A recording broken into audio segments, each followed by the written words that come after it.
Madam Congresswoman, thank you for your question. Certainly impersonation is a violation of our community standards. And there, I can say that I don't know the specifics of your case, but let me talk about a little bit about how we try to deal with issues of impersonation, right? First of all, there can be a number of different reasons that an account might be taken down, right?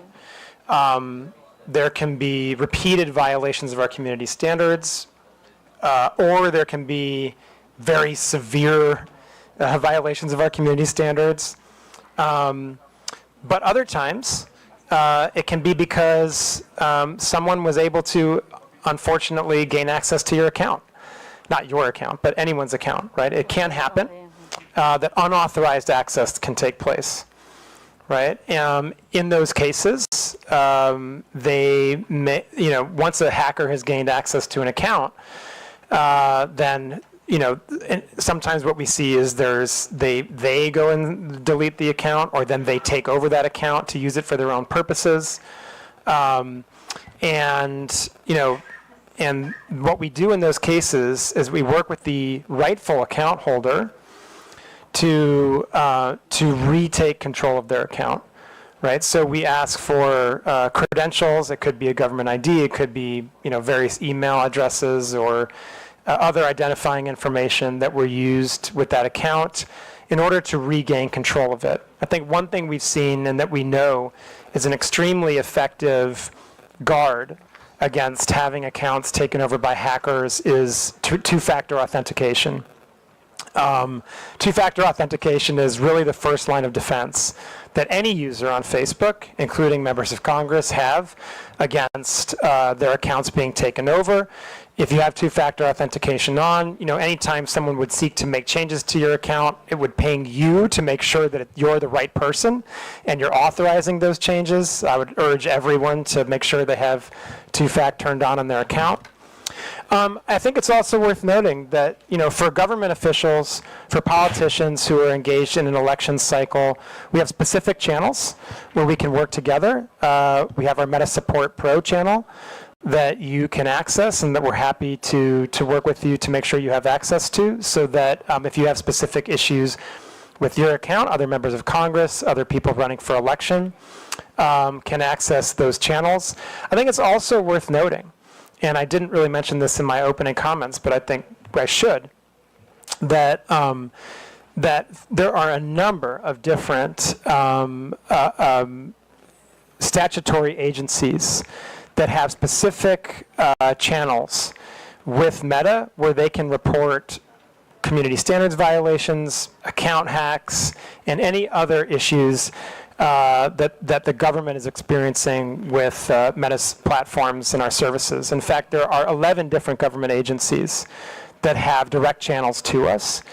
And so those are other channels that can certainly be utilized in cases where members of Congress experience those types of actions. And I would just also say, it does also happen from time to time that we make mistakes. That is also something that happens, and we're sorry for when that happens. We know it's a really poor experience. We don't want that to happen. We take those instances very seriously. We do everything we can to try to minimize them. Okay. And so that's also just something that can happen sometimes. So when my account was took down, we complained to we write to the Meta about my account, and then why is it that you are taking down specific account without explanation or without any justification to the subscriber? Like, for example, just take the account and that's it. So no explanation at all. So you will just explain if we will write to you on what happened to the account. So there's no,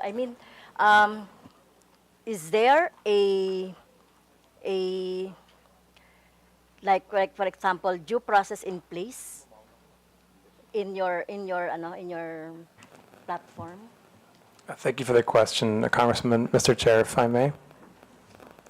Madam Congresswoman, again, I'm not familiar with the specifics of your case, but I, again, can talk in general.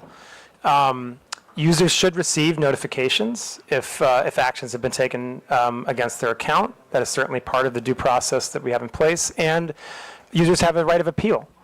And in fact, when we see mistakes happen and users appeal those actions, the content in question, if it was a community standards violation, may often be restored. In some cases, the account would be restored. I do just want to highlight, in the specific case of hostile takeover of accounts, or what Meta believes may be a hostile takeover of an account, that can be a more complex process for very good reason. We want to make sure that we are not providing access to the account of someone who shouldn't have it. And so, Madam Congresswoman, I would just emphasize again that if you or another member of Congress is having any types of these issues, we can certainly provide you access to our Meta Support Pro and other channels so that we can solve these problems together. Mr. Chair, may I ask also that, are you familiar with armies?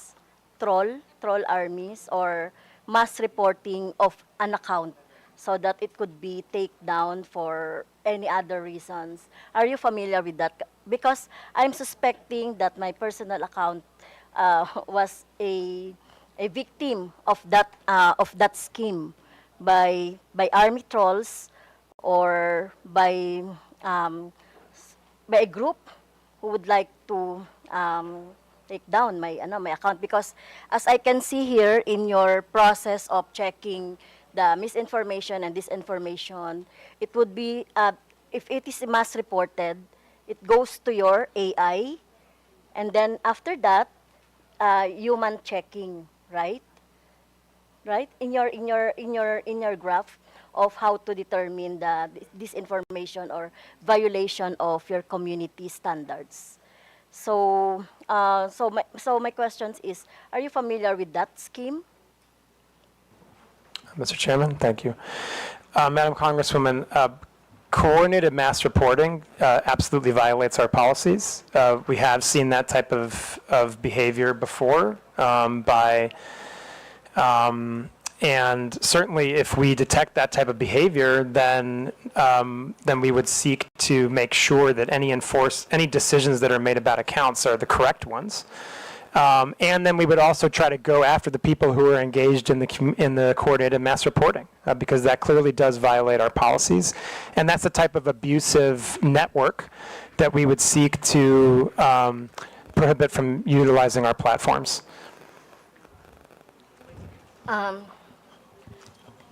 Another question, Mr. Chair, is about the inaction of the Meta on the AI-generated images abused. I was also a victim of that when I hold a gun. They are using the AI-generated, but still in the platform.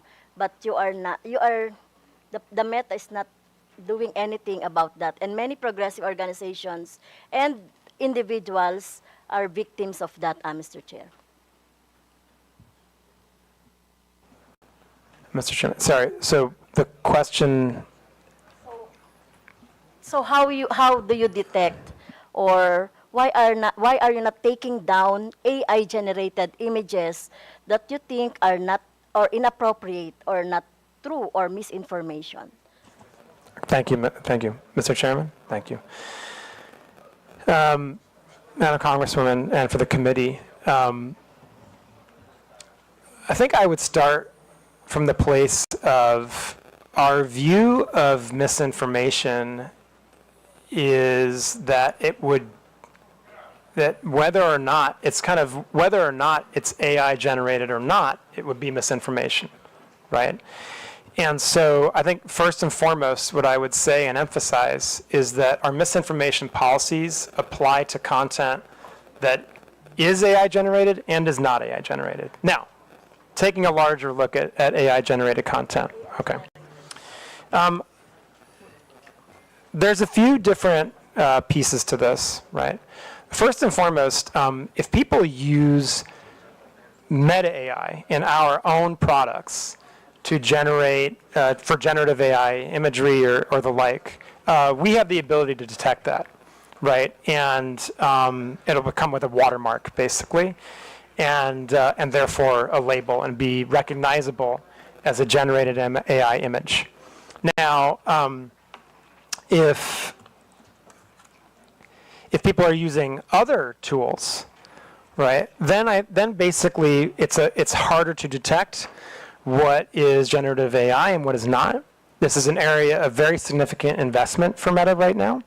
We're working very hard on ways to detect what is generative AI and what is not. I think that part of the issue that we have here, and this is one where what we need is collective action. At the moment, there's no agreed upon industry standard for watermarking or for how platforms like ours should go about detecting the difference between generative AI and non-generative AI content. And so that's an area where we really need more focused industry collaboration, and certainly we are trying to drive that. For Meta, we believe it's very important for that type of collaboration to happen between industry, civil society, and governments. And I think the last thing I would really talk about when it comes to generative AI imagery or other content is really distinguishing between paid content and non-paid content, right? If you are, just generally speaking, at Meta, we take a much more stringent approach to moderating paid content, right? Because obviously we're taking money for it. We believe we have responsibility that's even greater, and the distribution would be increased, right? And so, in the context of anything that is, again, taking out the generative AI component of it, any type of content that is paid for, that is political in nature, that talks about a campaign or a politician or a social issue, right, is subject to our policies on political candidates and social issue paid advertising, right? And according to those policies, you would be required to disclose who is paying for the ad and sponsoring the content. You would also have to go through an authorization process, which would include, in most cases, providing a government ID. Okay, and you would have to be, you on that. if I could just finish one last point, you'd have to be located in Philippines, right? If you want to run a social issue or political ad, you'd have to be located in Philippines, right? And so there's a series of steps that you have to take to cross that threshold in order to be able to run those types of ads. And then in addition to it, if it is AI generated, you'd be required to disclose that it is an AI generated paid piece of content. Thank you. So really, it's very hard to determine because the name of the account is alias, or the name of account is just like a like, for example, Makabayan. The account is using our political organization. That account names Makabayan is using our political organization, but it has this what I saw an AI generated images of mine with guns, with the rebels, etc. I will give you the images later so that you can see. Okay. Mr. Chair, thank you, Madam Congresswoman, and I know my colleague also wants to add on to this. Mr. Chair, with your indulgence, Madam Congresswoman, it's my understanding that you reported this content, this image, to COMM, and we have removed it. Yeah. I would like to also state respectfully for the record that we're not doing nothing on harmful generative AI. In fact, as recently as, it was either yesterday or the day before, I personally worked directly with PAOK to remove a harmful piece of generative AI that was promoting investment scams. And what happens when something like that gets reported it's not just that piece of content that comes down. That informs our ability to enforce across the platforms and across other accounts. So although PAOK reported one specific URL, many others came down as a result of that report. So while I understand, with respect, how painful and frustrating it must be to be a victim of harmful generative AI, please don't think we're doing nothing. But we are not perfect yet, but we always strive to be better. We strive to be better by signal sharing and trend sharing with Filipino law enforcement, legislative, NGOs, civil society, etc. So thank you. Yeah, and I would just emphasize what Rob said about, please, if you believe that there's a piece of content that violates our policies, please do report it through COMM, and we'll treat it with the utmost urgency. Thank you. And Mr. Chair, last question. And in your presentation, you have also employed organization or fact-checker organization. Can you name those? Do you have an example? The Vera Files. You have. What is AFP? Correct. What is AFP? That's a Mr. Chair, if I may. Agence France Presse. Okay. It's a global news organization. Okay. Thank you, Mr. Chair. Thank you. Before we proceed, may I inform everyone that this will be a working lunch, so please feel free to have your lunch while the hearing is ongoing. Before we proceed with the next interpolator, may I acknowledge the presence of Deputy Speaker J.J. Suarez, Honorable Jefferson Conghon, Honorable Julien Baronda, and present online, Honorable Janet Garin, Honorable Isabel Maria Zamora, Honorable Ramon Rodrigo Gutierrez, Honorable Joe Sobiri, Honorable Drixie Cardema. Next interpolator will be Honorable Salvador Plato. Thank you, Mr. Chair. Good morning, everyone. To my other colleagues and our esteemed guests. I just want to ask a question to Mr. Abrams. What MITA's stance on government requests for user data? For instance, for example, there is a law enforcement investigation against a blogger suspected of peddling malicious content on social media, and his data and posts are needed for the investigation. Will MITA provide those requested data? What is your policy or misinformation and disinformation? Thank you. Mr. Chair, with permission, I'll do my best to address the concern. So our stance on data disclosure is governed by U.S. law because that's where data is stored. However, this being a rule of law country, we do voluntarily disclose data to Filipino law enforcement on a daily basis, which is in accordance with U.S. law, Filipino law, and our terms of service. I'd like to point out that in order for us to lawfully disclose data to your government, the offense also has to be a crime under U.S. law. That's not a decision me or any American tech company can make. That's federal U.S. law, several of them. So I'm aware of the subpoena that was issued by, I believe it may have been your good officer. It's under legal review right now. But law enforcement agencies here in this room submit data requests to us quite literally every day. I personally, and many who work with me, worked closely with your government to help pass IATA and the anti-OSAIC laws, which brought the Philippines into a more sort of modern posture, if you like, in terms of not needing a warrant for crimes against children and human trafficking, so we can provide basic subscriber information on those. I was very proud to work with the NBI as the first ever data request under that regime was issued to us. But our stance is governed largely by American law. So if you have follow-up questions, I'll do my best to address those, sir. Thank you, Mr. Chair. Another question is, do you have a system of censorship on posts which are against moral values, especially those which can erode the minds of children? Do you have the power to delete those unlawful malicious libelous posts? Thank you, Mr. Chair. So it's hard for me to answer hypothetically, but I can speak pretty robustly about our child safety policies, and we work very closely with your government around those. So bullying and harassment, of course, CSAM and OSIAC and human trafficking, both illegal and against our terms of service. As Rafi mentioned at the top, we're doing a lot on digital literacy so that Filipinos can analyze for themselves or are better equipped to analyze what is harmful content and what is not. But without more specific information, I don't know that I can address those.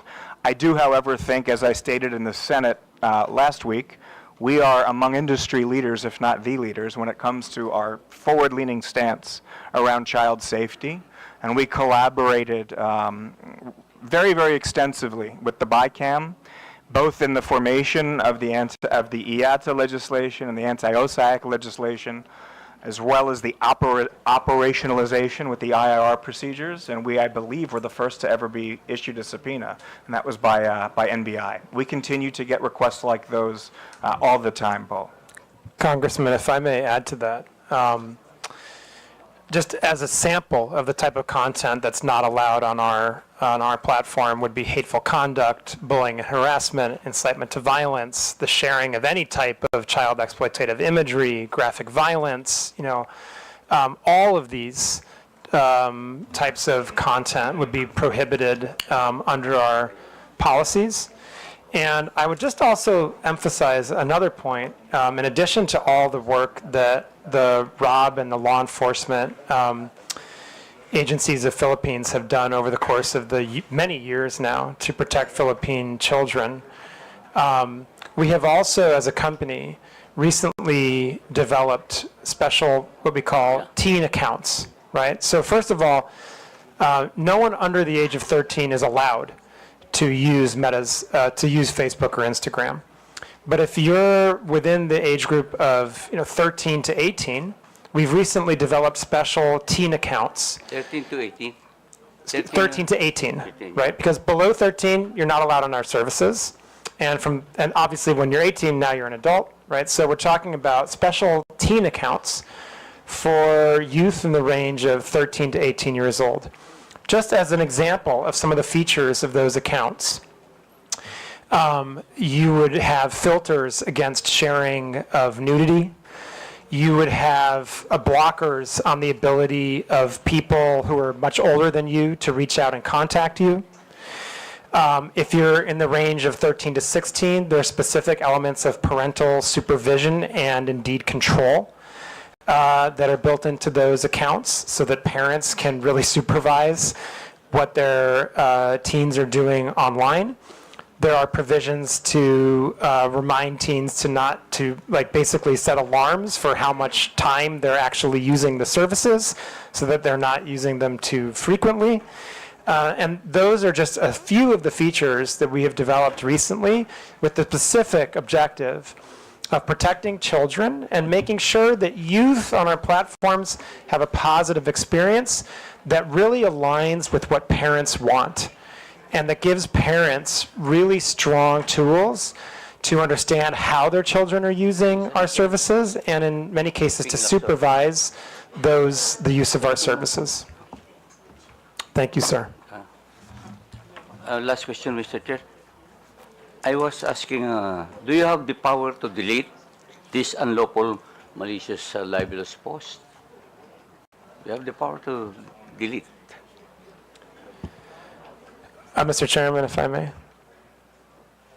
Mr. Chair, I was asking if you have the power to delete unlawful, malicious, and libelous post.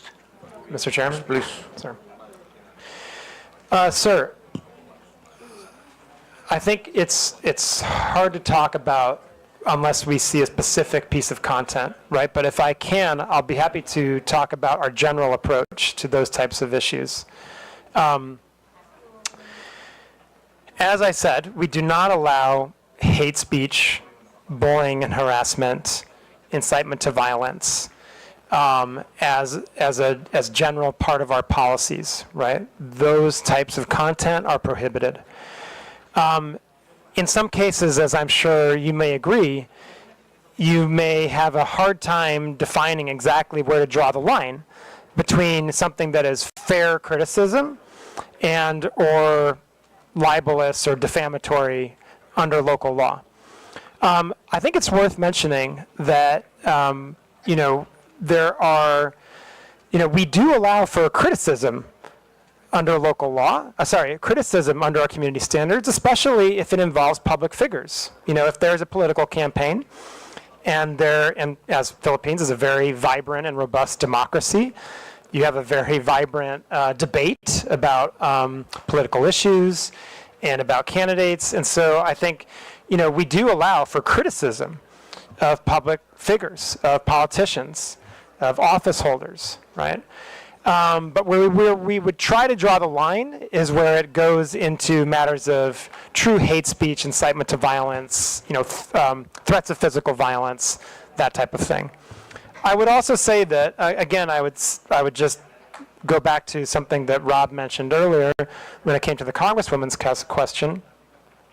If you have a specific piece of content that you believe would violate our policies, that you believe crosses the line in terms of local law when it comes to defamation or libel, then please do work with COMM or DICT to send that piece of content to us, and we'll be happy to review it. And Rob. Mr. Chair, if I may just make what I hope is a helpful addition.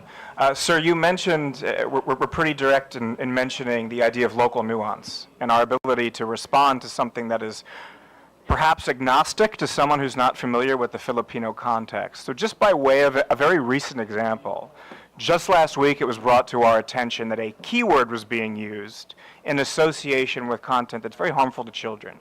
It's involved in CSAM and sex trafficking. It was brought to our attention by your government. It's a Tagalog word spelled backwards. If someone like Rafi or I were to look at it, we'd have no idea. But because we have such a good relationship with the government, it was brought to our attention, and very quickly we were able to ban it. So in terms of our ability to respond to local nuance, I think we're good at that, and we're trying to always improve upon that. It's hearings like these, it's our daily interaction with the operational folks that keeps us sort of hopefully on the cutting edge of all of the local nuance that's continually evolving. Thank you, sir. Thank you, Mr. Chair. Thank you, Mr. Abrams and Director Frankel. Thank you very much. The next interpolator will be Honorable Paulo Ortega. Thank you, sir. Good morning. I would like to, of course, thank Meta for the partnership given with our city and district. The PLC and in San Fernando, La Union, you have created a lot of opportunities and jobs for our locals. With that, Mr. Chair, I would like to zero in on a few questions, mostly on the political context. The presentation has shown us a lot of different contexts, but I was looking for the political context side, but have a few questions directly about this. During the question and answer with some of the members, we've seen that you have taken already you have noted and you have done some actions to ensure that there is moderation with the content, especially politically. Are you hiring Filipino moderators? Do you hire Filipino moderators, or like your previous statements, you have partnered with the IFCM? Mr. Chairman, if I may. First of all, Congressman, thank you so much. We're really happy with the partnership we have with the PLCN and thrilled for the benefits it's providing to the Filipino people in terms of connectivity. And we only hope to do more. Yeah, and so we really hope that we can continue that type of partnership to bring these types of services and digital connectivity to Philippines, which obviously in the 21st century would be a huge boost. Thank you very much for the question. I think that I would, let me break this down into two different parts, right? First of all, absolutely yes. We very much have moderators that are from Philippines, that are native language speakers, and they're looking at content in the Philippines every single day. So absolutely yes, we do have those. I just want to make a distinction between moderators that look at potential violations of community standards versus third-party fact checkers, they're not the same thing. The moderators that we have are really looking at potential violations of our community standards. The third-party fact checkers are looking to determine if pieces of content are misinformation, right? But to be clear, those are also local, right? We work with 3 third-party fact checkers in Philippines, Verifiles, Rappler, and AFP.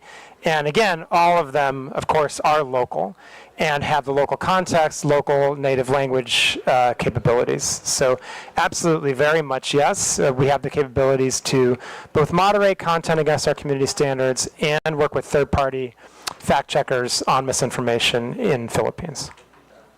Mr. Chair, can I add, do you think they have the capacity for real-time review? Or is it a taller task than it is? Mr. Chairman, if I may. Congressman, again, I would like to break these because they're 2 different things, really. And I think we do have to make sure we're being distinct about how we talk about our general content moderation versus the misinformation. So starting with our content moderation and our community standards moderation, what we do is we prioritize the most severe harms first. It is not necessarily a first in, first out content moderation. So, for example, if we see that there are reports of child exploitative imagery, that's going to jump all the way to the top of the queue, right? If we see reports of terrorism content, incitement to violence, right? Those types of things. Those are going to jump ahead because of their potential to cause harm, right? And then that's the type of process we use so that we ensure that we are acting in a timely fashion against the most severe harmful content. Now, when it comes to misinformation, again, different, right?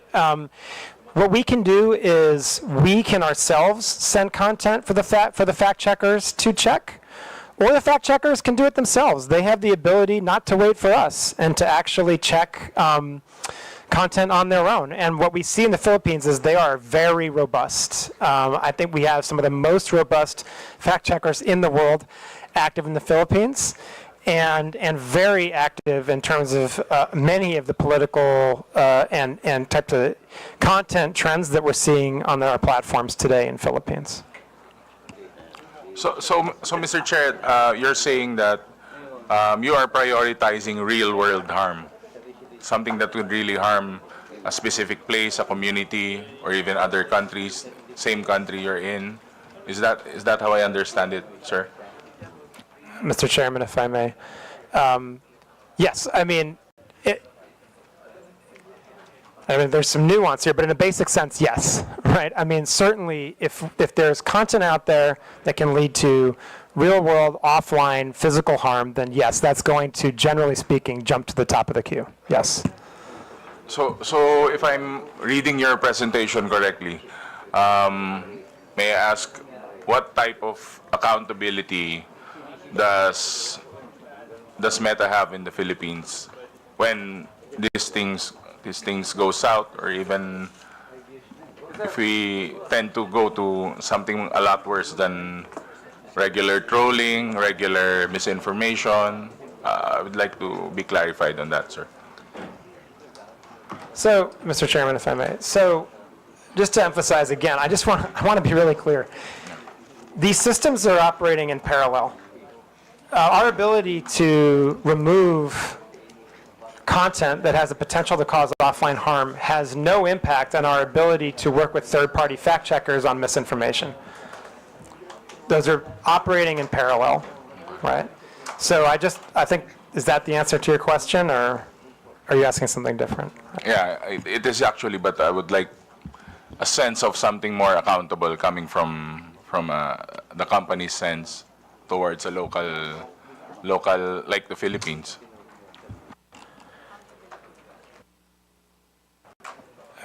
Mr. Chairman, if I may. Yeah, Congressman, I think that, first of all, we're sitting here today, which I'm glad to be doing. I think it's very important that Meta, as a company with such ubiquitous and important services, answer your questions on these really important issues, especially in the lead up to an election. I'd like to point out that maybe we didn't actually show that slide now that I think about it, but we put a slide on our presentation that showed the award that we received from COMM after the last election for the work we did to protect the integrity of the election. And so, you know, and we intend, and we are in the process of doing that same work now with the midterm elections that are around the corner. And I would also just emphasize again that there are 11 different reporting channels that various agencies of the government and law enforcement have to come to Meta for accountability, right? And on top of all that, we also publish our transparency report every 6 months, where we demonstrate in a very transparent and open manner the content that we've removed based on violations of our community standards, the content that we have restricted due to local law, data requests that we have acted on based on law enforcement, and a number of other metrics that really show kind of how Meta is approaching our responsibilities in the Philippines. And I believe my colleague Rob would also like to add to that. Mr. Chair, with your indulgence, may I add to the response? A very important question when you're talking about accountability. So I just want to speak briefly about real-world harm. When there is potential, and there's been a crime committed, and there's potential for real-world harm, law enforcement agencies in this room know how to lawfully request data from us. So we've helped mitigate innumerable threats here in the Philippines, from terrorist threats to kidnapping threats to child exploitation threats. We proactively escalate suicidal users. So when it comes to accountability, I think from the perspective of the law enforcement outreach team, we want to make sure that the Filipino law enforcement agencies present can probably speak to this as well, but we have a very robust data disclosure policy that's in line with our terms of service, American law, and Filipino law. And it's used each and every day by Filipino law enforcement so that they can go after the actual bad actors that are operating off-platform and coordinating off-platform harm. Thank you, sir. And lastly, Mr. Chair, to drive at my point, would Meta support Philippine Regulatory Committee for social media platforms so that they can partner and help out does the same regulatory committee if it was formed? I believe that your presence here would be a big help and a good sign to this inquiry. But again, we are aiming towards a regulatory committee that would help us, especially combat fake news and others. Mr. Chairman, thank you so much, Congressman. I'd be more than happy for Meta as a company to engage with the Philippines government and Congress on any type of regulation that you're considering when it comes to these issues. I think we have now many years of experience in terms of working with governments around Southeast Asia, Asia Pacific, and indeed globally, to come up with modalities and regulations that really can help protect users, but also protect freedom of expression, that try to properly balance freedom of expression and safety, and that, of course, account for local nuance. It's really important that countries have their own solutions, and we're happy to share what we feel like works, what's been more challenging, and what doesn't work, and we'd be very happy to engage Congress further on that issue. And I'd appreciate the opportunity, and thank you for it. Thank you, Mr. Chair. I'll reserve some of my questions for the second round. Thank you, sir. Honorable Arlene Brosas is recognized. Yes, thank you, Mr. Chairman. I have a few questions also, Mr. Chair. Mr. Chair, how many websites or applications are under the Meta umbrella? Okay, so, Mr. Chair, if I may.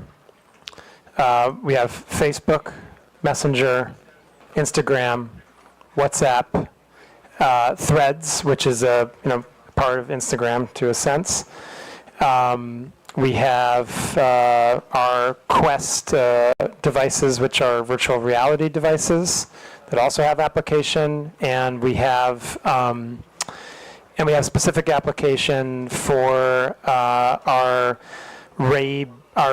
Meta Ray-Ban glasses that we are now producing together with Ray-Ban.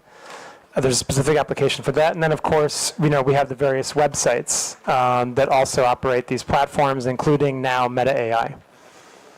Thank you, Mr. Chair. If you'd like a very complete, thorough, total list, I'm happy to provide that for you in writing. But, thank you, Mr. Chair. Mr. Chair, my next question is,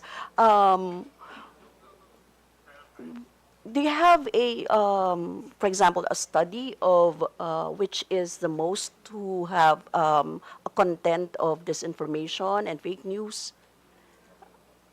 Which of these, the websites or applications have the most? Is it Facebook? Mr. Chairman, if I may. So thank you.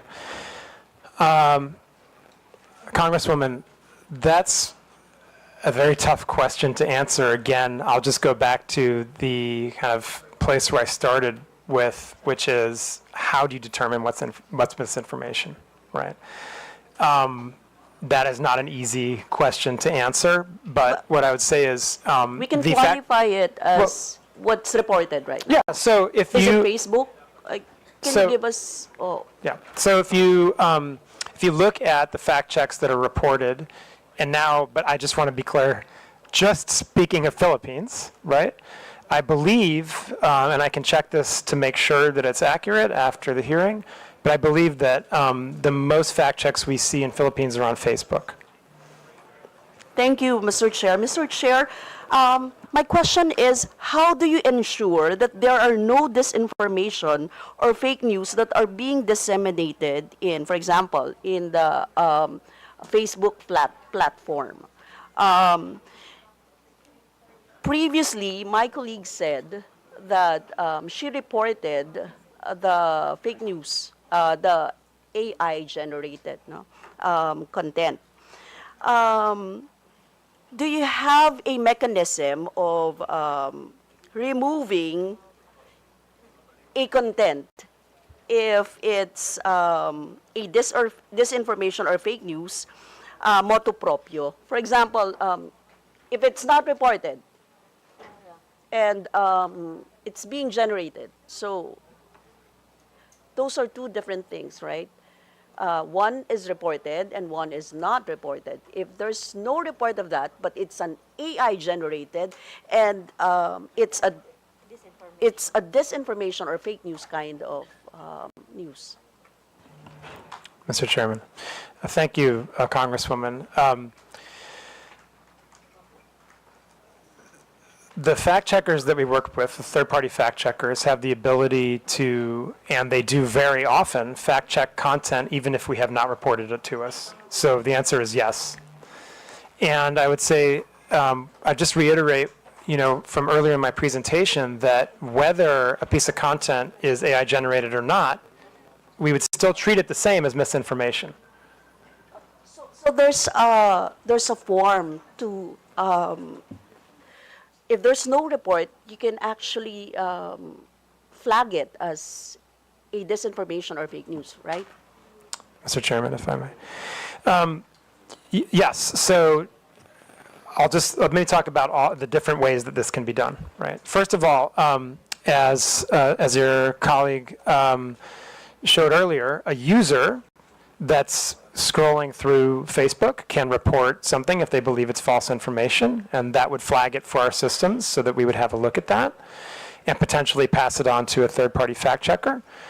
Also, we ourselves have the ability to look at content that we see going viral, and if we have reason to believe that that would be a potentially harmful piece of misinformation, we can send it to the third-party fact checkers.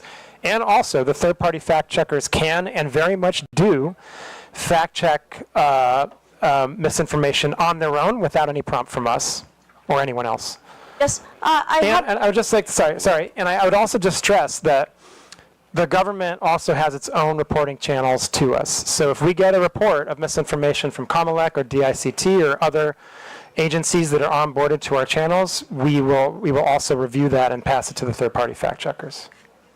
Thank you. Mr. Chair, I have here an example of the fact-checked, example of the fact-checked image. This is from Digsan. If you think this is normal, then you are abnormal. Hashtag Quadcom, hashtag Duterte, hashtag NPA, hashtag HOR, hashtag Philippines. And there's an image of the three of us. It is alarming to see our leaders being questioned by NPA affiliates. The House of Representatives tolerates this, and it is very disturbing. So, Mr. Chair, it was fact-checked by Rappler. And the claim was, it's false, no? So, this is an example of how the Meta does it, right? I don't know how you fact check, for example, how you take down, or what is your standards on taking down the AI that is not being fact checked by this by Verifiles, by Rappler, by those that you've actually mentioned before. Mr. Chairman. Congresswoman, in the presentation I gave, I highlighted that we have a three-pronged approach to misinformation. We remove the most harmful misinformation if we believe that it can lead to, and we can independently confirm that it can lead to offline harm and violence in the real world. We will also do that in the case that it violates certain types of elections law. With misinformation that does not meet that threshold, we will use our third-party fact checkers to check if indeed that misinformation is false or partially false or missing context or any of those kind of labels.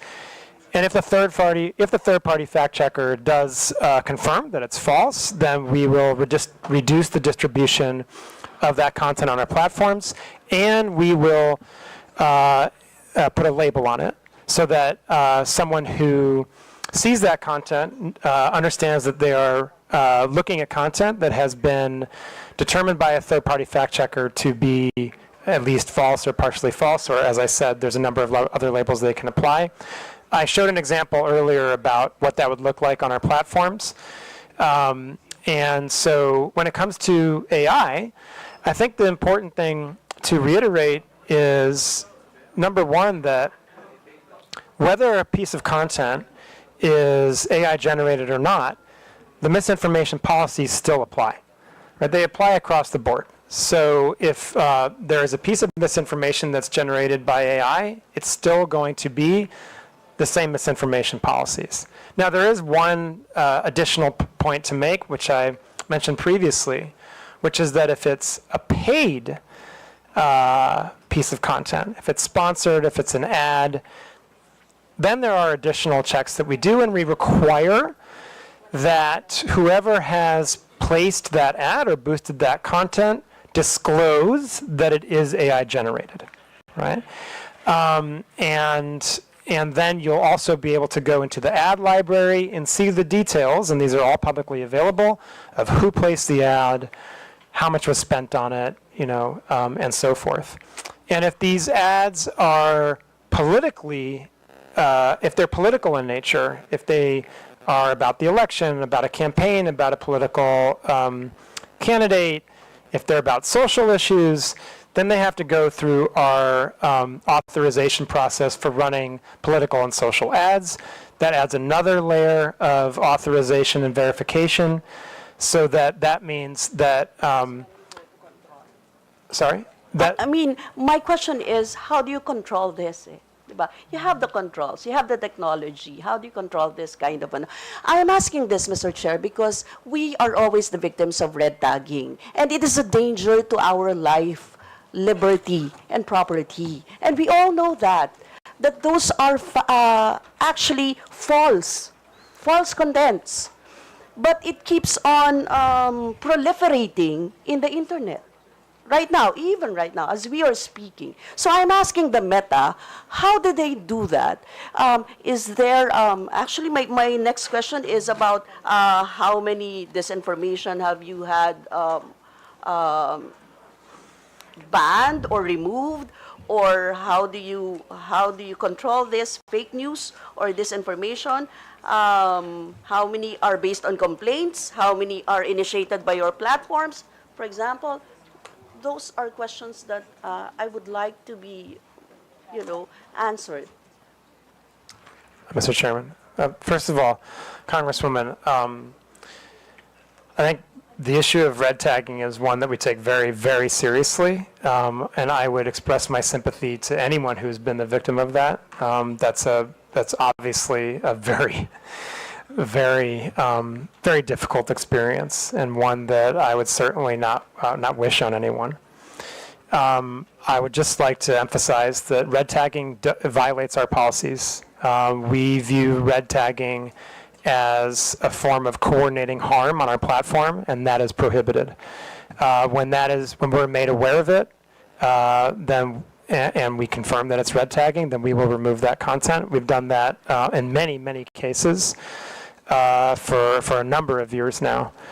And I would just emphasize again that does violate our policies, and we will remove it when it's reported to us. So I would encourage you or any other victim of red tagging to send a report to us via COMM, via DICT, or the other channels that we have with the government, and we would review that with the utmost urgency, given the potential for harm.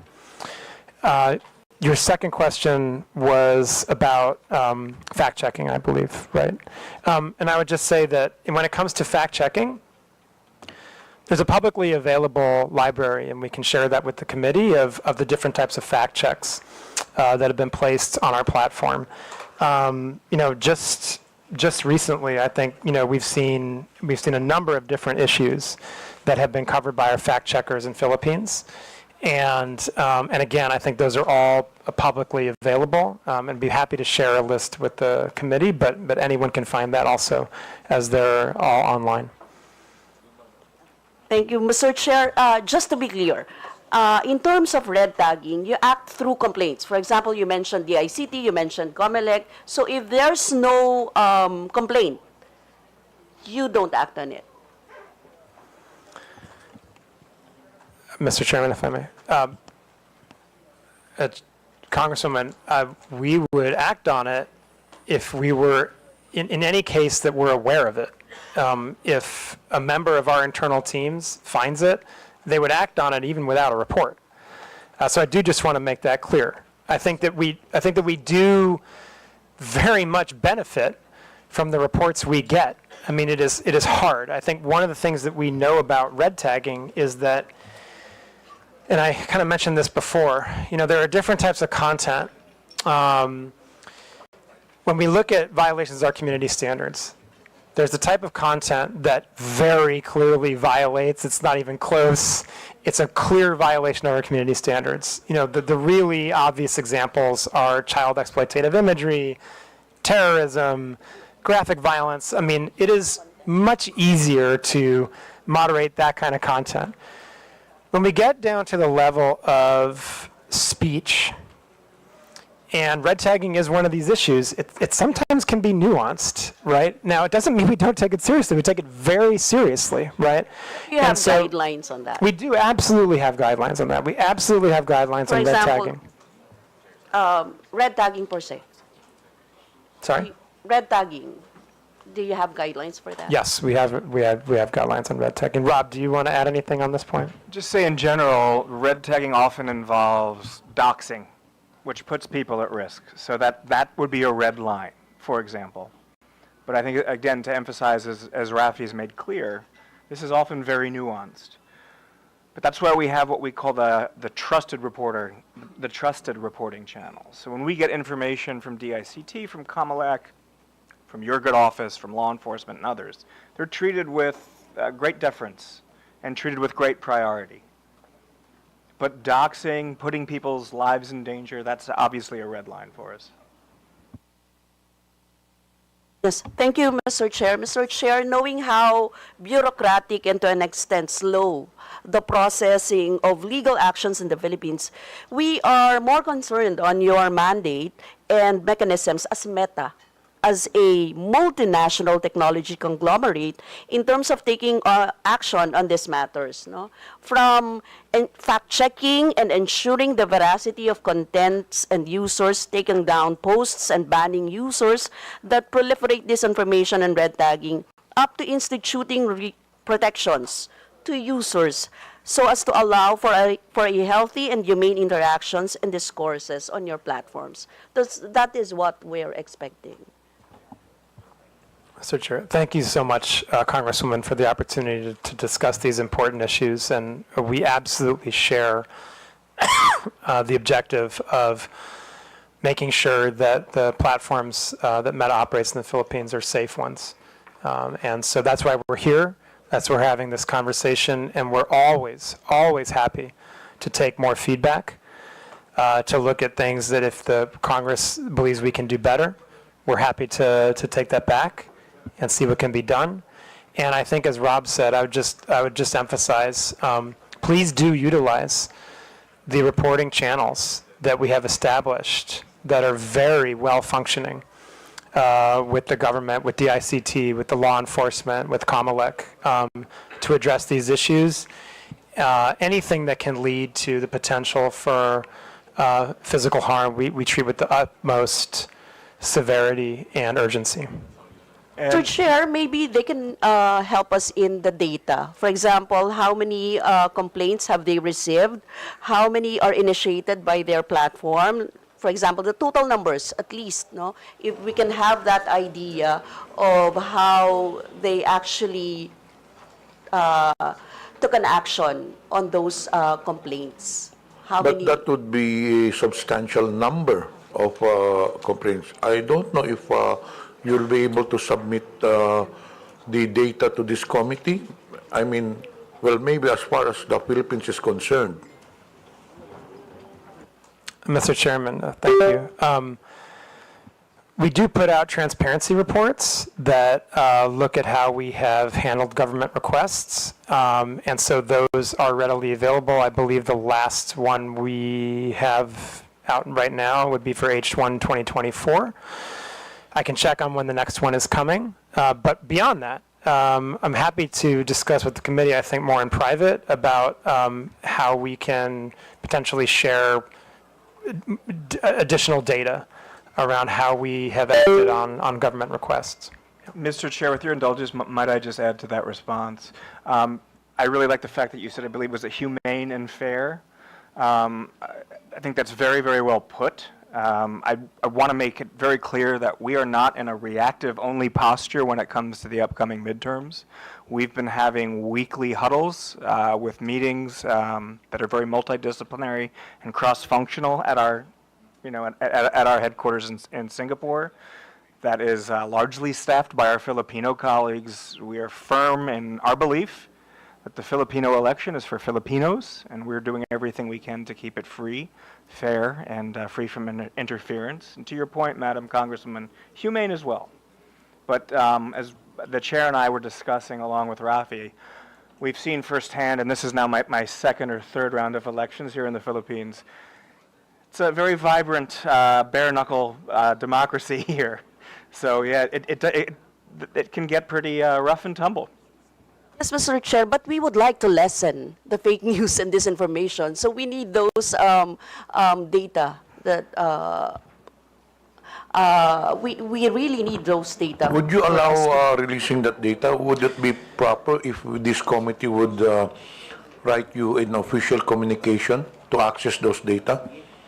Mr. Chairman, thank you. Yes, I think it would be helpful if you could, as a committee, specify the type of data you'd like to see, and then we can take that under advisement and share what we can, and have a discussion about what type of data we share and kind of what's most helpful to you. Yeah, okay, we will send an official communication for that data. Last question, Mr. Chair. To do you have ways to ensure that the same people, for example, if an account is banned or removed from the platform, or the account holder, they can simply make a new one, right? So how do you ensure that the same people will not be able to make a new account? For example, like banning their IP addresses instead of just removing their Facebook accounts. Do you have that power? Well, Mr. Chairman, if it's so. Yes, so we do have policies against this, which we call recidivism. We can and do, in many cases, try to ban IP addresses. I would say that this is difficult. It's a difficult space because That it's in CSAM, right? In the Yes. in cases of child pornography and OSAIC. Yes, absolutely. For those types of very high severity violations, those people would be banned from our platforms. And we do our best to keep people off once they have been deleted. But what I would say is what we encounter are various levels of adversarial behavior. There are some people, including very well-financed criminal organizations, who are very determined to maintain a presence on our platforms, and that is a hard battle that we fight. We do our best. We continue to fight that battle every day. We do it with the help of our law enforcement colleagues in Philippines and around the world. But it's not always easy. We try to do our best we can. We have also new technology that we use. AI is incredibly helpful and a remarkably helpful tool in helping us kind of try to. It's also a helpful tool for those who makes this. Yeah, we've talked a lot today about some of the potential harm of AI, but I think that what I would emphasize is that AI is also the best shield in many cases, right? We've developed AI technology to help moderate our platforms, both at the content level and, as you were talking about, the user level, for many, many years. We're able to delete literally billions of accounts, like the ones you're talking about, because of AI.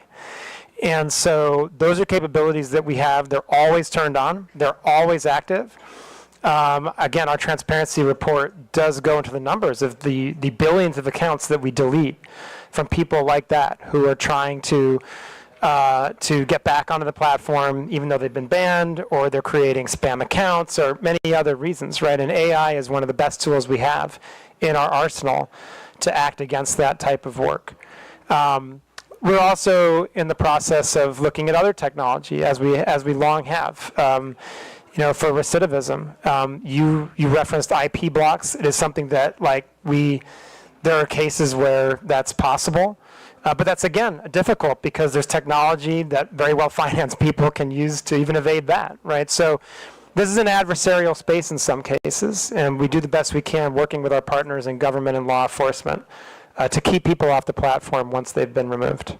Rob, do you want to? Sure, I'd be happy with the chair's indulgence to add some additional context to that. So when we're talking about the use of AI for detection for harmful content, the reason that north of 99% of child exploitation material doesn't make it onto our platform is because of things like machine learning, AI.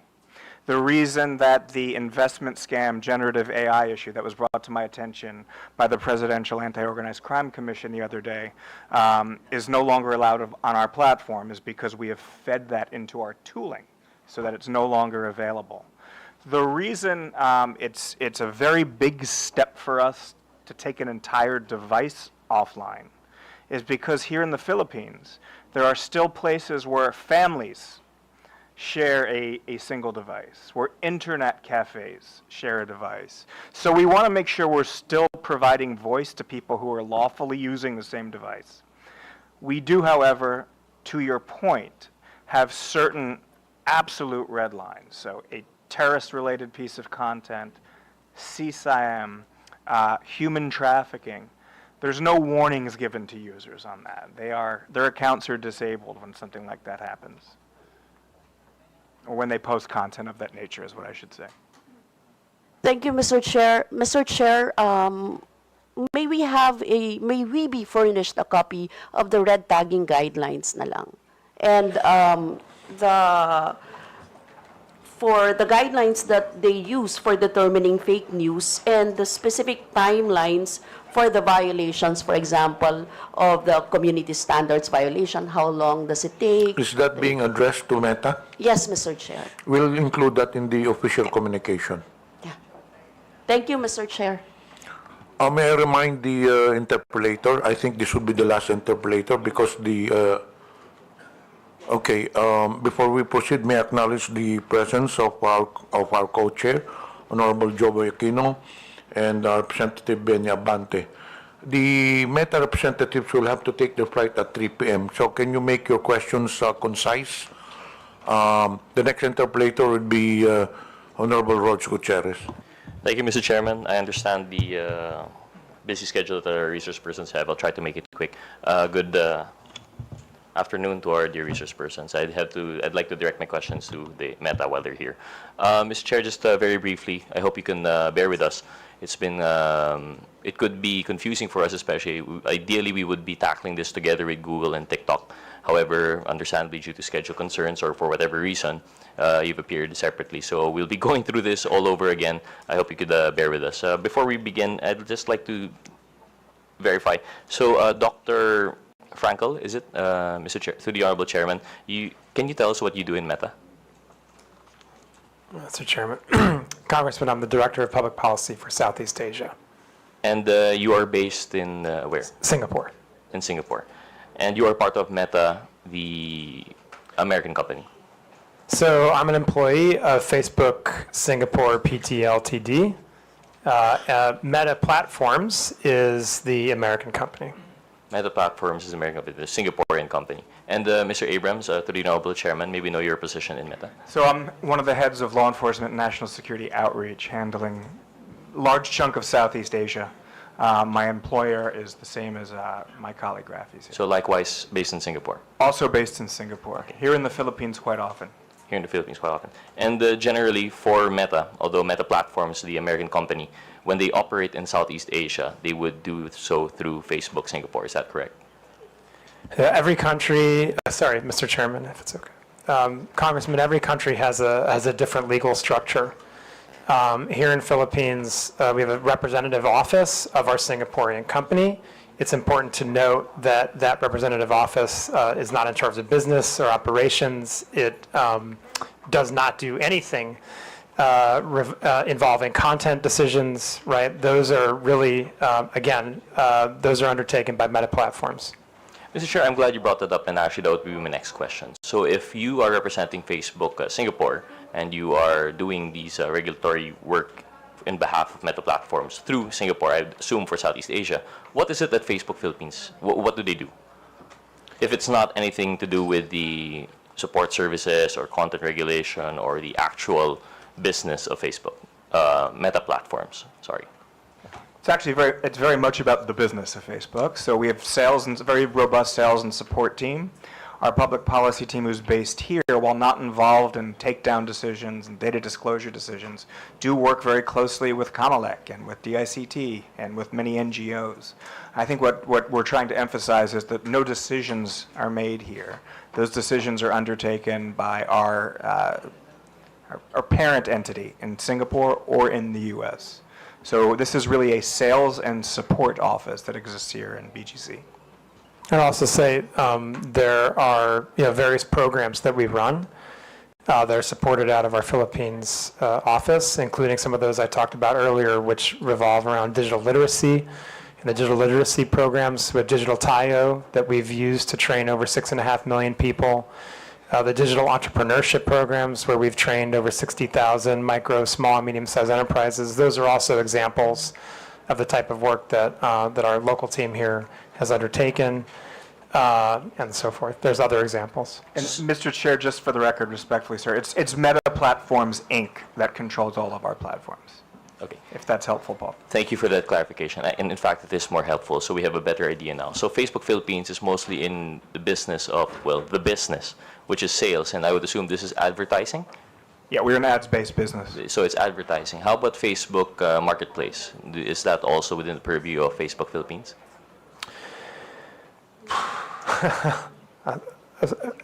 Mr. Chairman, if I may. I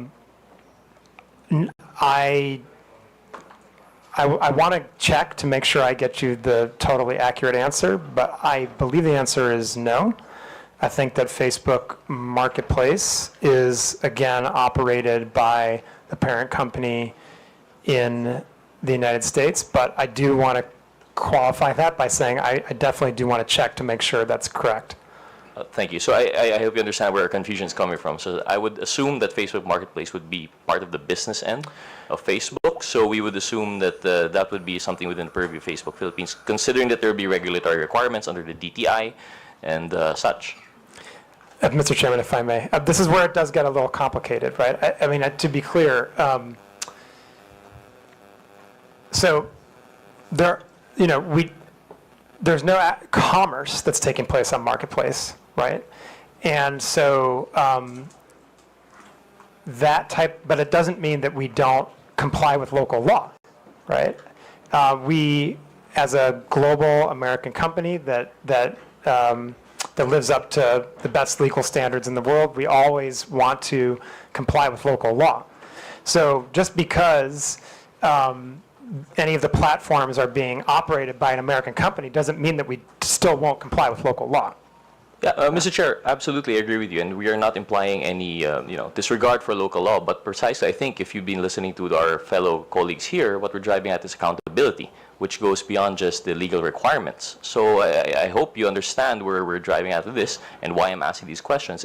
We aren't implying that you aren't following local law. And in fact, we do appreciate all of these efforts that you've done above and beyond the legal requirements that we may have, such as your public outreach programs that you may have, and your facilitating the requests of some of our stakeholders in government. However, I hope you understand that what makes it very difficult for us is that when we have problems, it's very hard to reach Meta Platforms, Inc. So understandably, we are of the position that if we have any problems or anything that we have to relay, we have to go through Facebook Philippines. But as you can see from our previous hearings, they've been tossing us around left and right. We go to Facebook Philippines, they tell us to coordinate, they have no involvement with Meta Platform Inc. We go to Meta Platform Inc. and they say that, no, we're an American company, we won't be going there. So we're now trying to understand, for our purposes in crafting legislation, what legislation can we make given the very specific, special structure that social media corporations tend to have. I hope you understand, because generally what we're trying to regulate here now is within the purview of publication, for example, media. But unlike media, which would operate specifically within a country, we're talking now about, a foreign entity that would now be in the business, not just of, public expression, but also the commercial side of it and advertising. As you said, you're a ads-based business. So now we'd like to just differentiate. So going back to my question, I hope you'd bear with that. So Facebook Marketplace is not with Facebook Philippines. Facebook Philippines deals with the public outreach programs that you mentioned and the business side. So anything that has support for the Meta Platforms Incorporated in relation to content regulation and, for example, double-checking terms of use, if compliance with terms of use, these are not within the purview of Facebook Philippines. That much is clear, correct? Mr. Chairman, if I may. Okay. Thank you, thank you, Congressman. And now I understand where you're going with these questions. So let me just clarify again. The platforms, whether it's Facebook, Messenger, Instagram, Marketplace, they are operated by Meta Platforms, Inc. in the United States. So for the purposes of these hearings, we are the people that can come and address them. And I just want to clarify, and by the way, also, if you would like to have further discussions on regulation that you're considering, we're happy to do that. And I also just want to really, really clarify and emphasize a specific point. We always intended to come to these hearings.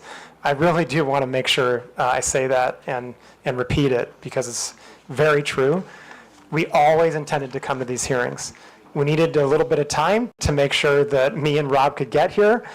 The other times, the dates we were given, there was just very short notice, and we had other commitments. We both have profiles that are regional. And so there was always an intention to come to this hearing and answer your questions and demonstrate the accountability, which we absolutely agree you deserve. We know how important our platforms are. We know that they service the vast majority of Filipino people. We know that they're used for commerce, for social connection, for business, for government affairs. We know how important they are.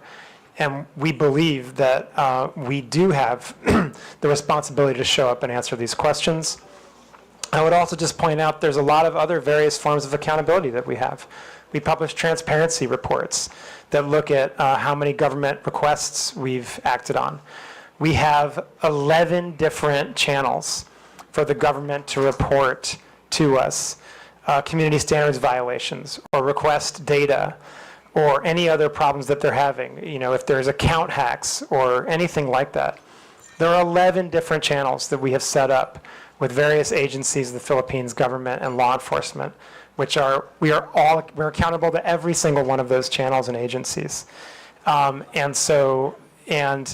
beyond that, I think that, we try to do the best we can to answer the questions as forthrightly as we can, to explain frankly, very complex and sometimes nuanced issues the best we can.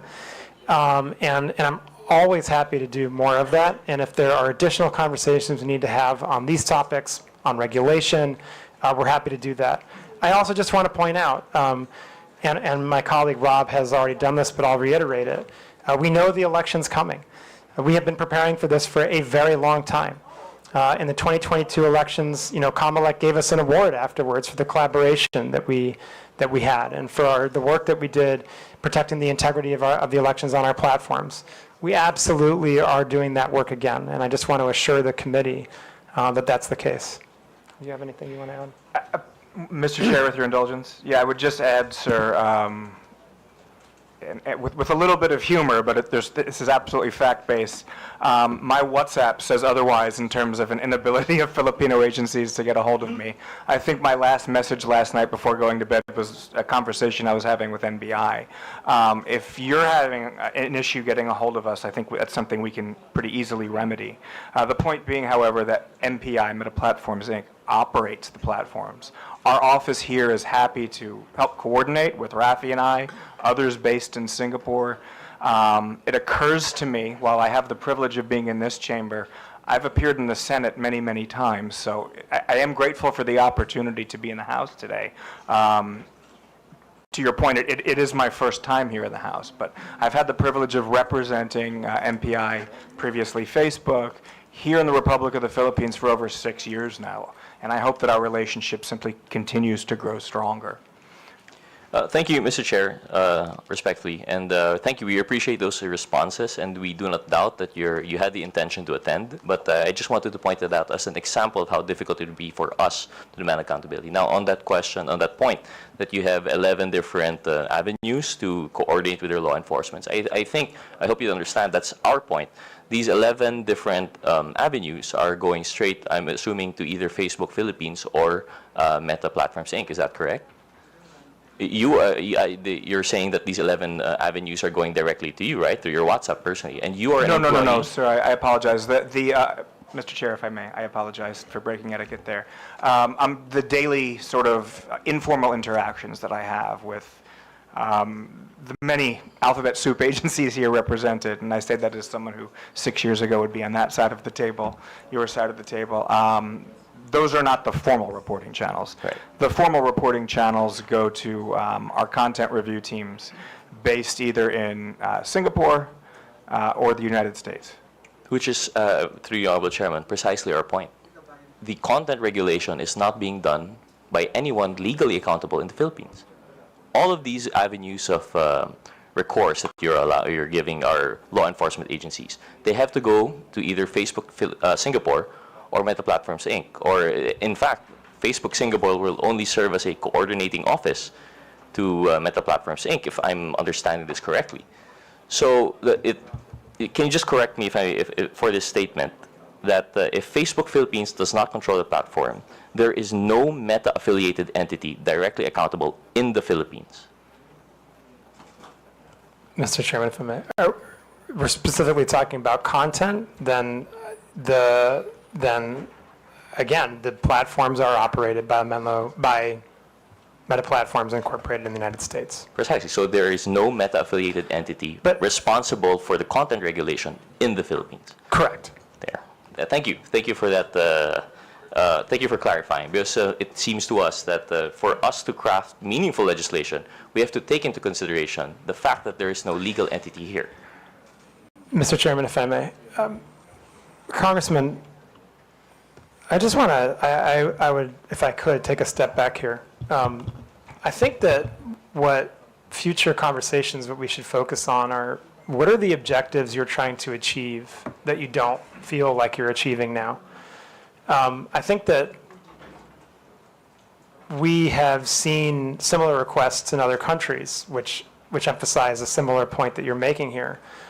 But, you know, I think we've proven through our collaboration that Rob has with law enforcement, through the collaboration that my teams and our other teams have with the government, with the ICT, with COMM, you know, that we are extremely responsive, that we get to the important things quickly, that we act on reports from the government and good faith trusted partnerships that we have in the country.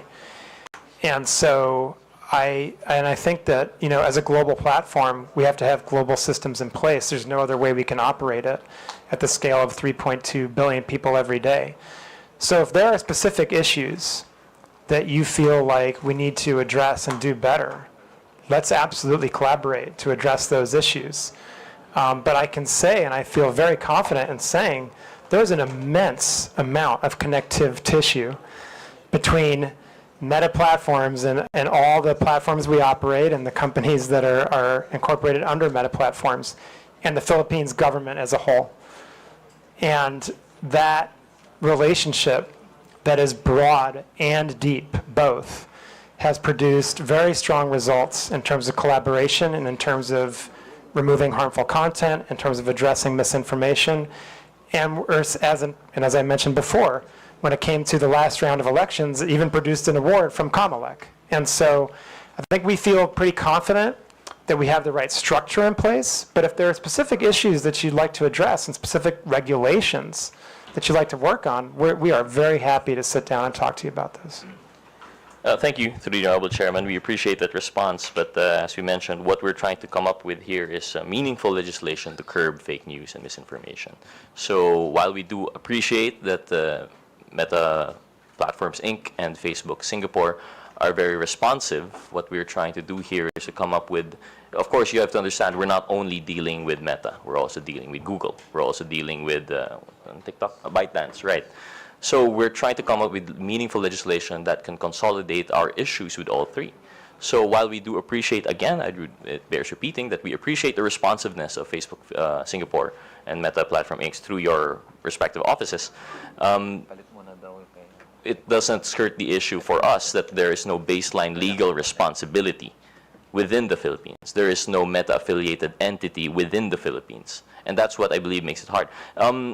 To just drive that point, perhaps, Mr. Chair, I'd like to make a quick side question to maybe one of our officials from the CICC. For example, to our CICC, when we have requests for takedown from Facebook, what is the general turnaround time?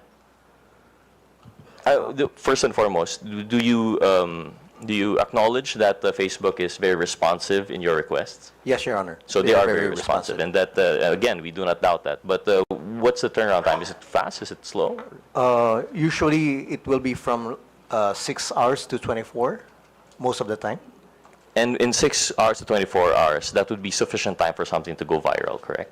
That's very correct. And by then, usually the damage is done, especially when we're talking about public reputation. Yes, Your Honor. So I think, thank you for that. So I think that's what we're trying to drive at here. We're trying to work with a system that would make it easier for coordination, but that's besides the point right now. Moving on, since we're beyond already the structure, we understand that the Philippines, we've there's an acknowledgement that there's no Philippine-based entity. I just want to go back to something you were discussing with Congresswoman Castro, that you said that there was a side-by-side, these working in parallel. You have the fact-checking, and you have, what was the other system that you have in place? Sorry? Community standards. Yes. Community standards. So community standards would be the more general approach, right? This comes into the general terms of use of your platforms, while misinformation is more specific. Is that correct? If I may, Mr. Chair. Okay, so the community standards, yes, you can look at them as they're not exactly the terms of service. That's a different legal term. But the community standards are the policies and the rules by which we moderate content on our platforms, right? They're the rules that say this is allowed on our platforms, this is not allowed on our platforms. The rules we have around misinformation are part of the community standards. I think the distinction I was trying to make with the Congresswoman earlier is that when it comes to misinformation,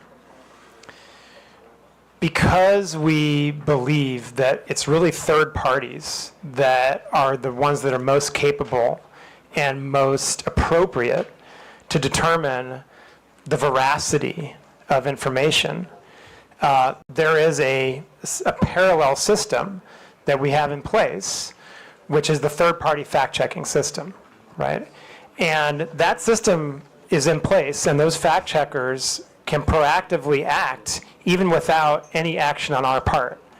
They can act if we send them content that we want them to review from misinformation, but they can also act on their own if they think that there's a piece of misinformation that's going viral and could potentially cause harm. That's what I was trying to distinguish between. Whereas the other community standards violations, such as hate speech, incitement to violence, bullying and harassment, terrorism, child exploitative imagery, those community standards, those would be looked at by our content moderators, right? And who will make a determination about whether they violate the community standards or not, and therefore are removed or not. And I think Rob would like to add to that. Your point, Mr. Chair, if I may, your point is very well taken in terms of how the internet works and virality, and we've all seen how that works.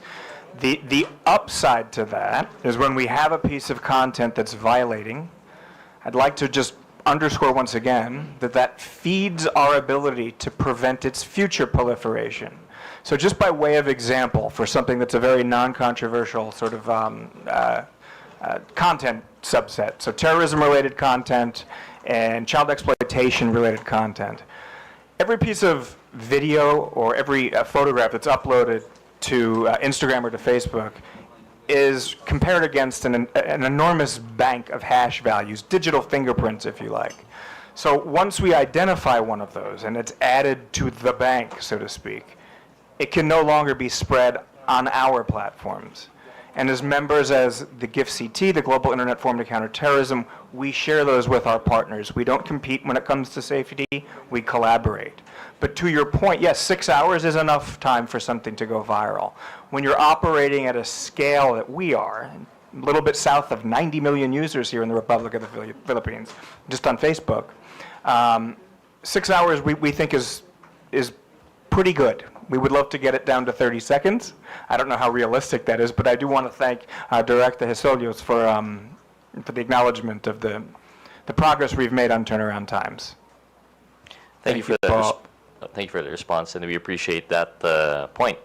And I stand corrected. It's not just the terms of use. It's terms of use and community guidelines, which are two different things. But in general, these are the two pillars on which you would base that one part of the parallel operation in screening, and then the other, the misinformation, would be more specific, if I understand it correctly. So in relation to that, if we're talking about response times, and going back to the question of the Representative Brosas, I believe, so is there a pre-posting screening mechanism? Because, for example, what we've learned from ByteDance is that when you post a video, there's like this buffering, which isn't actually required to post their videos. But during that time, they're already screening it amongst, like you said, it's probably a digital bank of other prohibited content before it gets posted. So is that the same with Meta?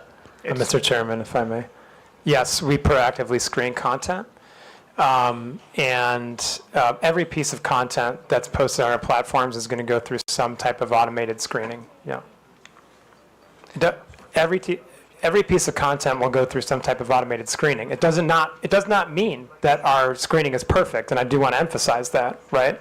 As I kind of pointed out previously, our accuracy rates on really clear violations are very high. You know, if we look at our proactive removal rate on, again, issues like terrorism, child exploitative imagery, we're talking above 99%, approaching 99.9%, right? When we get down to other issues that are more nuanced, that are more contextual, that are borderline, you know, then those proactive systems, they may flag it for a human to review, right, as a next step, because it's just kind of too difficult for a machine to make that determination, right? So the review process is complex, but it involves like many different layers. The first one very much would be an automated one as a proactive measure. Thank you for that response. So generally, the automated pre-posting screening would be very effective for those that are obviously wrong, like you have hate speech, child pornography, terrorism, and the likes. And when it comes to the nuanced parts that we have difficulty, right, which would include the point of this committee hearing, the fake news and misinformation. We understand it to be pretty difficult, and that's where, if I understand correctly, that's where the fact checkers come in. In addition to that, we came across a piece of news that Meta was actually dropping fact checkers in favor of something, I think it was community notes mechanism. Is that correct, or is that not being rolled out globally? Mr. Chairman, just one thing I want to point out. In the list of violations, you mentioned hate speech. Hate speech sometimes can be obvious, but other times it cannot. And so that one's a little more nuanced than terrorism, for example, right? Okay, yes, turning to our global fact-checking program. As of, I believe, yesterday, if I'm not mistaken, in the United States only, we have moved to a system of community notes as opposed to our third-party fact-checking system. But everywhere else in the globe, the third-party fact-checking system is the system we still use. Could you please enlighten us as to why the United States has dropped that fact-checking mechanism? Were there difficulties on their previous review system, and do you foresee that this difficulty would actually be the same all around the globe? Mr. Chairman, if I may. Congressman, the fact-checking system in the United States, I think what the determination by our global leadership was that we saw that it had become in some way politicized, and that they believed that there was the potential to improve on that system using the community notes system, right? Which companies like X have already developed and implemented for quite some time, which relies on many, many, many more users and many, many more diverse points of view to determine whether content is false in some way. And that system has now been implemented in the United States only. As of now, there's no plan to change that globally, but I think that I would just always say that whether it's our fact-checking system, whether it's our generative AI products, whether it's the user experience in some way, we're always looking to improve everything we do. We're always looking at innovation. And so, the community notes that are now rolling out in the United States, we're obviously going to be looking at, are they effective? Do they make sense? And testing like the capabilities there. But as of now, and there's no plan to change the system other than in the United States. I still have quite a few, I have a lot of questions actually, but I understand that there's a time constraint for our resource person, so I'll just stick to one or two questions to conclude. Just based on that point, I'll leave the others out. So when they drop the fact-checking, I know it doesn't apply it here, but we'd like to know the possibility of if that were to be implemented here. We'd want to know what we're working with for our legal framework, right? what laws that we might come out with in relation to that. So if you are dropping fact checkers and it's community-based, this would now be more in line with the reporting system that you already have. So it's going to be it's going to be based on user feedback. And how do you differentiate authentic user feedback from, for example, what we're really fighting here are the trolls? I mean, that's one thing that we can agree is very morally wrong and misleading.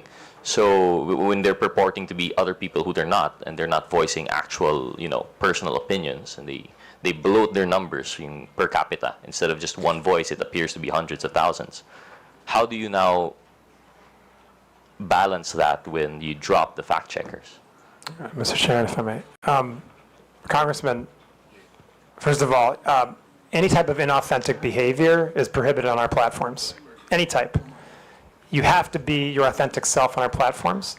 And it's especially, and I would say that in the case of any kind of coordinated inauthentic behavior, that can rise to the level of what we would call network disruptions, with my colleague Rob described earlier in our presentation, and how we treat those types of abusive networks.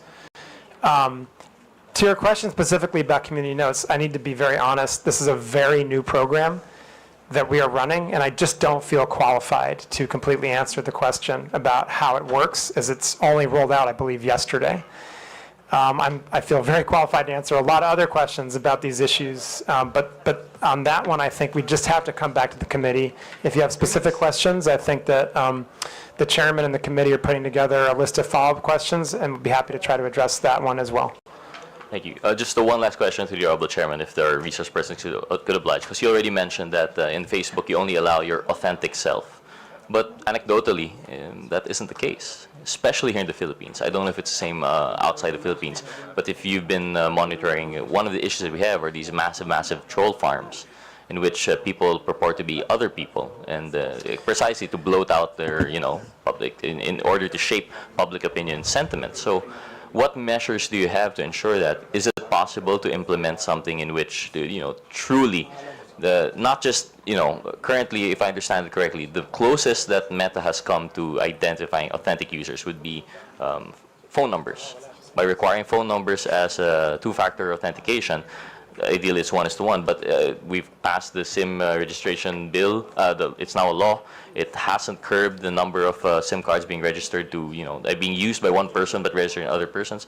So how do we go about it? I see Mr. Abrams doesn't agree, and I agree. It isn't the best way, but from my understanding, SIM registry, the phone numbers was being used by Meta to sort of validate whether a person is not. You have verified accounts in which you require them to submit IDs, but not everyone's verified. So what steps is Meta taking? What steps could they take to curb these inauthentic users? Mr. Chairman, if we go ahead. Mr. Chairman, may I respond? Actually, I actually am agreeing with you that SIM card registration was probably the way to go. That way you're getting at the bottom of the pyramid.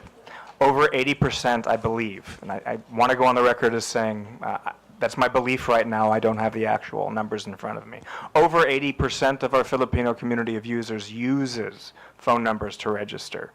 But to say that phone numbers are our sole way of checking for authenticity is not the case.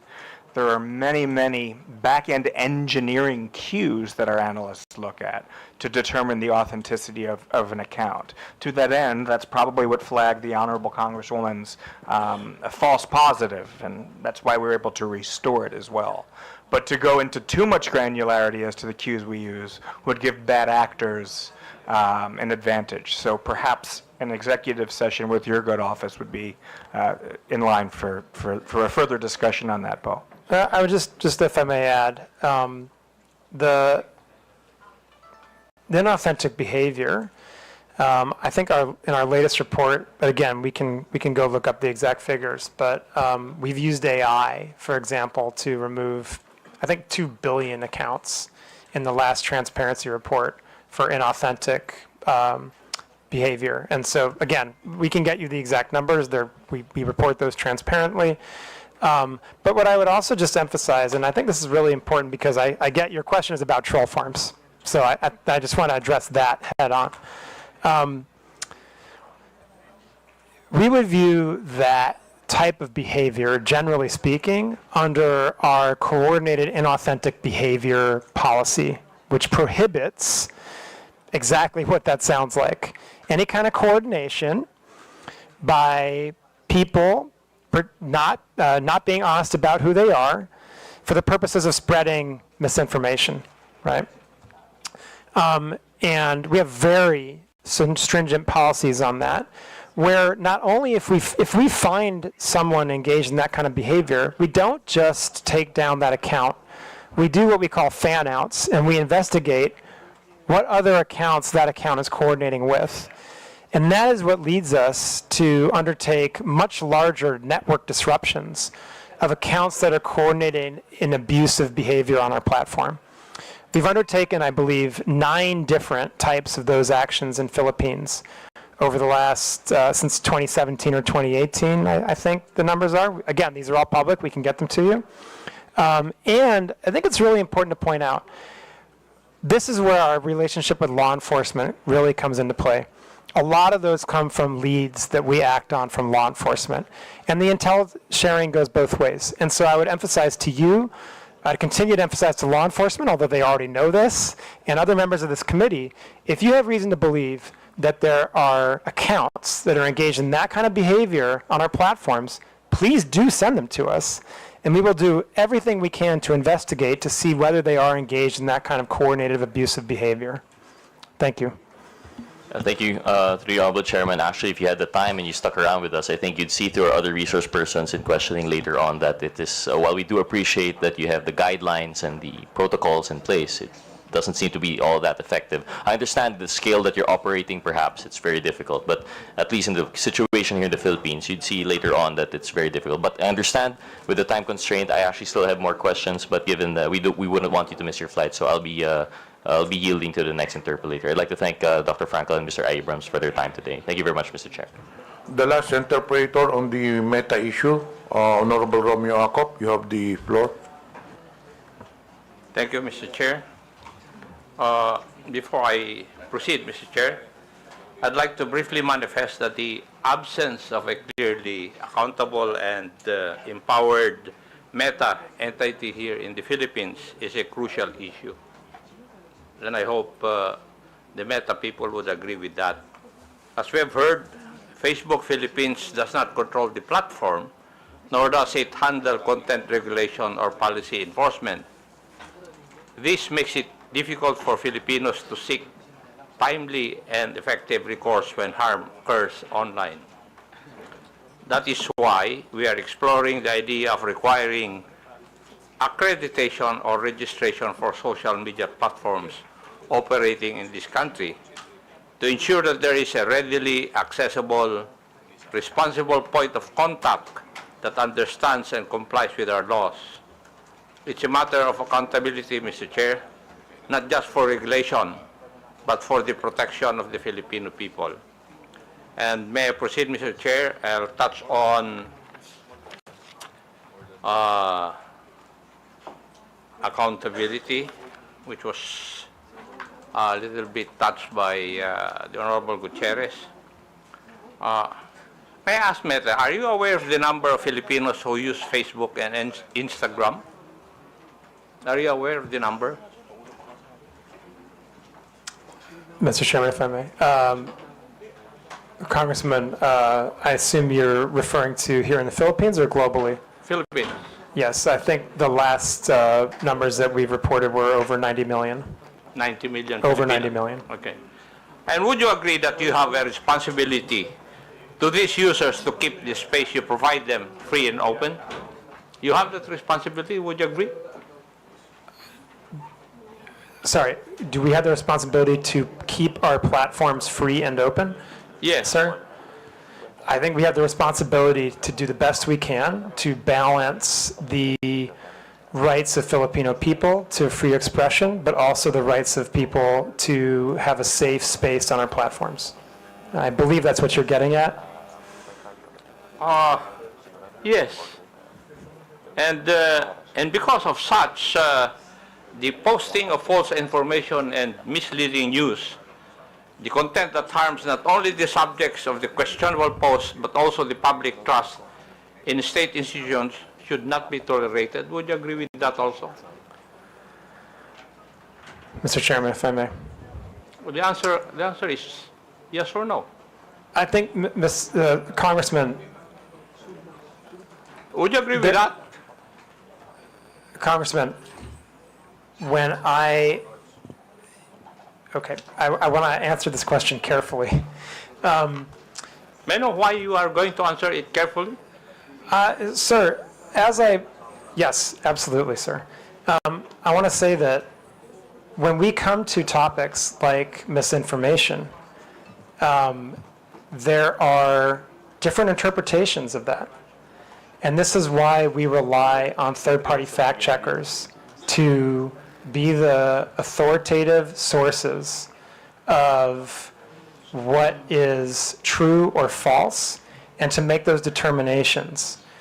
So that we, as a neutral platform and one that is committed to providing, again, the best we can do to balance freedom of expression and safety, are not the ones making the determination about what is true and false.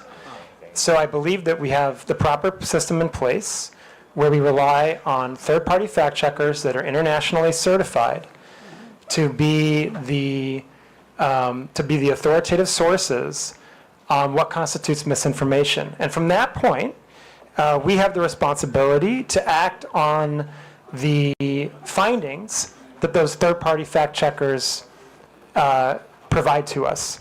And if they provide us the finding that that's false, then we do have the responsibility, and it is in our community standards, to make sure we've reduced that distribution of the content and properly labeled it, so anyone seeing that content knows that they are viewing something that is false and that they can access the authoritative source of information so that they can understand what the real situation is.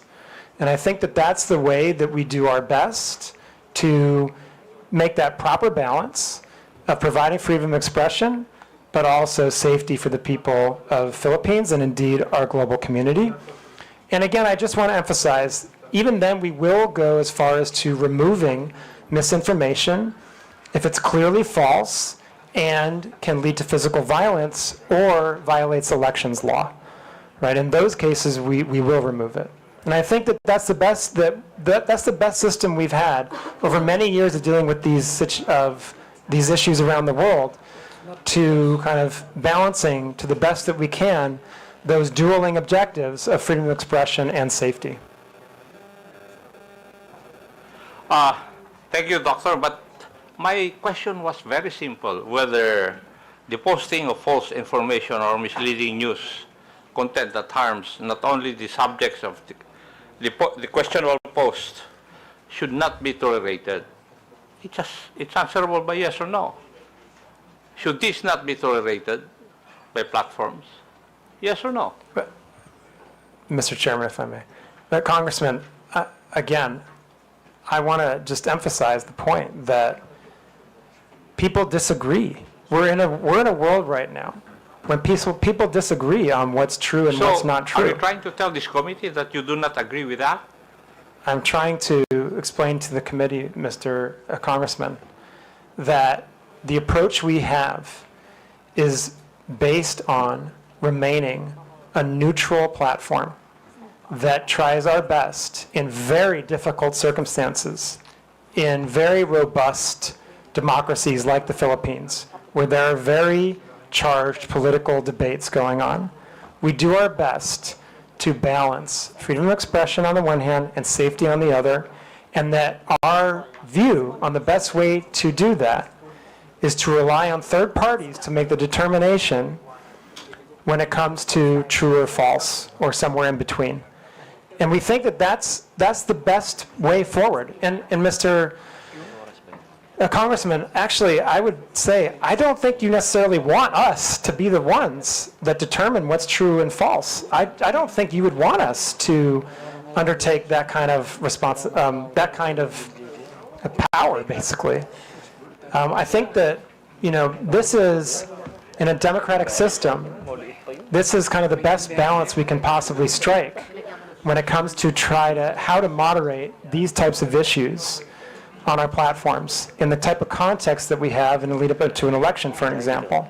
And I would just note again that we take our content moderation very seriously. We take our fact-checking program very seriously. We have 11 different channels between the government and our platforms to address any type of misinformation or other harmful content. We undertake network disruptions if we see that there's a coordinated abusive pattern when it comes to misinformation or disinformation or any type of foreign interference. And as a result of that, and I would just, again, you know, in the last election cycle, we were given an award by COMM for this work. And so I just have to continue to lean on that posture and on that approach as the best way that we can support the community that we have here in the Philippines. Thank you. But as we have discussed earlier, that there are systems and controls in place to remove posts that violate community guidelines. So we can both agree that some posts do not belong on the platform. Yes, Would we that can be correct absolutely also? agree. We can absolutely agree on that, yes. You can agree with that If already. there are some posts that don't belong on the platform, yes, absolutely. And as the platform itself, you would take action to remove these posts? Yes, sir, that's correct. And If they violate our therefore, community standards, we would remove them. yes, thank you. And therefore, it's fair to say that the platform has a duty to prevent the spread of such posts because they can cause harm. Would that also be correct?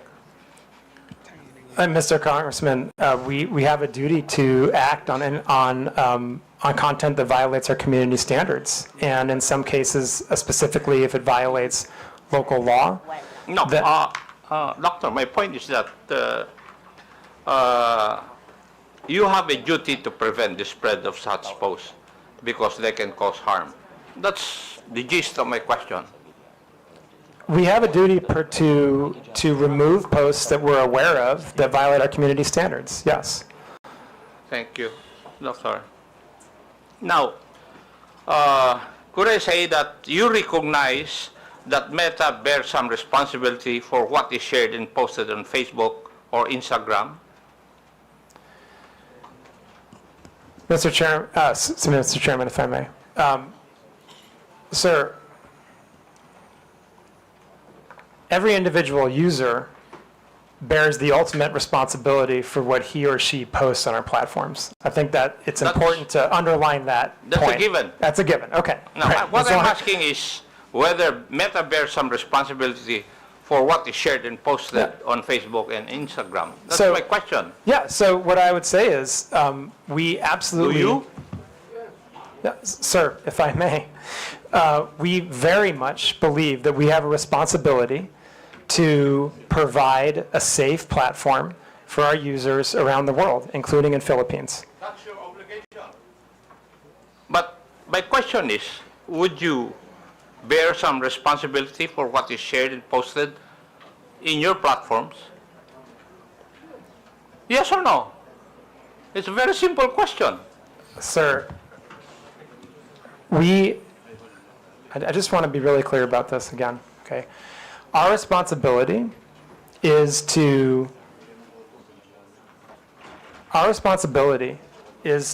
make sure that we are doing the best we can to balance between voice and safety, okay? And the ultimate Mr. Chair, responsibility, Mr. Chairman, for the people, Chairman, for the content posted is the I people think that post the it. doctor is evading the answer to my question. Any Tom, Dick, and Harry will say that it's answerable by yes or no. Mr. Congressman, the ultimate responsibility lies with the user who posts the agree. content. But what I'm asking is if Meta bears some responsibility. I'm not asking whether you are the primordial entity to be responsible. No, I'm not asking that. My question is whether you bear some responsibility. Mr. Congressman, if I may, I believe I've answered the question that I think the user bears the responsibility for what they post on our platform. Now, we have a set of community standards that we do our best to uphold because we want everyone to have a positive experience on our platforms and a safe experience on our platforms. And that's what our community standards are for. That's what our fact-checking programs are for. That's why we take these hearings very seriously. That's why we have the 11 different relationships with the government agencies in the Philippines so that harmful content can be reported to us. And I think that's how we do our best, like I said, to ensure that people have a voice and the freedom of expression while also a safe experience. But as I said, I think the ultimate responsibility for content lies with the user that's posted it. Mr. Chair, the questions I would be asking would depend on the answer of Dr.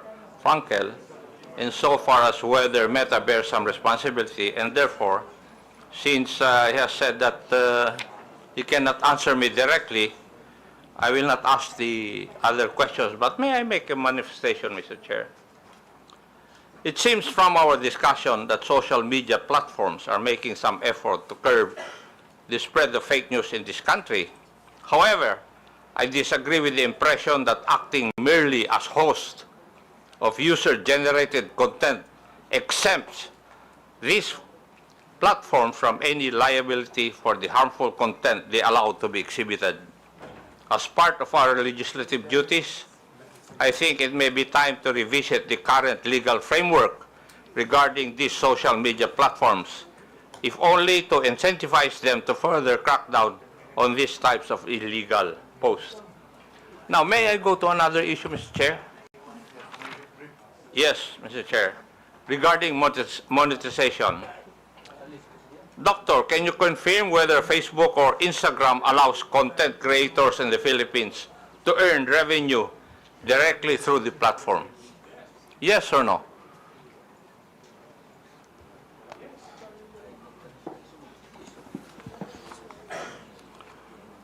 Congressman, I believe the answer is yes, but I want to make sure to check on that. I believe we have content creators that can monetize on our platform in the Philippines, yes. Thank you.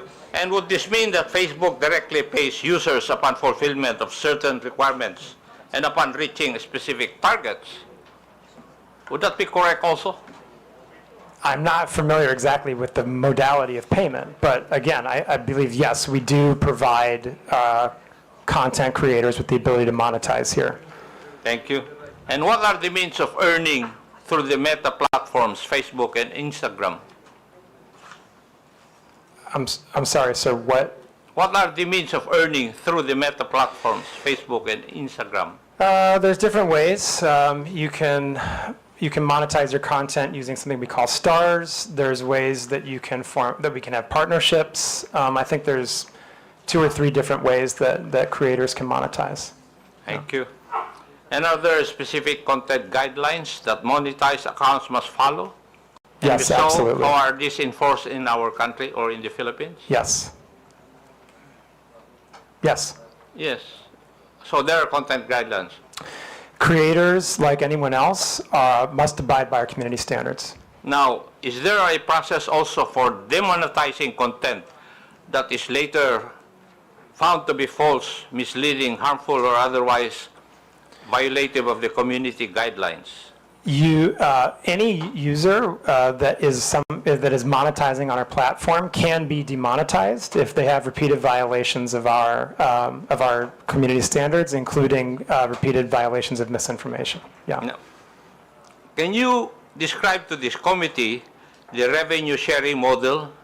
How much of the ad revenue goes to Facebook, and how much goes to the content creator? Sir, I honestly don't know the answer to that. I'm happy to provide that if we can take that under a question to come back to the committee. And who would be the proper authority from your group to answer that question? We can come back to you on that. There's a few questions I think that we're going to put together as part of the follow-up to this, and we can happily add that as one of them. Thank you. Now, my last question. How does Facebook ensure that creators don't exploit the algorithm by posting inflammatory or misleading content just to gain more views and earnings? Mr. Chairman, again, if I may, as you pointed out, sir, we have policies that will demonetize pages if they engage in repeated violations of our community standards, or if they engage in repeated instances of misinformation. For curiosity's sake, can you provide data available on how much content creators in the Philippines have earned through Facebook's monetization programs over the past years? Mr. Chairman, I'm sorry, I do not have that data. And who would have that? Again, we can take that question under advisement and see if we can come back with something, but that may also be subject to privacy, and so I would have to see what the exact question is and see if we can come back to you on that. Thank you. Thank you, Mr. Chair.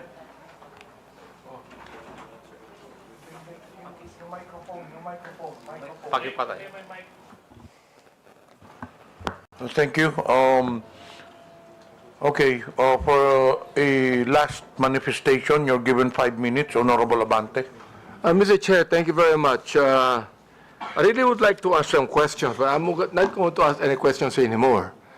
But as I listen to your explanation, I begin to realize, and I don't understand what Meta actually is, all right? I have to admit I'm ignorant of what you're trying to do. But I would think, Mr. Chair, that Meta is a self-regulatory agency because you have community standards. Content and accounts that violate our community standards, including harmful misinformation, and you remove it. And you're not telling us that you have, in a way, a responsibility to do it. You have, because you are a self-regulatory agency of your company, of Facebook. Now, Mr. Chair, I'd like to ask if Meta could be able to provide us a data of whatever your community standards are, because we don't even know. We'd like you to give us a data of what you mean by harmful this misinformation. I'm not going to ask this question anymore because I know you're going to answer us with a lengthy statement, but just give us a data. What do you mean? Guidelines. What do you mean by community standards? What do you mean by harmful misinformations? Just give us the guidelines for that. Can you do that, Mr. Chair? Mr. Chairman, if I may. Congressman, our community standards are publicly published and available on No, Mr. Chair, I'm asking that you give us the data. Not being able to see it on public. We would like to ask you to give us the data. Anyway, Give us the guidelines for your Honorable Abante. community standards. there are many requests as per interpellation from the different congressmen. So we will incorporate all these requests, requesting data.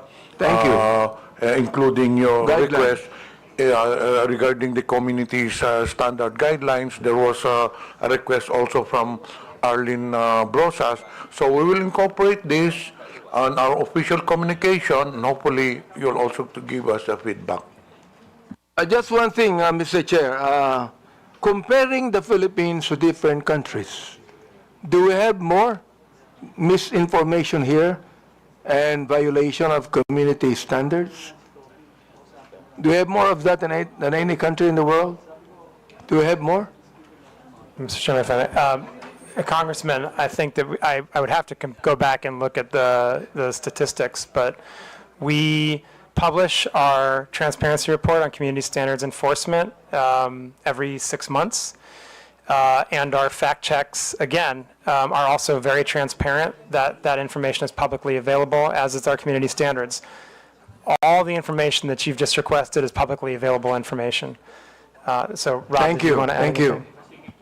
You're asking, with your indulgence, Mr. Chairman, you're asking, obviously, Congressman Abante, a very important set of questions. The first thing I would say is just to reiterate, our community standards are readily available online. Number two, they're iterative. So in our consultations with your government and many others, they're revised with a lot of regularity.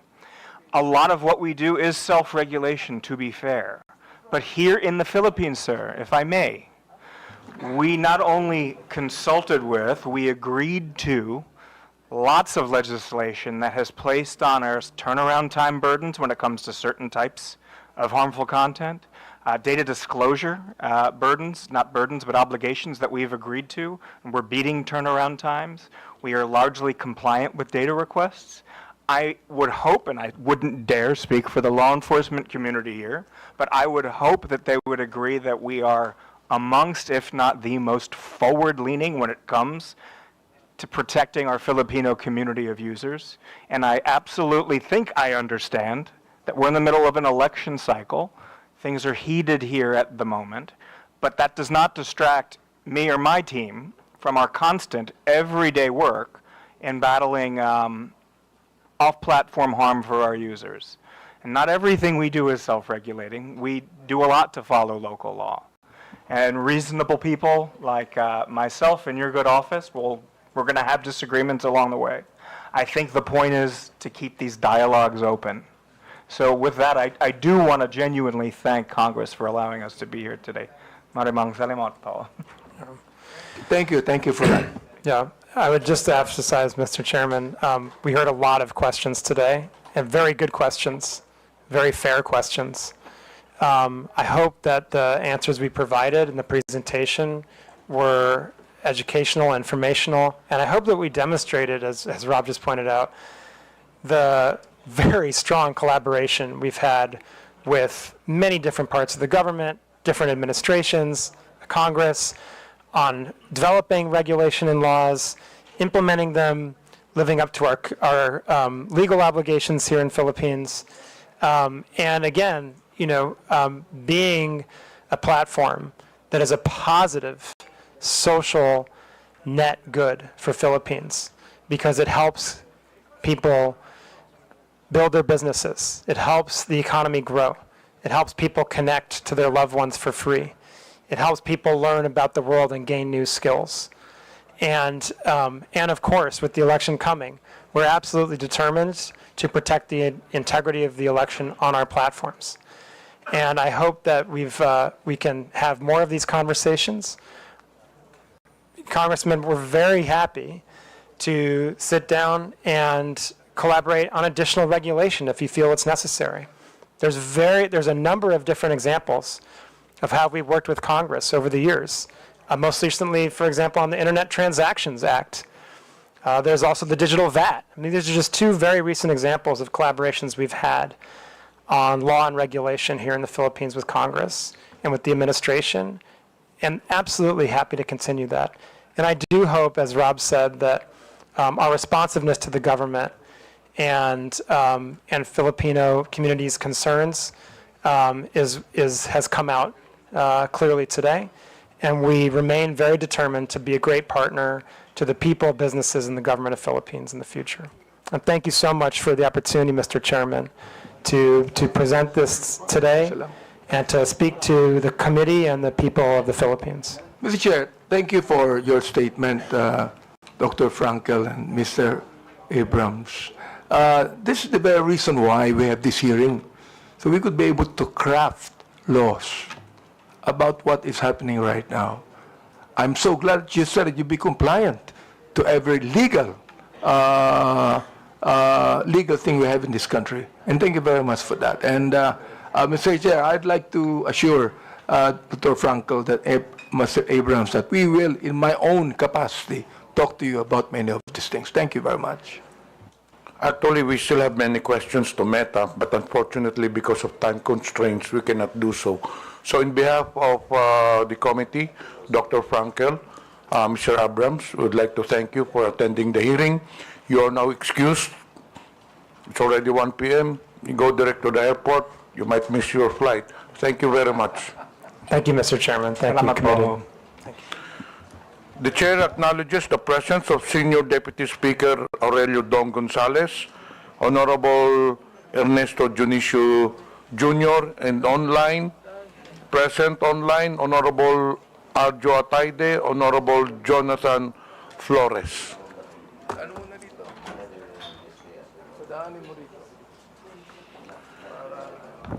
We have 5 issues to be discussed in today's hearing. 1, social media platforms.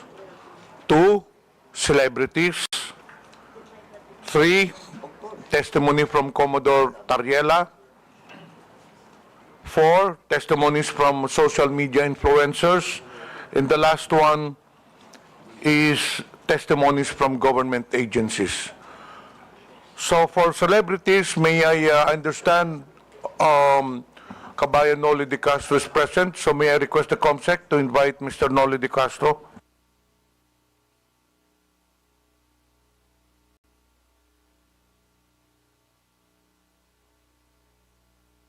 COMSEC, pwedeng maimbita natin si Mr. Noli de Castro so that we will have an orderly hearing and a smooth flow of discussion.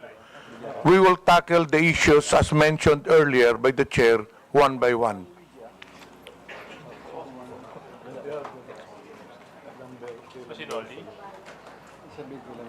COMSEC, I understand, I was informed earlier that Mr. Noli de Castro is in the holding room. Yes, sir. This one is raised. Okay. Can we invite them?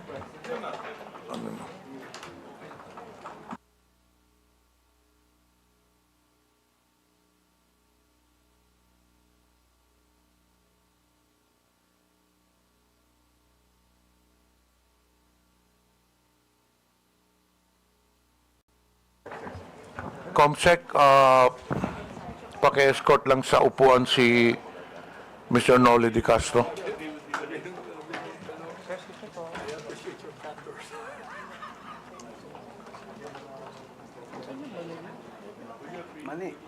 Thank you, Kabayan Noli, for attending the hearing. We will give you an opportunity if you would like to make an opening statement.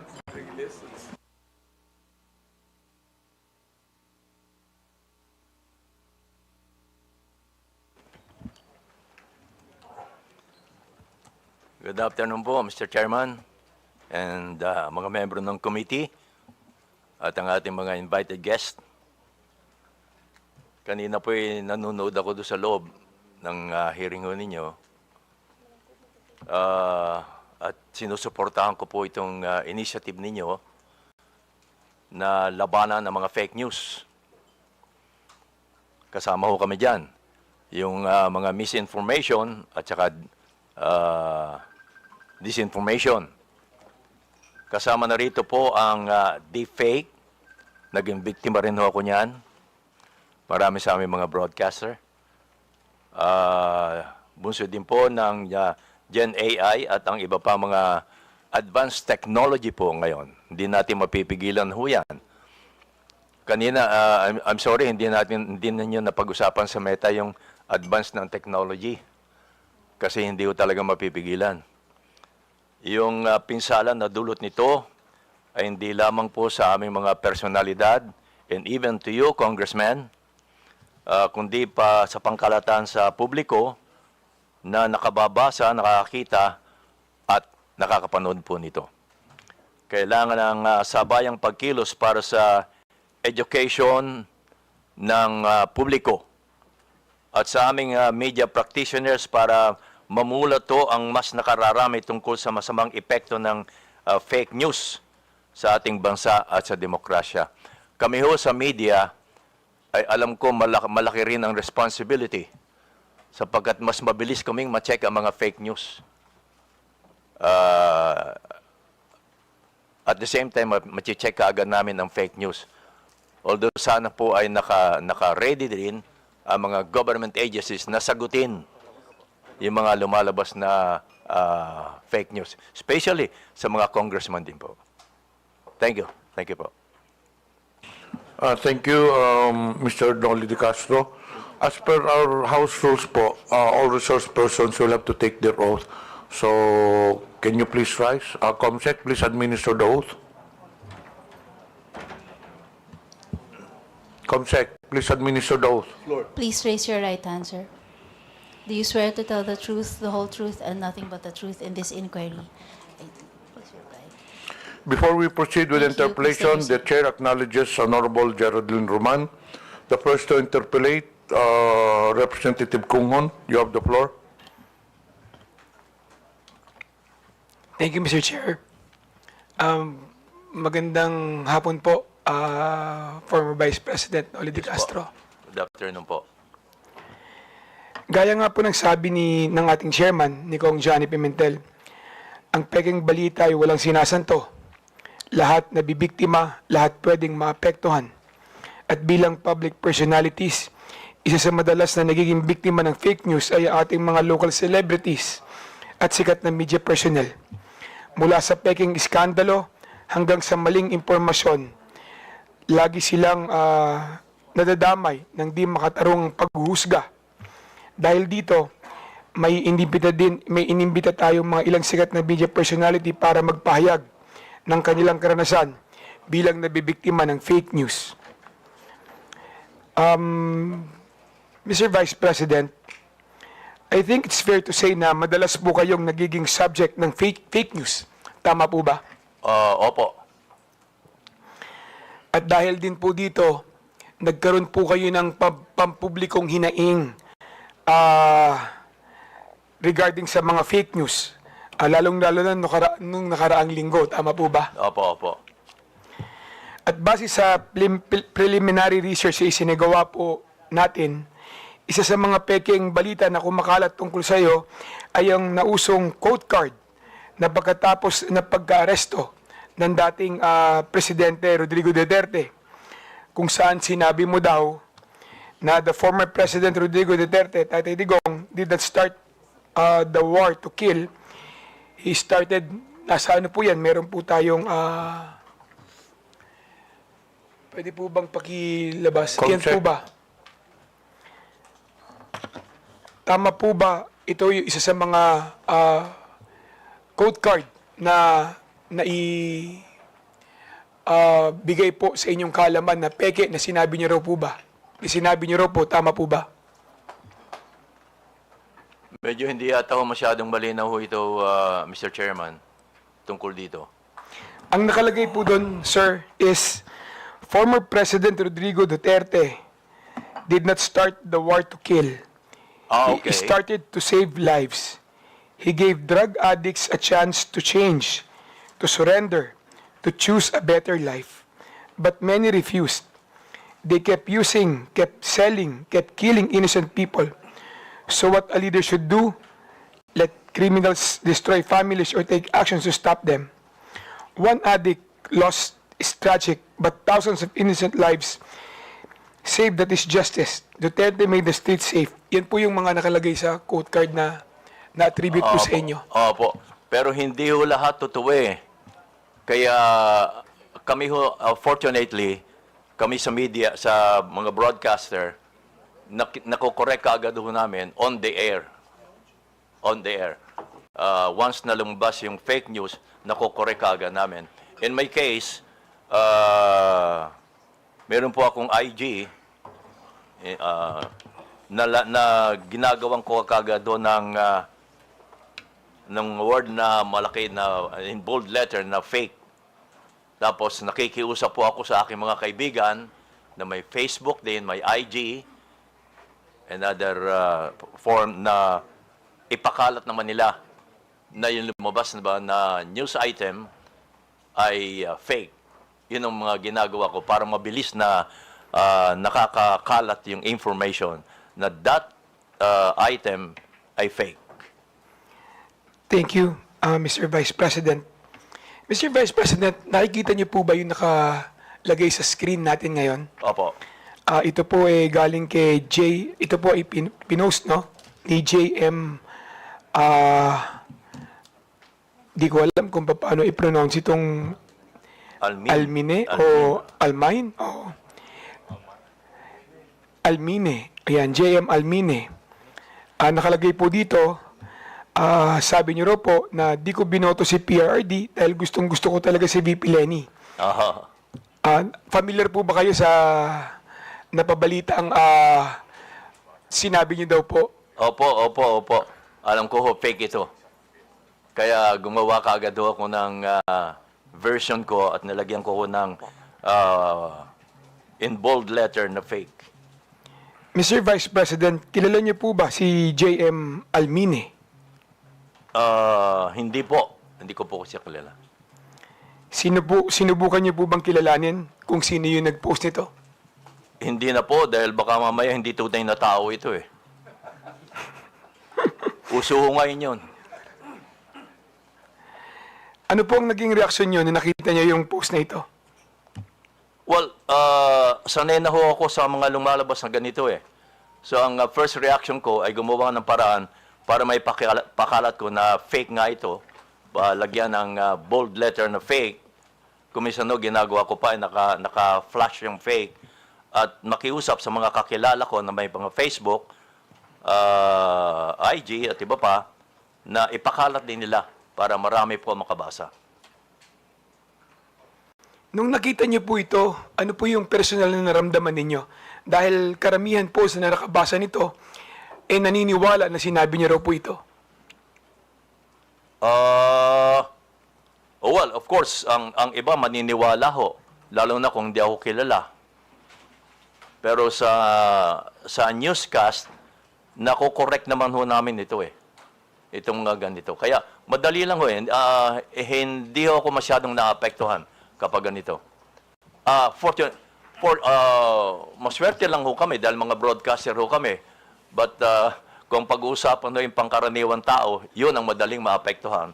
At wala silang means, wala silang source para makorek agad yung lumabas na fake news. Mr. Vice President, pagkatapos po kumalat itong mga fake na quote card na ito, madaming organisasyon ang nag-post at nag-fact check din ng balita na ito. Alam niyo ba kung ano-ano yung mga organisasyon na ito tulad ng ABS-CBN Fact Check, Opo, meron po Verifies, kami ganon. etc.? Opo, meron po kami ganon. Ang ABS-CBN may fact check at inilalabas po namin yan sa TV Patrol. Yung mga fina-fact check po namin. Sa inyong personal na opinion po, Mr. Vice President, nakakatulong ba sa pagtigil at pagkalat ng fake news ang pagpa-fact check ng ABS-CBN, Rappler, Verifies? Nakakatulong po ba ito? Well, nakakatulong ho, pero hindi ko alam kung ilang porsyentong na itutulong dito. Pero nakakatulong ho. Definitely. Thank you. Sir, isa na naman pong balita na kumalat sa inyo ay yung pagkakadulas ninyo. Naalala niyo po ba ito noong 2021? Dadulas. Meron pong fake news na kumalat noon, yung pagkakadulas ninyo, pagkakoma at pagkamatay umano. Oh. Noong October 26, 2021. Opo. Naalala niyo po ba ito? Opo. Kung saan kayo po ay nag-post katabi ng inyong koi pond ng magandang umaga bayan. Pagpalain sana po ng Diyos ang inyong umaga, mga kabayan. Naalala niyo po ba yun? Kasunod po nito, yan po yun, kabayan. Nasa screen po natin. Kasunod po nito ay nag-post kayo ng isang video na may caption, miss ko na po kayo, mga kabayan. Abangan. Opo. Naalala niyo rin po yun. Pati po ang inyong anak na si Madam Kat Di Castro ay nangangailangan pa mag-post upang patunayan na ang balita na yon ay fake news din sa inyong pagkamatay. Kaya ang sabi niya, "Hi everyone, my dad's absolutely fine. We just had dinner." Ang post ni Madam Kat Di Castro. Opo. Ano po ang inyong reaksyon nung nakita niyo na may kumalat na kayo ay pumanaw na? Well, sabi nga ho nila, kapag kayo nabalita na patay na kayo, ay masahaba ang buhay nyo. But isa pa ho, sabi ho namin kami mga personalities, bad news or good news ay publicity pa rin ho. Kaya kung may ganyan, ay pag-uusapan pa rin kayo. Pero may mga news naman na medyo masakit na. Lalo kung affected ang ating bansa, Kung ako lang, okay lang 'yon. Pero pag affected na ho ang bansa, iba na 'yon. Mr. Vice President, yung mga tao sa paligid nyo, yung pamilya nyo, naapektuhan ba sa fake news na ito? Medyo ho, mas una silang mas una silang naapektuhan kapag may mga fake news na involve ako. Naniwala ba sila agad nung nakita nila yung balita na yan? Ay hindi ho, dahil alam naman nila ang nangyayari ho sa akin. Kaya hindi sila naniniwala kaagad. Kaya lang, nagwo-worry lang sila. Sir, yung mga taong hindi mo naman personal na kilala, tulad ng karamihan na yung mga viewers, na yung mga fans Opo. at supporters, ano ang naging reaksyon nila sa balita na yan? Well, ang nababasa ko lang ho, hindi rin sila naniniwala. Yung iba naman, nagko-condolence na. No? Lumabas ng balita na ako'y patay na. So, sinasagot ho sila, hindi ho, buhay pa ho ako. Yung mga ganon. Sir, sinubukan niyo po bang alamin kung sino yung nagpalaganap ng fake news na ito? Gusto ko ho lang alamin, pero wala akong means na alamin kung paano Kung ang Meta nga, walang masyadong means para alamin Napansin ko kanina sa tanong nila, Congressman Gutierrez Sir, ni-report niyo po ba yung fake news na ito? I mean sa Facebook, sa Meta? Hindi na po. Hindi na po. Lately ko lang nalaman na kinakailangan pa palang i-report mo para umaksyon mo sila. Kailangan pang i-report. Actually, pagkatapos nung kumalat na kayo ay pumanaw na, marami din po ang nag-fact check, no? Na organisasyon para siguraduhin na may tama yung kumakalat sa inyo na balita na kayo ay pumanaw na.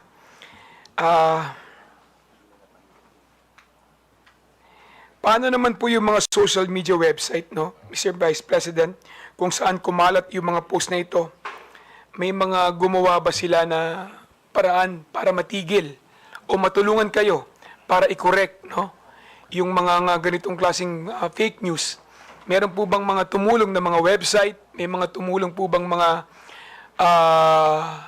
individual para kayo'y matulungan na pagsawata nitong mga fake news na kumakalat sa inyo? Again, may means kami para maharang kaagad yung mga fake news na yan. Because nakikita nila ako sa television na nagbabalita pa rin ng live.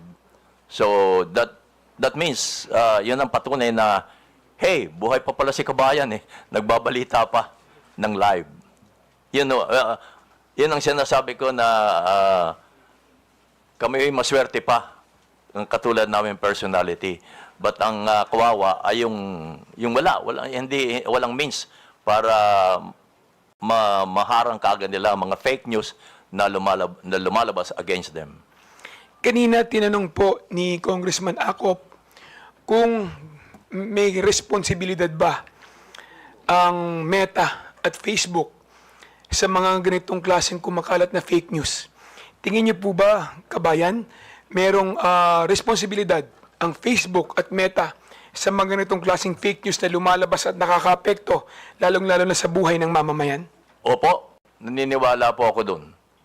At naniniwala din akong negosyo ito Pati na po sa mga vlogger, kaya sila nainggan yung mag-vlog, ay dahil sa kumikita rin sila. Aminin natin, huwag na tayo maging hipokrito dito. Pati ang Meta, alam naman nila yun. Negosyo nila yun So, tingin niyo po, hindi lang sa content creator o nag-post ang sole responsibility pagdating din po sa mga post na pinopost nila, pati rin po ang Meta. Opo. Meron tingin niyo, meron din pong responsibilidad Yes patungkol po. sa mga post na ilalagay sa kanilang platform. Mahalaga po yun. Dahil sila ang means para may pakalat yun Wala namang iba. Sila rin kung Facebook, kalimbawa, Facebook lang ang magpapakalat niya, wala nang iba. Facebook to Facebook, yung may mga Facebook. So, naniniwala ako na ang Meta ay malaki ang responsibilidad. Thank you, Mr. Chair. Re-reserve ko po yung aking mga katanungan sa susunod na round. Thank you, Mr. Chair. Thank you. Maraming salamat, Mr. Vice Are there President. any other members who would like to ask questions to the former Vice President De Castro? I understand Honorable Roman is inclined to ask questions. May we know from any Wala na. nagpalista po si si General Honorable Roman. But it seems that Lumabas.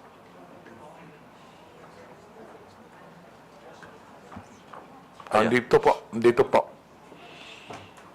So the next interpolator is Congresswoman General Din Roman.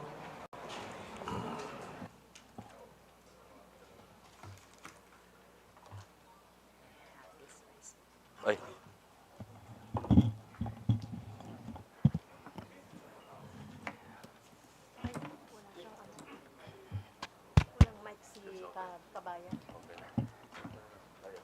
Hindi ko naman kayo interview. Magandang hapon po, Mr. Chair, ang aking mga kasamahan sa Kongreso at ang ating mga resource person. Today, we are celebrating the 4th TRICOM meeting, whose aim is to eventually eradicate fake news by means of state regulation. What have we established in these past 4 meetings? What has become obvious to all of us is that the different social media platforms lack a uniform regulation that would require them to, number one, establish a legal entity in our country. Ito po yung kadahilanan kung bakit ang ilang social media platforms po natin ay walang physical presence sa ating bansa. Wala rin po tayong isang regulation kung saan nasasaad na ang kanilang perang kinikita ay dinedeclare o binabayaran ng corresponding tax. Pero hindi ko na po panghihimasukan yan sapagkat yung aspekto ng taxation ay beyond our objective here in the TRICOM.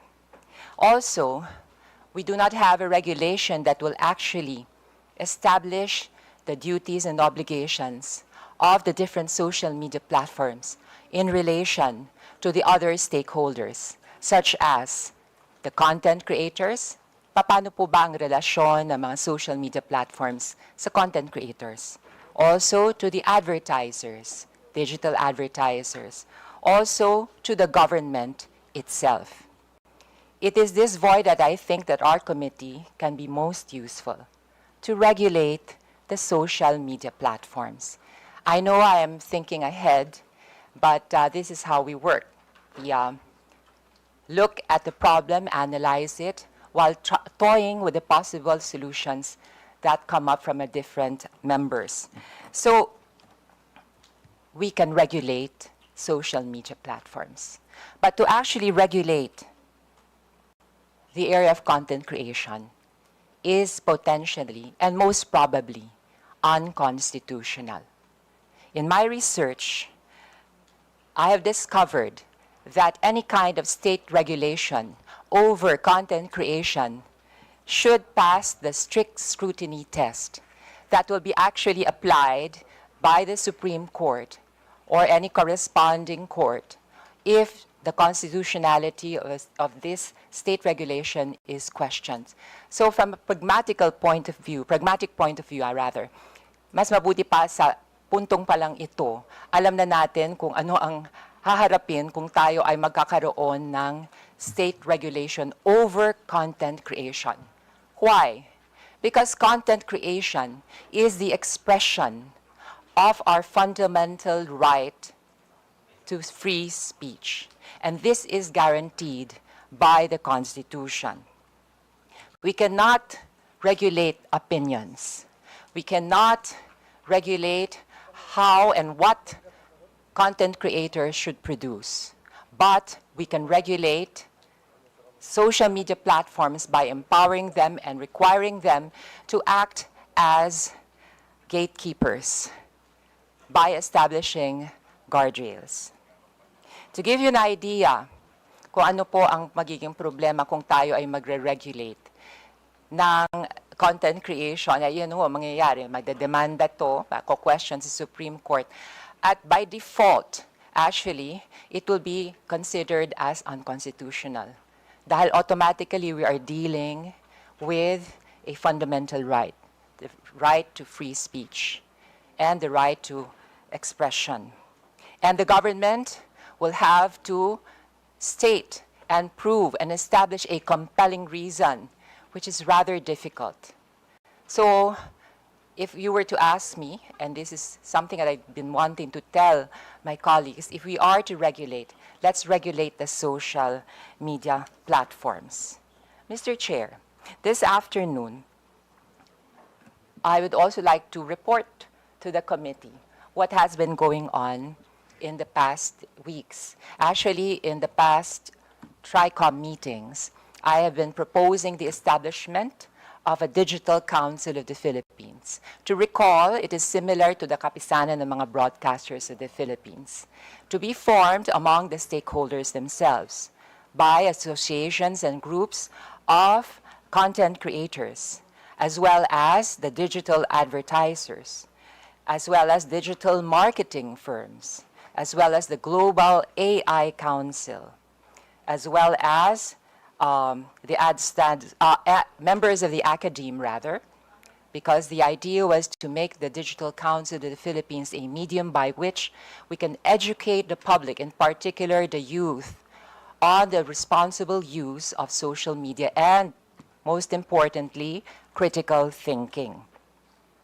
We also wanted representation from the DICT in the Digital Council of the Philippines, as well as the NBI and the PNP. So the idea is basically self-regulation. It has worked for the advertising world when commercials are submitted to the scrutiny of the Ad Standards Council to see, based on their own code of ethics and standards, if the commercials are fair and true. So, depende po sa findings ng Ad Standards Council of the Philippines, ay aaprubahan ng isang commercial o hindi. Sa kapisanan ng broadcasters ng Pilipinas naman, sa aking pagkakaunawa, ito po ay hindi government-controlled. Ito po ay self-regulating.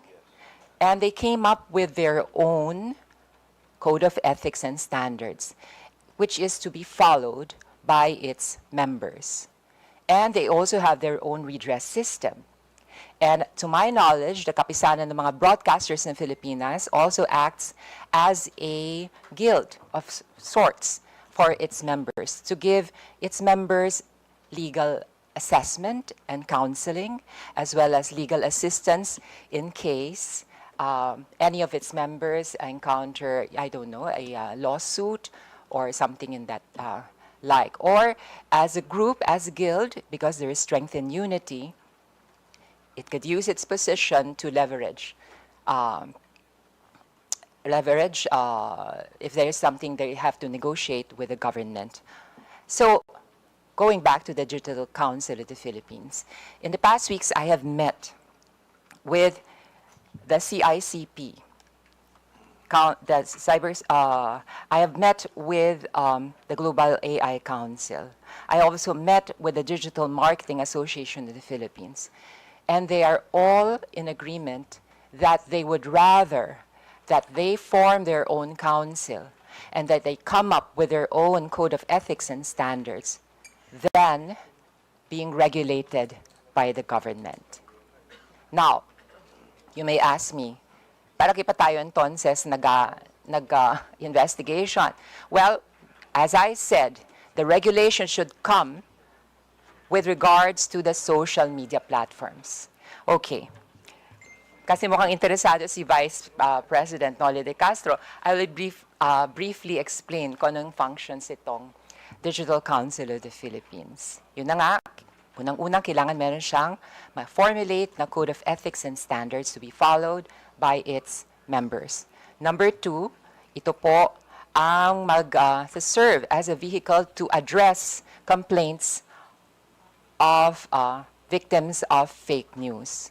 It has the technical means. Ito po yung parang konseho na magsusuri at magfa-fact check kung ang isang complaint ay may basihan, kung tunay na biktima ang isang grupo ng isang scam or isang businessman ng isang scam o kaya ng isang government agency, ng isang fake news, and it will come up with its findings.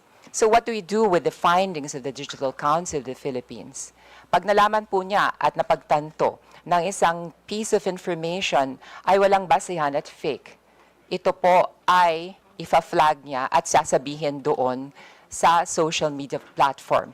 Para po, by law, ang social media platform will be obliged and required to flag a certain piece of information as fake or to take it down, which is already being practiced by TikTok, to my knowledge, and also by some other social media platforms that have community annotations, community notes, no, na nagsasabi itong information na to ay lacking information o ito'y walang basihan. So this is a way of administering justice without stepping on the constitutional right to freedom of speech or expression. Kasi sa laban po sa fake news, ang kalaban po natin talaga dyan, syempre, of course, is the piece of news itself. Ako po ay naniniwala kapag ang isang piece of information ay walang matibay na pundasyon na nakapatong at nakasalalay sa katotohanan, ito po ay babagsak. Pero kailangan nga lang ho ay mag-cooperate ang ating mga social media platforms. Maaring tanong po ng iba dyan, paano mo ma-ensure na lahat ng content creators na magiging miyembro nitong Digital Council? Pero hindi po ito ang pangarap ng Digital Council of the Philippines.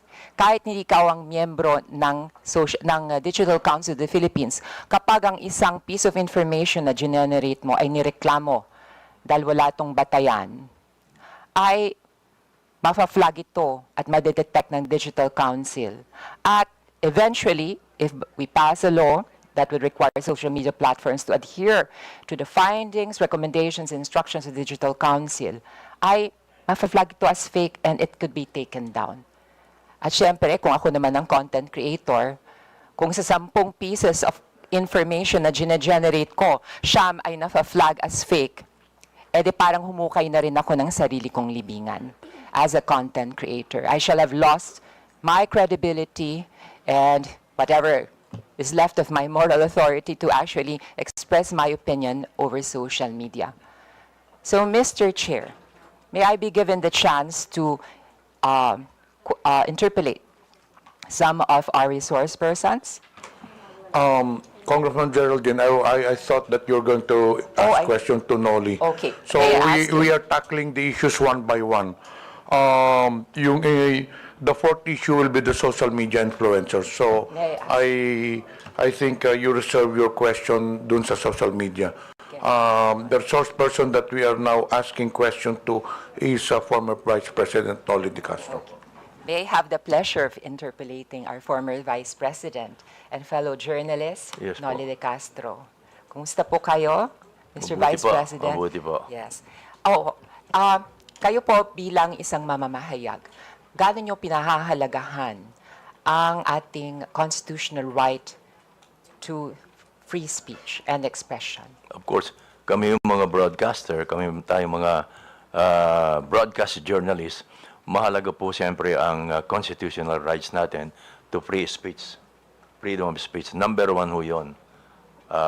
Pero, as a broadcaster din po, sinabi niya sa kapisanan ng mga broadcaster ng Pilipinas, during our seminars, way back, ang ini-instill sa aming utak ay maging responsible journalist. Responsible on the air. That means, ang sasabihin namin ay may batayan, may source, sabi nga ninyo, ay titindig yung mga balita. Kahit sinong komisyon ay nakatindig yung mga balita, may mga patunay. So, yun, responsible journalist. I remember that, I cannot forget that, be a responsible journalist. Mr. Chair, maidagdag ko pa po, kayo po ba ay kasapi ng kapisanan ng mga broadcaster ng Pilipinas? Yes po. Automatic po yun. At meron po ba kayong sinusundang Code of Ethics and Standards sa loob po ng KBP? Meron din po. Maliban doon sa Code of Ethics namin sa ABS-CBN. Okay, meron din sila sa ABS-CBN. Opo. Ngayon po, sa inyong karanasan, meron na ba kayong na-encounter na isang kasapi ng KBP na hindi tumalima sa inyong Code of Ethics and Standards? Well, unang-una ho, hindi na kinakailangan dumaan pa sa KBP pag may ganon. Yung mismong station ang nagdidisiplina sa kanya tungkol diyan. Kasi kumisan, inaamin ko rin naman na may mga broadcaster na may mga political leanings. Lalo na ho ngayon, malapit ng eleksyon. So, meron ding mga broadcaster ang nagagamit ng ilang mga, well, of course, kandidato dahil sa malapit ng eleksyon for monetary reason. Yes po, Opo. Mr. Chair. Kung sakali po, yung mismong radio station ay kakonsyaba noong, I don't know, ng isang politiko, paano yon? Ina-apply po ba sa ganitong instance Iyon lang yung ho. Code of Ethics at saka standards ng KBP? Iyon lang. Baka ho mamaya ay utos din ng istasyon. Opo. Pero po, ang sabihin ko, doon po, meron po bang in that case, i-apply ang KBP? Meron dapat to magreklamo ang isang kandidato sa kapisanan ng mga broadcaster ng Pilipinas. Okay po.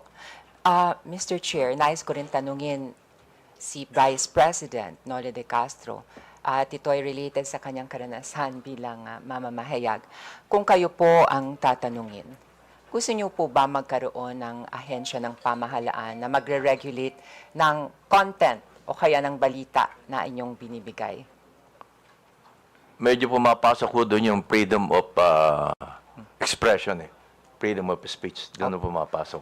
So, sa madalit salita po, Mr. Chair, hindi kayo sang-ayon? Hindi ho, pero pwedeng i-regulate to in some sense. Hindi ho yung pure regulation. Yes. Mr. Chair, for the information of our resource persons and my colleagues, there is already a law that actually addresses the problem within the world of journalism. This is the 2012 Cyber Libel Act. Basically, we have the freedom of speech and expression. But there's just like any other right, this is not absolute. Absolute. The state can regulate in order to protect public interest. But in regulating the freedom of speech, which is a basic constitutional right, it has the obligation to use the least restrictive means. At may dadagdag ko pa po, pagdating po dito sa pag-regulate ng free speech, it's parang, it's a lost cause basically. Kasi iko-question talaga yan sa Supreme Court. Ganun po ang mangyayari. So maitanong ko po sa inyo, Ms. Kabayan, na pakinggan niyo po briefly yung aking sinasuggest na Digital Council of the Philippines. Kumbaga ito parang self-regulatory, pero magfa-fact check din po siya. Tapos, yung findings niya ay ipapasa po doon sa different social media platforms katulad ng Facebook, ng Instagram, ng X, ng TikTok. At nakabase po doon sa findings, pwede po nilang i-flag, pwede po nilang i-take down yung content. So, in other words, ang naturang mga platforms ay member din ng Digital Council Yes of the po, Philippines. maaari po silang member ng Digital Council of the Philippines. At yun nga ho, sinasangguni ko na maaari po tayong magkaroon ng isang batas para obligahan itong mga social media platforms na i-flag itong mga pieces of information na matutuklasan na fake. Opo, dahil malaga po ang sa hearing ho kanina at yung mga guests mula sa Meta, importante talaga ho yung mga platforms na sila ang mag-control, or mag-monitor ng mga lumalabas sa iba't ibang platform nila. Yes po.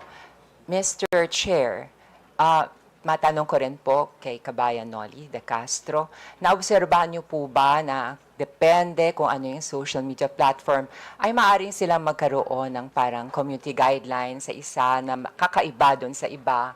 Kumbaga, Facebook meron siyang sariling guidelines, ang Twitter may sarili siyang guidelines. Sa inyo pang karanasan at obserbasyon ay nakikita niyo po itong ganitong sitwasyon.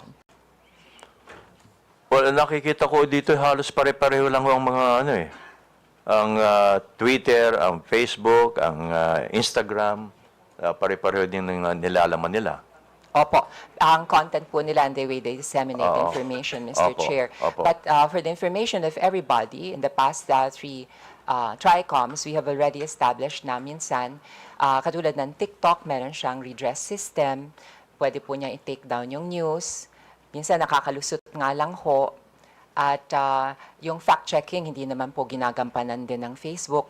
Parang i-report po ang isang piece of information. Paramihan po ng report. Kahit totoo na po yung news, pero natalo ka sa dami ng trolls ng kabilang kampo o kaya ng kabilang bando, iti-take down ito. So it's not really on the basis of what is true or what is fair. It is on the basis of gaano karami kang magre-report, di ba? Parang popularity contest. So ito po ang problema nga natin. So with that, Mr. Chair, I would like to conclude by asking, would you agree to the idea of a digital council of the Philippines? Yes po, Congressman. Itong Digital Council of the Philippines, just like kapisanan ng mga broadcaster ng Pilipinas, ito ho ang maaring, kasi sabi nga ninyo ay hindi ho tayo pwedeng maglabas ng batas dahil makikwestiyon hanggang Supreme Court. So itong Digital Council of the Philippines, ang pinaka-mabilis na maaaring kumestyon sa mga content providers na lumalabas, lalong-lalo na ang mga fake news. Maraming salamat, Mr. Chair. I would just like to conclude by reiterating my stand against fake news. It is really alarming. It is appalling. Yes, of course. Appalling is an understatement, in fact. Nakakainis na po talaga. It's really annoying. Especially ngayon, maraming political developments, it's election time, iba-ibang paninira. And I have also observed, it is also, katulad ng isang araw lang, meron akong isang constituent na halos mabiktima ng perang scam. Ginamit ang deep fake ni Mr. Ramon Ang, as well as ni Katunying. And they were actually trying to sell this pyramid scheme. And alam nyo naman, not everybody can exercise or has the ability to exercise critical thinking. At minsan, dahil sa kahirapan na rin ng buhay, ay kumakapit sa patalim, sinasakyan ito mga scam, gini-give up ang kanilang, at nawawala ang kanilang hard-earned money. Not only that, itong nakaraang weekend nga rin, marami mga fake news na lumalabas. And kahit anong ginagawa na positibo ng ating pamahalaan ay nalulunod sa dagat ng fake news. And this situation cannot be tolerated. This is the hope of this humble representation, that we can come up with regulation that will effectively control the spread of fake news while respecting our basic constitutional right to freedom of speech. Maraming salamat po, Mr. Chair. Honorable Franz Castro is recognized. Thank you, Mr. Chair. Magandang hapon, kabayan. So, ilang, yung iba naman na tanong na ni Geraldine. Yung tungkol doon sa ang mga broadcaster po ay regulated, self-regulation sila, di ba? And regulated din po kayo ng KBP at saka ng station. Kasi meron nung isang hearing, Mr. Chair, na dito, vlogger siya at the same time, meron din siyang station. No? Meron din daw siyang parang network na kinabibilangan. So, di ba, Mr. Chair, may mga broadcaster din, journalist, na nagiging vlogger. So, paano po ba ito nare-regulate? Kasi itong vlogger na to, halimbawa, broadcaster siya, pero may mga disinformation or fake news. Nire-regulate din ba ito ng station o yung network na kinabibilangan niya, kabayan? Dapat po, kasi kung mga fake news ang sinasabi niya, at hindi lang once, twice, or thrice, dapat ay kumilos na ang istasyon or even ang kapisanan ng mga broadcaster ng Pilipinas. Okay, so nag-a-announce ba ang network na may mga ganitong disciplinary doon sa mga broadcaster at the same time vlogger na nagbibigay ng disinformation? Normally ho, ang aking experience ay sinasabihan lang ho sila Okay. to stop yung ginagawa niya. At nagko-correct. Tama po ba? Dapat i-correct Dapat niya. kino-correct no, Oo. yung mga disinformation. Kasi kung hindi niya i-correct, paulit-ulit na siya sasabihan or until isuspindi siya. Okay. Kahit na po ito ay information, dapat po kung meron siyang sasabihin na opinion, ay dapat nakabase pa rin sa facts. Sa tamang impormasyon. Yes, sa Opo. tamang information. Opo. Pangalawa, Mr. Chair, ito syempre, kanina sinasabi natin na hindi naman maiwasan na yung isang broadcaster o kahit na kayo po kabayan, meron kayong sariling opinion Opo. sa mga bagay-bagay. So, paano nyo po yun masasabi? I mean, di ba, freedom of expression, pero kung kayo po ay nakapaloob sa sa isang network na halimbawa may political leaning, paano po nyo ma-express yung inyo pong sa programa ninyo? Well, sa akin pong experience, hindi ko po tinitingnan yung kung ano man political leaning ng istasyon. Ang sa akin po ay kung ano aking opinion, kung ano ang tama, yun ang sinasabi ko. Wala pa naman ako na-experience na sinabihan ako ng istasyon, oy, medyo hinay-hinay ka dahil yung ating boss ay iba ang political leaning. Wala pa naman akong ganong experience. Dahil ang human being po, Mr. Chair, ay socially and politically charged. Siyempre, meron siyang sariling opinion. So, naniniwala kayo na among broadcasters, journalists, wala naman talagang sinasabing neutral. Tama po. Kasi meron din kayo talagang sariling choice. Minomonitor yan ng mga kanilang superiors. Kaya, syempre, ang mga teachers dapat din nagpapahayag ng sarili nilang experience or sarili nilang pong choices, etc. So, katulad din po yan ng mga broadcasters, though meron po silang tinatawag na regulation. So, ano pa rin po, Mr. Chair, above all pa rin yung freedom of expression. Thank you po. Maraming salamat, Honorable Franz Castro. Mr. Vice President, mukhang wala na yatang magtatanong na congressman, pero bago po kayo umalis, meron lang akong katanungan out of curiosity sake. Hindi pa niyo sinubukang alamin kung sino ito mang nagpakalat ng fake news sa inyo? Hindi na po, Mr. Chair, Kasi karaniwan naman hindi tunay na pangalan na ginagamit nila Oo. Although, nag-isip sana akong lumapit na ako sa NBI kung hindi siya hihinto. Pero huminto naman ho nung sagutin ko na sa pamagitan ng paglalagay ng bold letter nga na fake. Madalas po ba kayo ginagawa ng fake news? Well, pag ganito malapit ng eleksyon. Pero pag walang eleksyon, hindi ka na kayo ginagawa. Medyo tahimik ko sila. Pero sa tingin nyo, Vice President, bakit kayo ginagawa ng fake news? Meron ho bang galit sa inyo? Hindi naman siguro being a radio and television personality, nakikita nila na kapag akong ginamit, mukhang sisikat sila. Yes, parang gano'n parang gano'n Pati nga, sorry to say this pati nga yung utot ho binibintang sa akin. Nag-viral ho yun sikat ho talaga kayo You're well known all over the country. So probably some of these, I would say, bloggers are taking advantage of your popularity. Ika nga ginagamit kayo para naman sila maging popular din po. Well, sabay na ho yun. Sabay na yun. Kaya lang ho, hindi ako kumikita, sila ang kumikita. Hindi, kumikita naman po kayo doon sa broadcasting. Last tanong ko po, yung ganyang fake news, hindi po ba kayo nasasaktan? Hindi po ba kayo nagagalit? Hindi naman po Hindi ako tinatablan Hindi ako tinatablan po. Hindi kayo naapektuhan, kagaya noon, na pinagbintangan kayo na hindi kayo bumoto kay PRD, bumoto kayo o yung sinabihan patay na po kayo, hindi ba kayo nadidepress o nagagalit? Hindi po kasi nasasagot ka agad. Yun ang advantage ho namin, nasasagot namin kaagad bilang isang broadcaster. Oo. Pero sa pangkaraniwan tao nga po, sabi ko nga, baka mahihirapan nung sila dahil hindi kaagad nila masasagot. Wala silang means para masagot kaagad.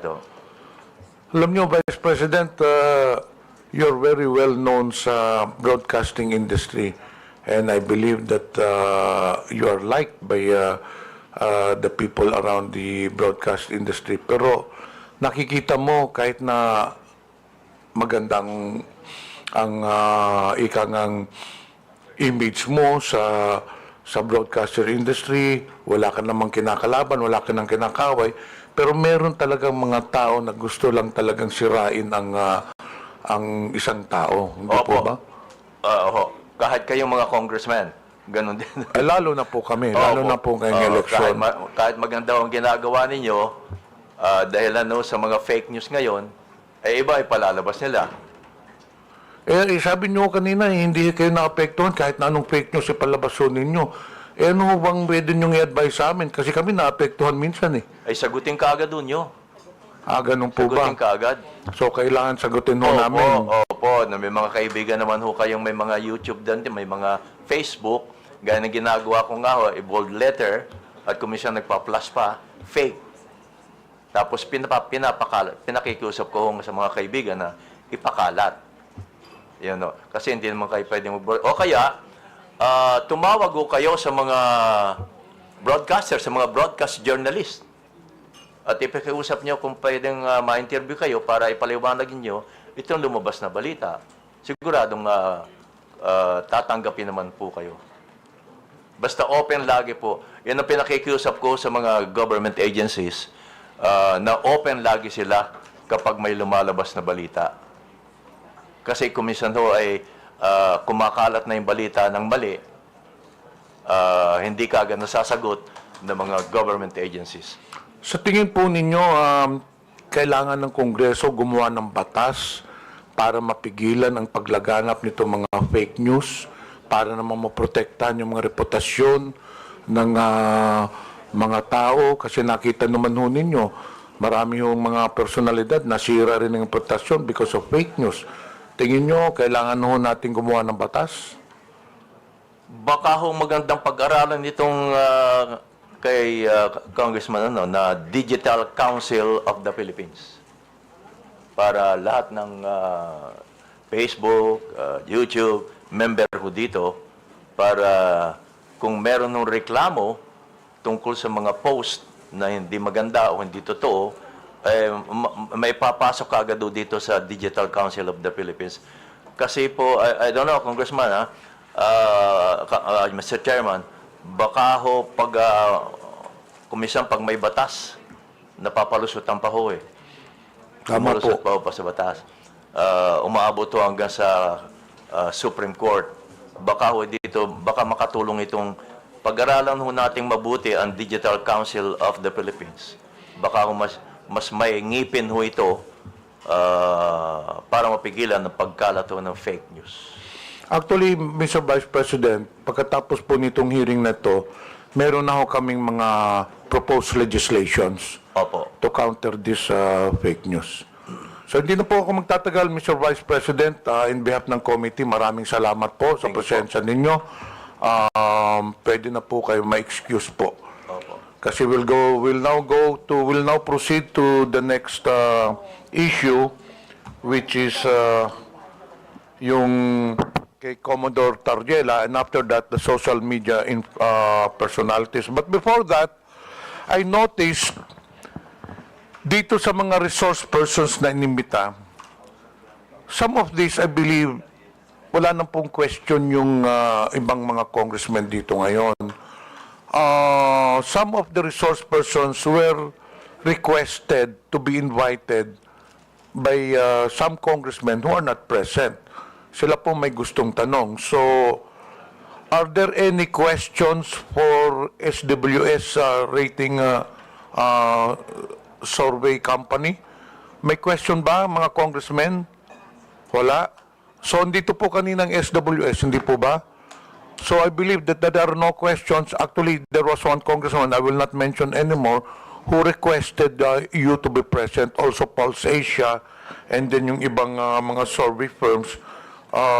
But he's not around, so the congressmen are not inclined to ask questions to you unless you have a statement to make. None, Mr. Chair. Okay, you are now excused. Thank you. Itong broadsheets din, andito po ba ang Philippine Star, Daily Inquirer? Nandito po ba? Wala. Okay. So we'll now proceed with the next item on the agenda, which is the issue of Commodore Tariela. Do you have any statement to make?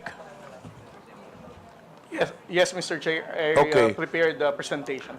Okay, let us proceed with the presentation. Afterwards, the first to interpolate will be Congressman Ernest Junicio.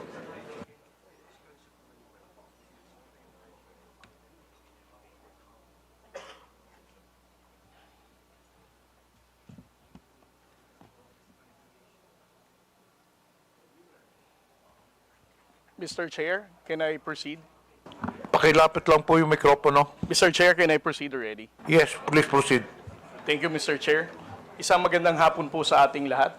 Sa loob po ng 2 taon, nagsimula po ang ating administrasyon sa pagpapublicize ng mga insidente na nangyayari sa West Philippine Sea, ay nakita po natin ang mataas na bilang ng pagtaas ng fake news and disinformation and misinformation pagdating sa usapin ng West Philippine Sea. Sa loob po ng 2 taon na inanalyze po namin ang mga fake news, peddlers, and trolls na nagpapakalat ng maling informasyon. According to our analysis, we can actually came up with 3 levels of fake news purveyors in terms of social media platforms. The first one is what we call the initiators. Ito po ang mga kilala po nating social media influencers na nagbibigay ng maling impormasyon pagdating sa usapin ng West Philippine Sea. On the later part of my presentation, I will discuss what are those information that they are using to counter the factual narrative of the Philippine government. At the same time, the initiators have high number of followers. Marami po silang followers sa different social media platforms, whether sa X, sa Facebook, sa Instagram, or sa TikTok. Sila po ang kinikilala nating mas known figure pagdating sa pagpapakalat ng maling impormasyon. We call them initiators because if we're going to trace the misinformation and fake news about West Philippine Sea, sila ang pinakaunang mga tao na nagpakalat ng maling impormasyon na to. The next level is what we call the disseminators. Gaya po ng sinabi ni Kabayan Noli de Castro, marami po tayong trolls sa social media na soulless account. Alam po nating wala silang totoong identity, newly created ang account, but these disseminators are being used by the initiators to spread this initiated information na mali. Sila po ay walang kilalang known network, but they are used only to spread this misinformation and fake news about the West Philippine Sea. And then the third one is what we call the reposters. Ito po mga reposters ay kapwa po natin mga Pilipino. Maaaring sila po ay sumusuporta lamang kay initiator o meron silang sinusuportahan na politiko na umaayon dito sa narrative na ito na mali naman. And then the last level is what we call the general public.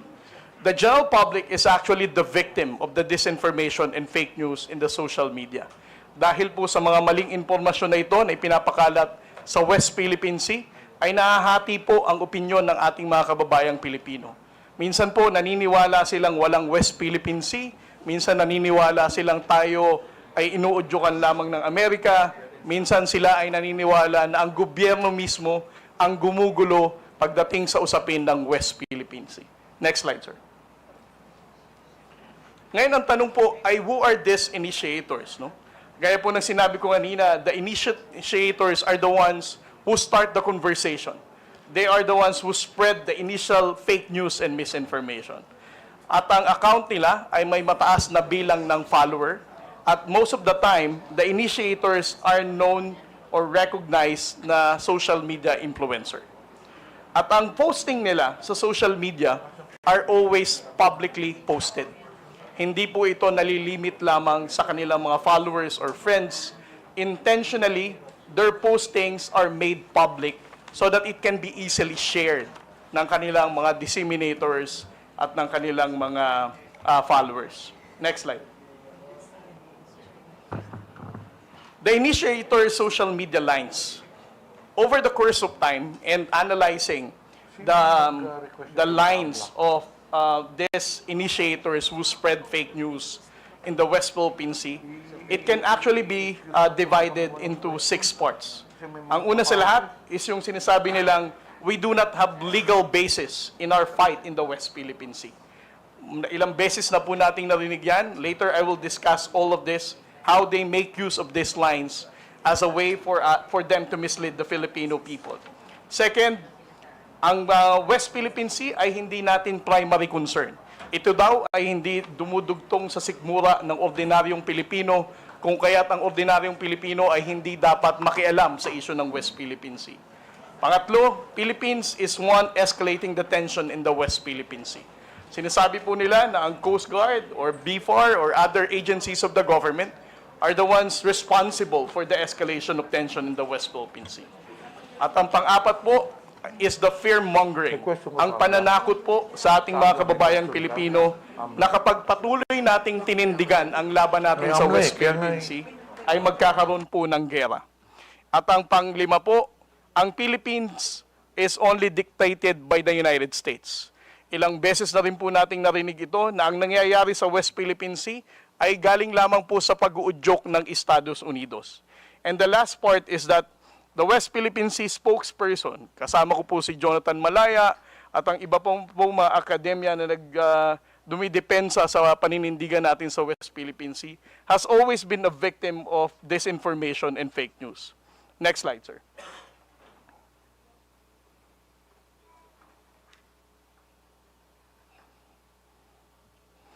For their line na we do not have legal basis, paulit-ulit po nilang sinasabi na ang West Philippine Sea is just a fiction. Ito po ay gawa-gawa lamang daw nung panahon ni Pangulong Noynoy Aquino at wala naman daw po tayong basihan. Secondly, they always downplay the 2016 Arbitral Award. Hina-highlight nila na despite of the 2016 Arbitral Award, which is internationally recognized as a landmark victory for the Philippine government, they always downplay this, saying it is very difficult for this current administration to get the support of the international community because it cannot be reinforced. The second one is, we're the one escalating the tension. Kung makikita po natin ang mga posting ng mga tao na to, lagi nilang ang sinisisi ay ang Philippine Coast Guard. Kami daw po ang bumangga sa China Coast Guard. Kami daw po ang dahilan kung nagdala ng mga isda doon, kaya nagkaroon ng gulo sa Baho de Masinloc. Instead of criticizing the aggression and unlawful activity of the Chinese Coast Guard, Philippine Coast Guard po ang nilalagay nila sa kanilang mga posts trying to distort the reality of what's really happening in the West Philippine Sea. Next slide, sir. At ang narrative na ang Pilipinas po ay inuudyukan lamang ng Amerika. Ito po ay paulit-ulit din nilang sinasabi, ang West Philippine Sea ay gawa-gawa lamang daw po ng Amerikano. Ang Amerika din daw po ang nagdikta ng naratibo natin pagdating sa usapin ng West Philippine Sea. At ang kanila pong favorite line, the transparency initiative of the Philippine government is actually dictated by Mr. Ray Powell, na paulit-ulit din binabanggit ni Mr. Mark Lopez sa kanyang social media posts. And then the next one is, West Philippine Sea spokesmen are pro-US and accepting bribes. I have been a victim of disinformation and fake news.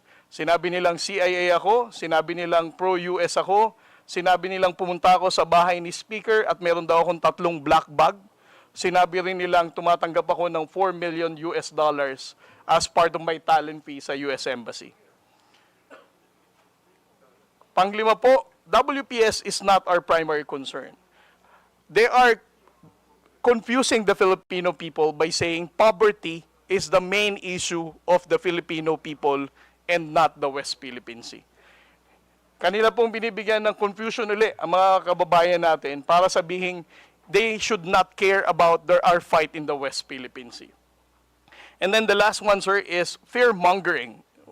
There will be war. Ilang beses na po nating narinig ito sa ating mga social media trolls. Sinasabi nilang kapag patuloy na pinanindigan ang ating laban sa West Philippine Sea, ay maraming mamamatay na Pilipino, Hindi kaya ng Armed Forces of the Philippines na tindigan ang pakikipaglaban sa China.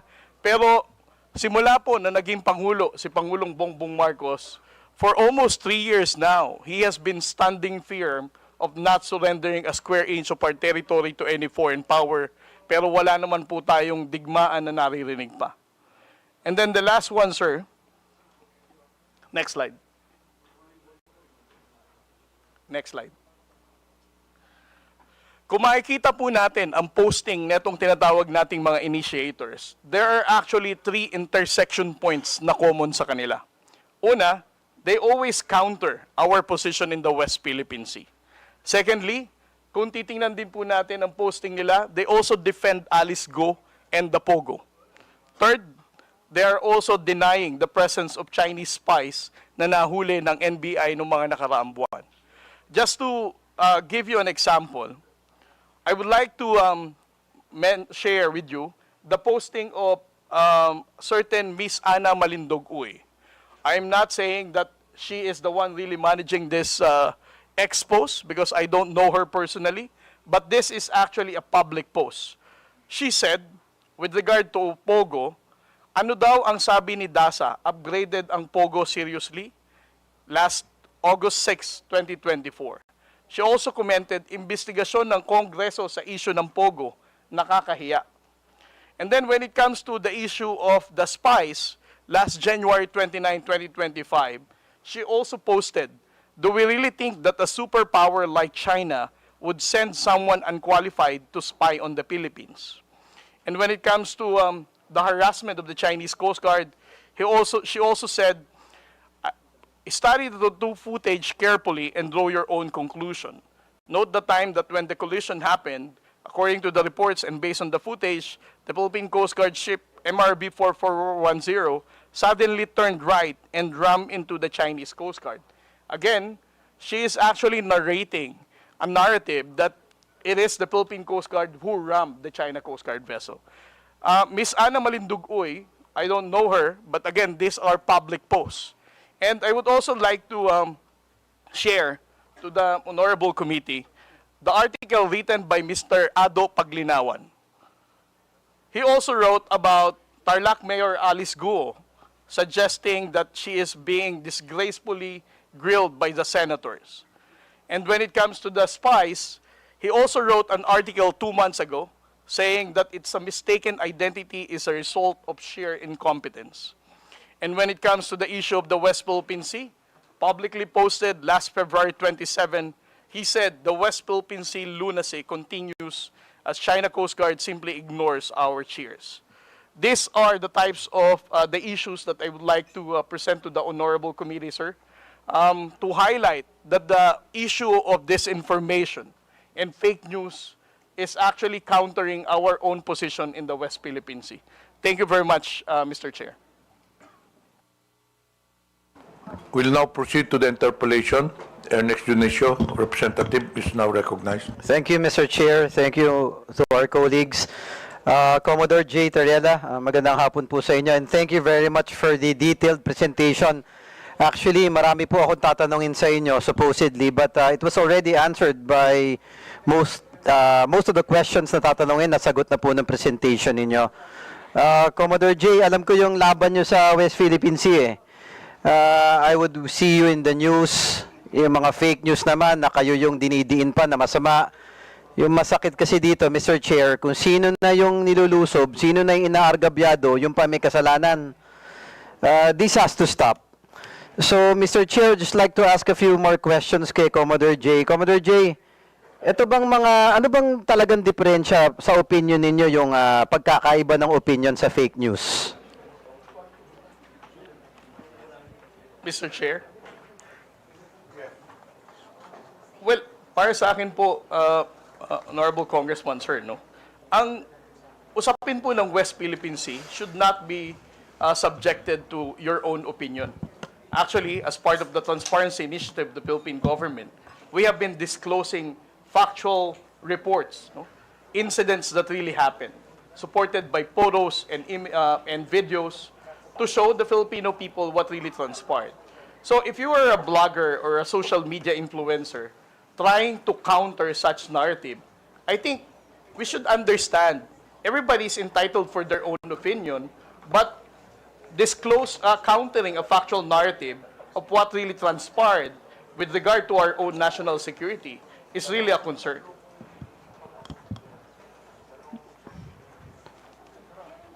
Yes, thank you for that. Mr. Chair, kasi yung West Philippine Sea, in my humble opinion, di lang naman kasi to geographic location, it's a symbol of our sovereignty. If I remember it correctly, Commodore J, di ba, nung last hearing natin, meron pa nga na nagkiklaim na lumalabas sa mga fake news na yung Palawan pagmamayari ng China. Tama po ba? Yes, sir.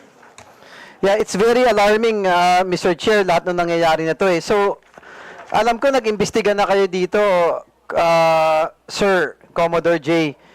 Ano po ba mga naobserbahan nyo? You mentioned kanina mga initiators. Ano ba to? Mga Pilipino ba to? Chinese? Or we don't know for certain? Well, right now, Mr. Chair, what we have are only public posting of social media accounts. Just like what the former Vice President mentioned, we cannot really ascertain whether these people are the ones managing those accounts dahil hindi naman talaga natin alam kung sila yon. Mr. Chair, may nabanggit po kanina na si Ana Malindogoy. Yes, Mr. Chair. Do we know, Mr. Chair, does this committee have any information na bisita po ba natin siya ngayon or Filipino vlogger po ba to? Or? Sino? Si Mark Lopez? Hindi po, si Ana Malindogoy, mentioned by Commodore Tariela earlier, Mr. Chair. Did we invite this personality? Unfortunately, she was not included. Is that a female? Yes, Mr. Chair. She was not included in the invitation to the resource persons. Maybe, thank you, Mr. Chair. Maybe it would be prudent since Commodore Tariela mentioned some posts that are very detrimental for our sovereignty and for the safety and security for our country, that probably this individual, be it true or not, we can try to find out through the committee and have this person invited and probably shed more light to the posts that was shared by Commodore Tariela. Mr. Chair. Please take note. This individual will be invited for the next hearing. Moving on, Mr. Chair, yung 2016, as mentioned by Commodore Tariela, yung arbitral award. In my humble opinion, ito napakalinaw na eh, na pagmamayari ng bansa natin, yung kinokontest ng ibang bansa eh. What I don't understand is, bakit kinokontra pa to? Commodore Tariela, ang gusto ko lang malaman, meron po ba tayong specific Filipinos identified who are, masasabi natin na pro-China? Well, Mr. Chair, if we're going to base on the social media posting of what how they appreciate the 2016 Arbitral Award and how they downplay our fight in the West Philippine Sea, I would say that they are really going against our national security and that they are not pro-Philippines, Mr. Chair. However, I would also like to add that what is difficult for us on the Philippine Coast Guard is that we cannot really identify whether these people who are using such accounts are those actual people named with that social media account, sir. Thank you. Mr. Chair, I would like to request that all the information that has been presented by Commodore Tariela, also yung mga vloggers na hindi naman natin ma-determine kung tao ba o Pilipino ba, baka makuha natin yung mga handle nila, and maybe NBI or someone from our government can really check. Mr. Chair, this has to stop. We have to find out who these people are. Okay, baka mga Chinese to, o kung hindi man, baka mga Pilipino na napinagkakalulo yung bansa natin. This has to stop. This is the reason why we have this hearing, to shed light and to stop the fake news na nakaka-apekto na doon sa sovereignty ng ating bansa, Mr. Chair. Also, nakakabagabag kanina yung presentation ni Commodore Tariela na hindi lang pala West Philippine Sea, na nagduduktong-duktong din to dun sa Pogo, o na dinidepensahan pa nila, na naduduktong pa doon kay Alice Guo, na allegedly, na spy, na, ang narrative nila all about pro-China eh. So, Mr. Chair, na again, kay Commodore Tariela, kung hindi naman kalabisan sa inyo, please give this committee a copy of all the information that has been gathered by on your side sa Philippine Coast Guard, and we will try to dig deeper and find out who these people are and put a stop to it. It will also give guidance to us on the laws that we will be making to determine, Mr. Chair. Ito na nga yung pinag-uusapan last hearing tsaka ngayon eh. With what Congressman Rog was saying earlier, na importante talaga na naka-register yung mga tao sa account ng mga social media eh. Anyone can simply make an account, gagawa ng false claims, kung ano-ano, tapos ini-influence yung mga Pilipino. But I do believe Filipinos are very smart at walang Pilipinong tunay na magkakalulo. Ang hindi ko maintindihan, kung meron man, ano bang reason nila? Is it political? Or is it because of monetary gains? But there should be no Filipino na dapat ipagpapalit mo yung bansa mo para sa mga idol nyong politiko o para lamang sa pera, kapalit ang sovereignty at security ng ating bansa. This has to stop. So again, Mr. Chair, may I manifest that we really have to find out who these people are. We will not stop. The committee will not stop. And again, ako lang, simple manifestation, Mr. Chair. To Filipino vloggers, minsan nakikarried away tayo sa mga nababasa natin o napapanood. Last hearing, tinanong ko yung mga vloggers natin. Sinabi naman nila na walang naniniwala sa kanila na ang Palawan parte ng China. Yun na pinapakalat online eh. Ako yayayain ko lang yung ibang vloggers natin, no? I know masipag kayo mag-post o gumawa ng iba't ibang content. Why not do a content that will protect our country? Why not do a content, meron kayong mga following eh, meron kayong mga taong naniniwala sa inyo. Isn't it prudent enough for a Filipino na kung gagawa ka na lang ng content mo, it's to fight for our country. Sometimes nalulungkot ako kay Commodore Tariela, tinitira pa ng ibang tao na tuta daw ng Amerika. Tapos yung Amerika minsan tinitira na yun daw may gusto ng gulo. No. Let's try to dig deep. Sino ba nang gugulo sa Pilipinas? Sino ba ang pumapasok? Sino ba ang agresor? Mr. Chair, enough is enough. Kami sa Tondo, mga batang Tondo, hindi kami papayag sa mga taong ganyan. So, Mr. Chair, again, I appeal, sana sa mga kaibigan nating vloggers, if you are true Filipinos, let's all work together. O i-prove natin na maka-Pilipino tayo at makabansa tayong Pilipinas. Labanan natin ang negative news ng China, and let's stand for our country. One flag, one country, and one Filipino. Thank you, Mr. Chair. Thank you. Mr. Chair, Honorable Pamante. gusto ko lang pong tanungin si Commodore Tariela kung sino yung mga vloggers niya. Can you identify those vloggers now? Isa lang ba o meron pang iba? Can you identify them? Well, Mr. Chair, I cannot attribute it to the person, but what I can quote are the name of their handle account, social media handles. I cannot attribute it to a person, but I can attribute it to a social media account. So, ano mong ibig sabihin?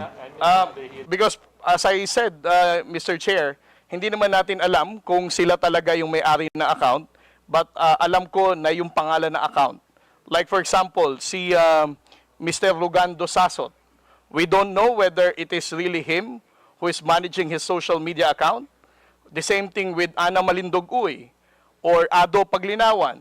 Those names are known to be writing about pro-China narrative. Well, Mr. Chair, why, Commodore, why don't we ask the NBI or the DICT to identify? Why? Why don't we ask them? Now, you keep on telling us about these things, and you're not telling us who the people are. So why don't you ask the NBI or the ICT to identify those people who they are? Because they can be identified. Oh, it's up to you because you're the one being bashed in this case. Perhaps even your statement here can even be treasonous. Why? Because these are Filipinos who are actually siding with China. Oh, saying things that are against our own sovereignty. So, Mr. Chair, I would like to ask to Commodore Tayela to ask the NBI and the ICT to finally identify these people.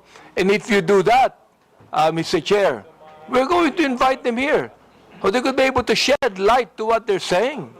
And also, let them realize that this committee is now crafting a bill that will regulate these things. Akala ba ng mga vloggers natin, malilibre silang lahat sa mga bagay na yan?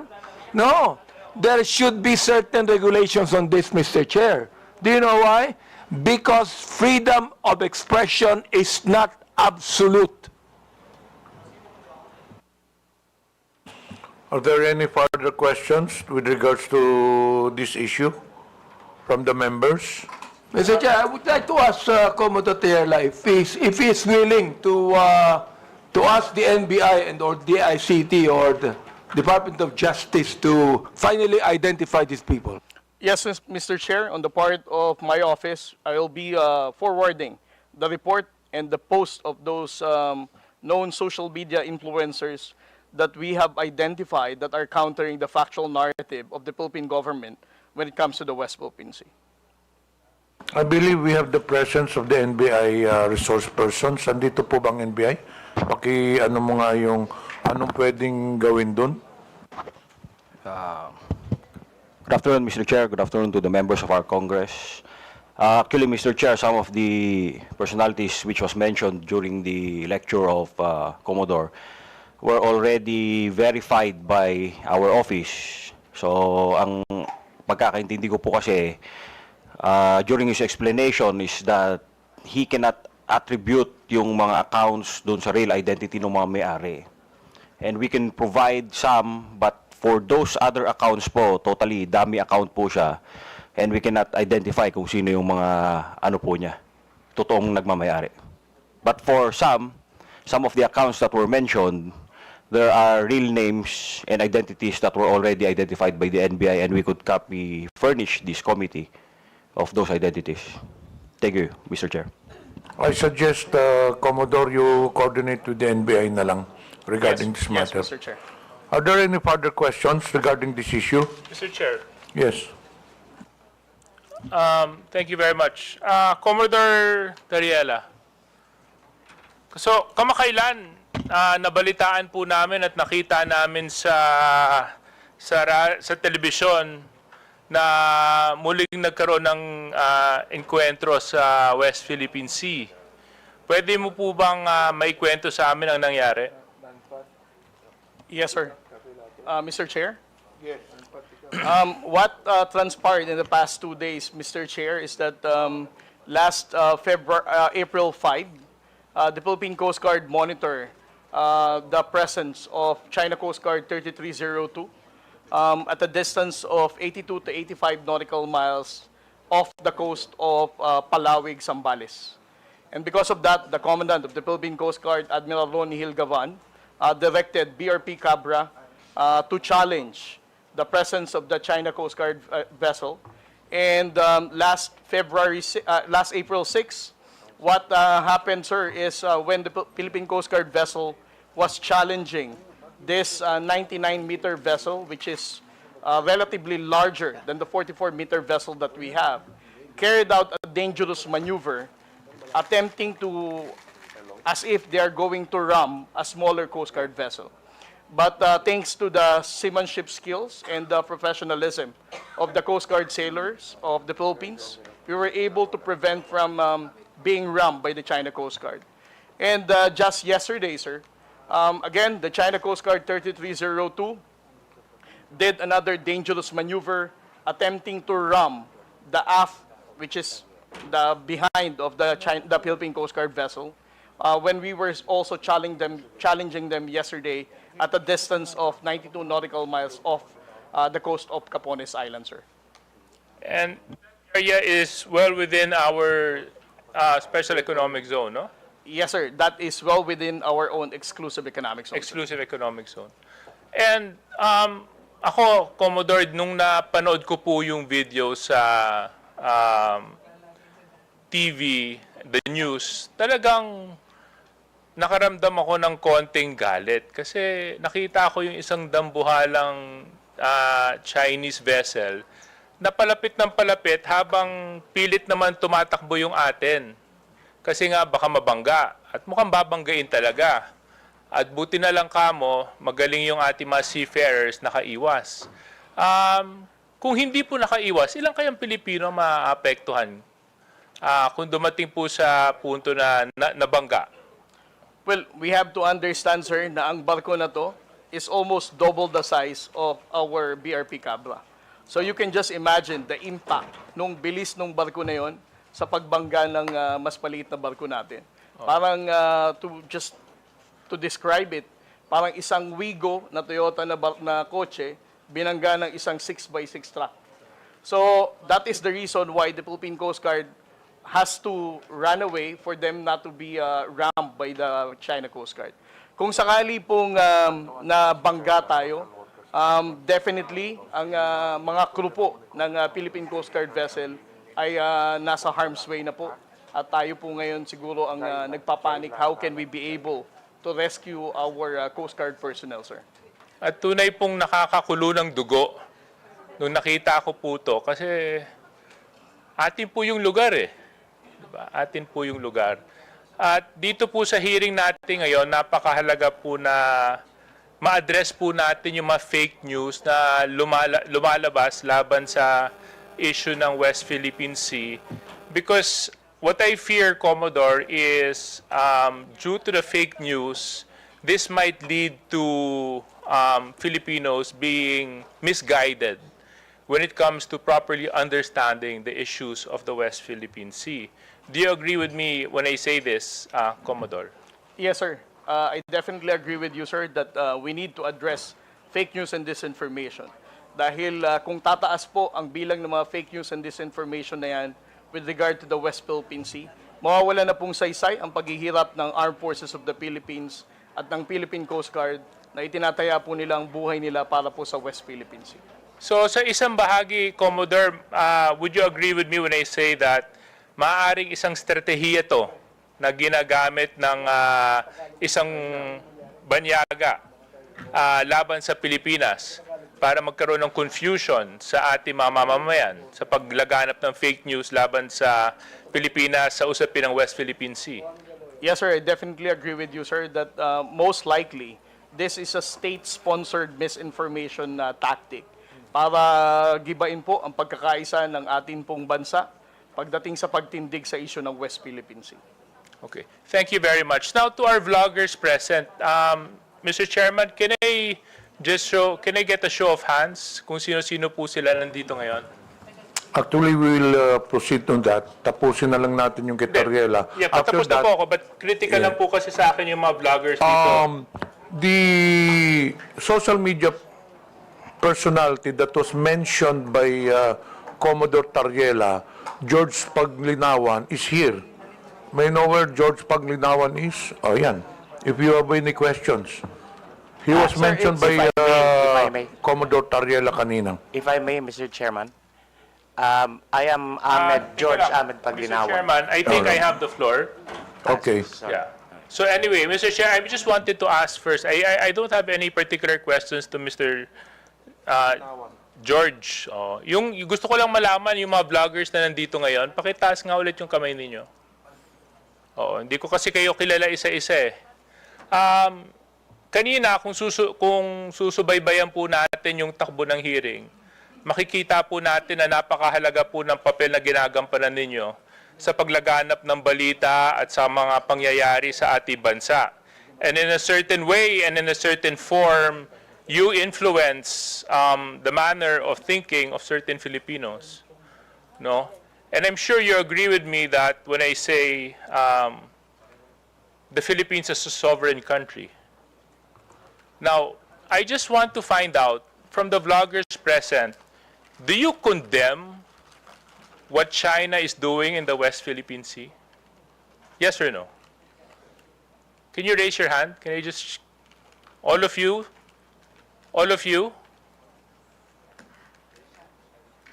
Yung mga nasa dulo, hindi ko po masyadong, sorry Malabo kasi yung mata ko.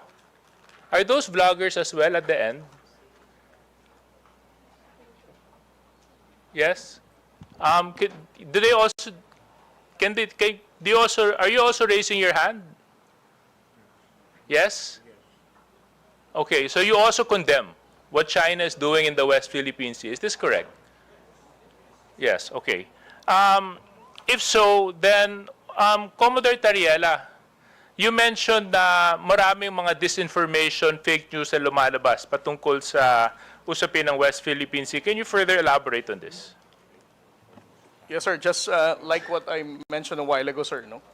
There are 7 types of narratives that they're saying. Una, wala tayong legal basis. Second, dinidiktahan lang tayo ng Amerika. Pangatlo, Pilipinas ang gumugulo sa West Philippine Sea.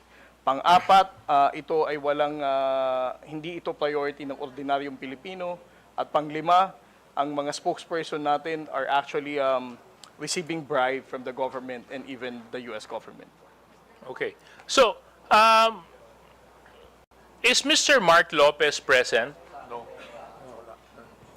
And Comsec, can we check if Mr. Mark Lopez is present? Because I remember in our last hearing, he was very opinionated about this issue. Comsec?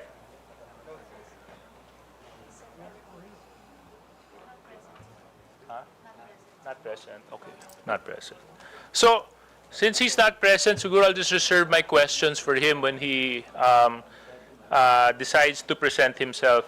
For the vloggers na nandito, dahil kayo naman, inamin nyo rin na kinukondenan nyo yung ginagawa ng China sa West Philippine Sea. Siguro ay papakiusap ko na lang sa inyo sa pamamagitan ng boses ninyo at sa pamamagitan ng kakayahan ninyo, baka pwede nyo lang suportahan ang Pilipinas. Pwede nyo suportahan ang ating pamahalaan. Pwede nyo ipakita sa pamamagitan ninyo na maski ano man ang hindi natin pinagkakasunduan, Pilipino at dugong Pilipino pa rin ang nangangalaytay sa ating lahat. At yun po ay dapat pinaglalaban natin. I think for our armed forces right now, this is very important that we show that the country is in full support in protecting the rights and the sovereignty of our country. That's all, Mr. Chairman. That's the only questions I have for Commodore Tariela. And baka pwede pong humabol ng isang pakiusap. Alam mo, campaign period ngayon eh. Kami mga kandidato nakikiusap. Baka pwede ko ipakiusap sa inyo. Sana maging boses din po kayo sa Twitter, sa Facebook, sa TikTok o anumang medium ang ginagamit ninyo na let's support the Philippines and let's support our claim to the West Philippine Sea. Maraming salamat. Mr. Chair, Yes, Honorable Abante. gusto ko lang pong sabihin kay Commodore Tayel sa kayong NBI, no? Because you mentioned na these are dummy accounts, di ba? Dummy accounts po ito. And you also mentioned that it's possible that they are being used by the Chinese, no? To speak against the West Philippine Sea. So, Mr. Chair, gusto ko lang pong i-manifest dito, kung dami accounts yan, eh walang pinagkaiba yan nung panahon ng hapon. Oo, yung makapili na mayroong bayong, mayroong bayong hindi nagpapakilala. Oo, walang pinagkaiba yan sa mga makapili. Kaya yung mga vloggers natin dito, na mga makapili, palagay ko, merong kalalagyan din yan. Siguro, no? NBI. Meron din, no? Ha? So, it means that you could be able to really identify those makapili today. No, NBI. Kaya, no? Mr. Chair, if I may. Yes. Yes, Your Honor. As long as makompleto po natin yung mga verification. But still, we depend on the information na kayang ibigay sa atin ni Meta as well as yung kayang ibigay ng mga telco sa atin na information. Kasi ang point po natin dito for purposes of identifying attribution is that we could determine kung sino yung gumawa ng account. Yun po ang ating basis po. Well, the fact na, Mr. Chair, that our bloggers are here with us today, hindi po ito makapili. Mga Pilipino po ito, that they're appearing with us today to be able to help us craft a legislation finally, to be able to put a stop to this fake news, especially those people who are using dummy accounts. Finally put a stop to it, Mr. Chair. Yun lang po gusto kong sabihin.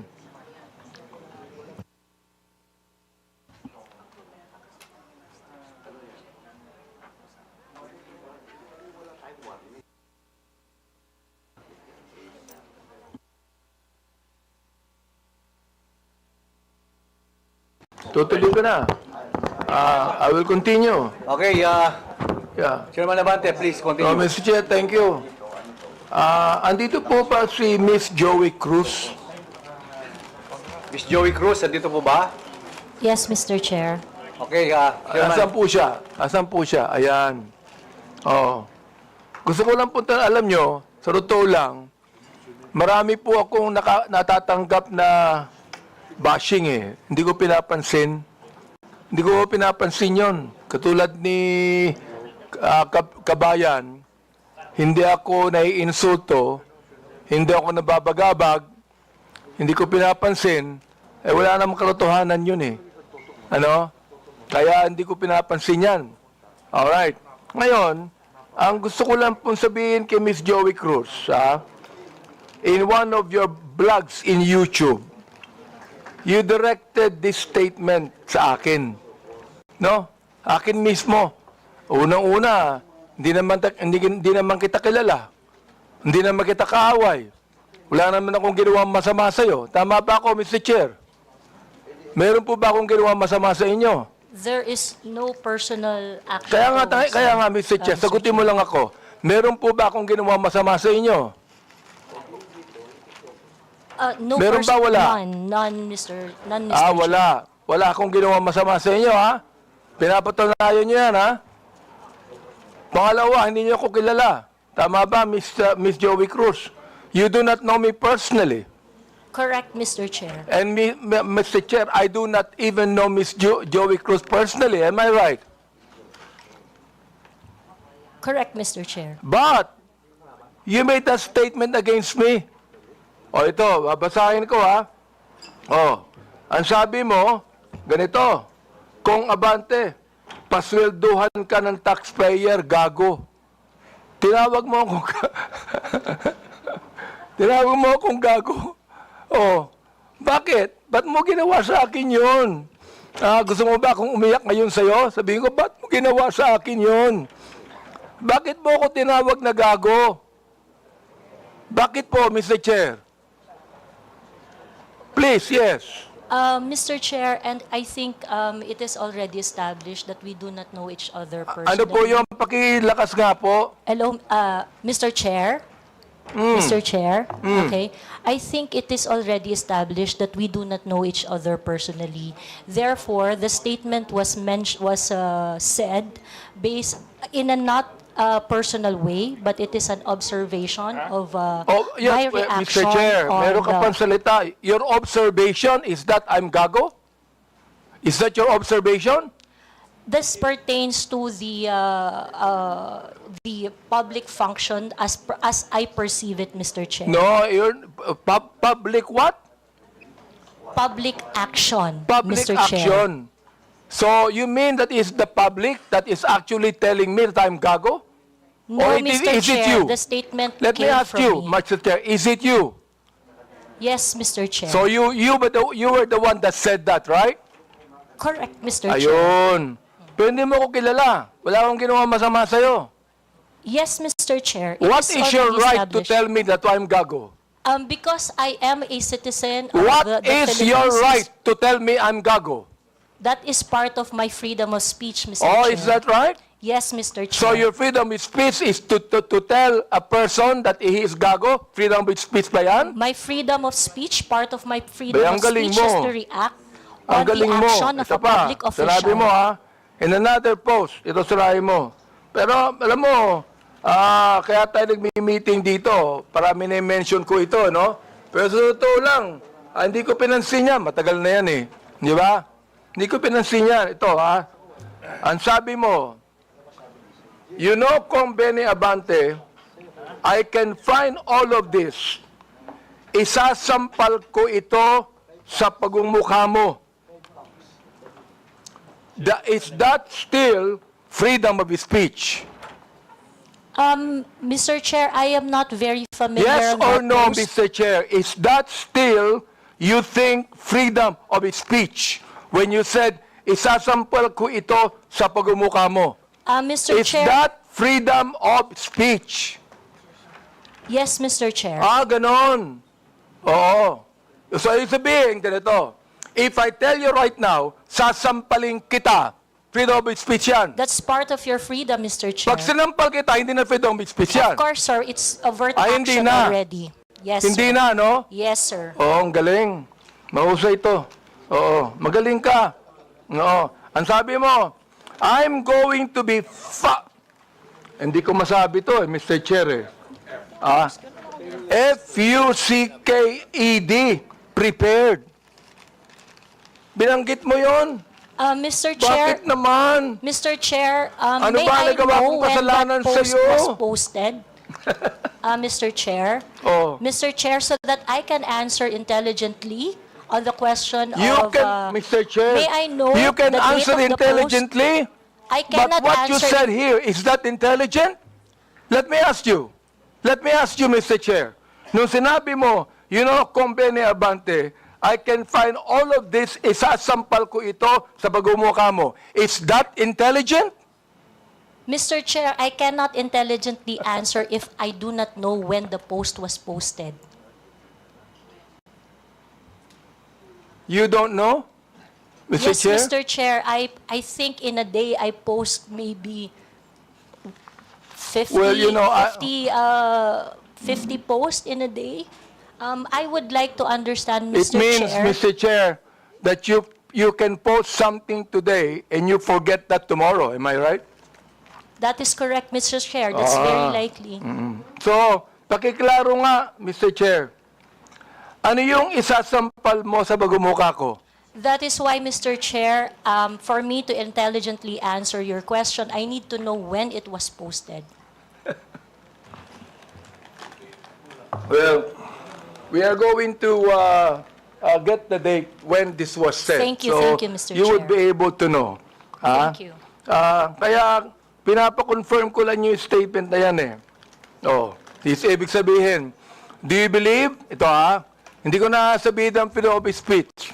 Do you believe that this falls under protected speech? I'm so sorry, Mr. Chair. May you please repeat Do the you question? believe that this falls under protected speech? Mr. Chair, like I said earlier, I would like to know first the context of the post. But rest assured, Mr. Chair, that when I post in my platform, I make sure that it is a reaction on the news or public action. As a political observer, I always practice... Ms. Cruz, is this a political statement? You were saying a political observer. Is this a political statement? Do you believe that using profanities, insults, and malicious accusations online represent fair and respectful, intelligent discourse?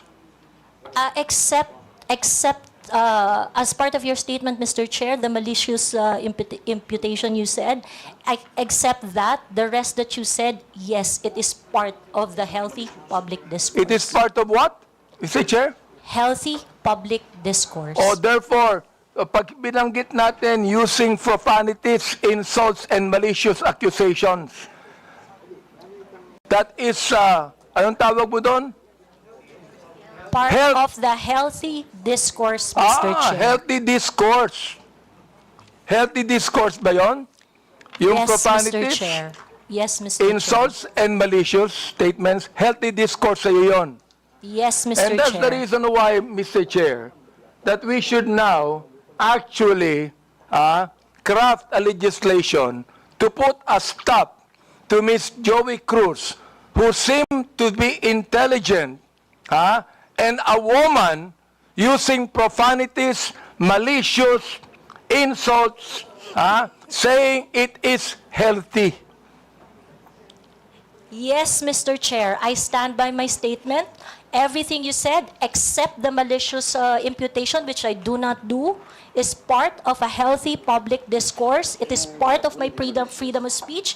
In fact, it is recognized under the Universal Declaration of Human Rights Act that I It is should be able recognized to where? express my opinion without Ms. interference. Joey Cruz, I am the chairman of the Committee on Human Rights, and this is not recognized.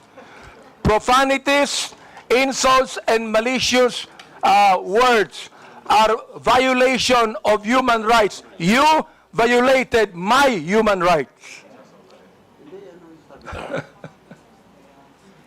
Mr. Chairman, Mr. Chairman. Mr. Chairman, may I inquire, sino po yung sa tabi ni no resource person? Please identify yourself. Are you the lawyer of Yes, Your Ms. Honor. Cruz? I'm Attorney Mark Anthony Manuel. I'm the counsel for Ms. Cruz, Your Honor. Have you entered your appearance here? Yes, Your Honor, please. So Mr. please Chair. be reminded that you can only give legal advice your client, and you ask the chairman. Yes, Your Honor. Please sit, not in the resource person at the back. You are not allowed to sit. At the back, you sit at the back. Yes, Mr. Lawyers are not allowed to sit beside the resource persons. And please be advised that ask permission from the chairman. Yes, yes. Also sit at Mr. the back. Yes, Mr. Do Chair. not sit beside your client. And rest assured that I am only advising my client as And to then, her so legal ask the rights. chairman the permission before you give the advice. Yes, Mr. Chair. Also sit at the back. Thank you, Mr. Chairman. Thank you, Mr. Chair. Attorney, please comply. Are you through, because no, actually, Mr. Chair, I'm just starting. wait, we are still on the issue of, I would like to finish the issue on Tariela, then we can go back to your interpellation. Honorable Junicio, are you still asking questions? You're done. Honorable Tariela, do you still have any statement to make?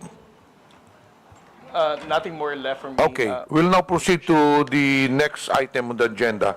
This is with regards to the issue on social media personalities. Mr. Chair, if there are no other congressmen that have questions for our resource person, Commodore Tariela, maybe we can excuse him because he has more important issues at stake, which is national sovereignty.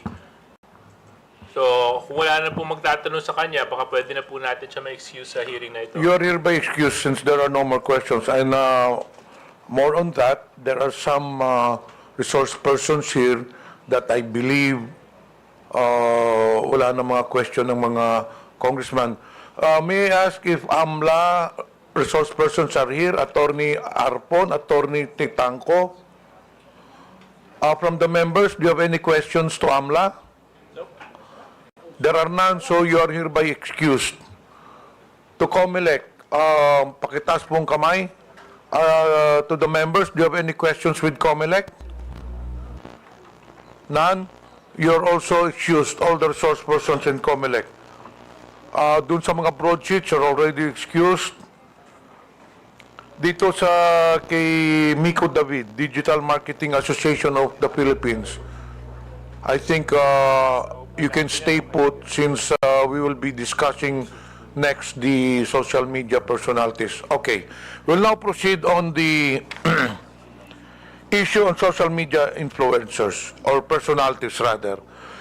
May I request that all social media personalities take the microphone and introduce yourselves one by one, starting to the nearest to the chairman. Good afternoon, Mr. Chair. I am George Ahmed Paglinawan. I am a lawyer. I am not Ado Paglinawan. the one that was mentioned by the Commodore Tariela.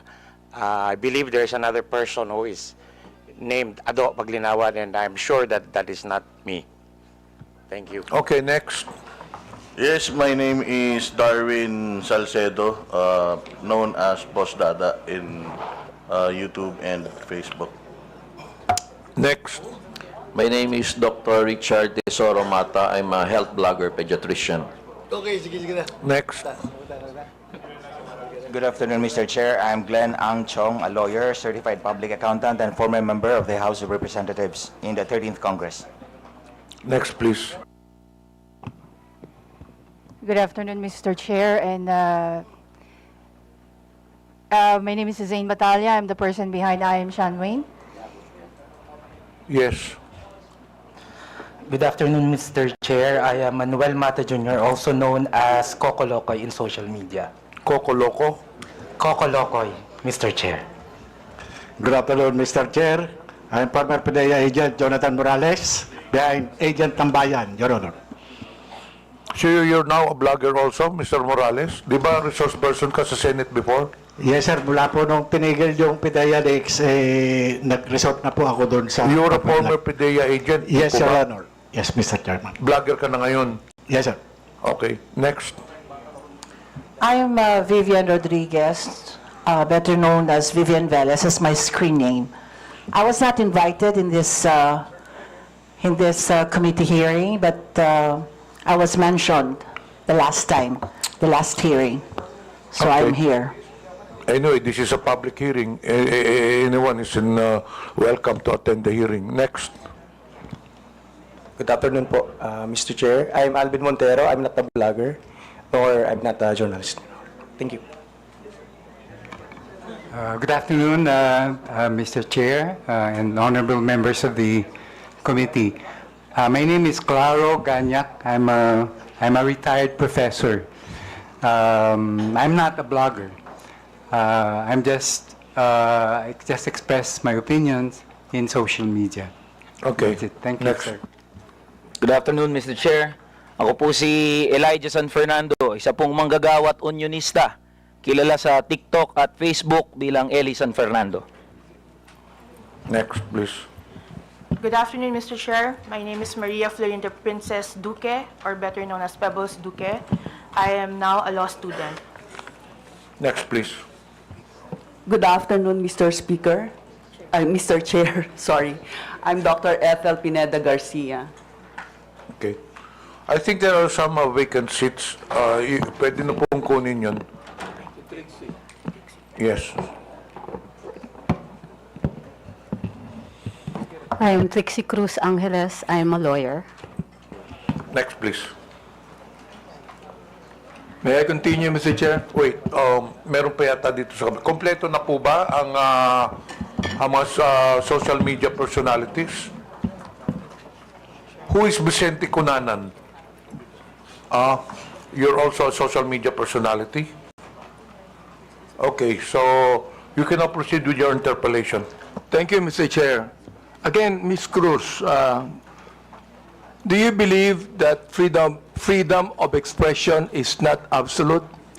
Yes, Mr. Chair. You do? Of course, I'd like to ask the other bloggers if they also believe that. Yes, Mr. Chair. You also believe that?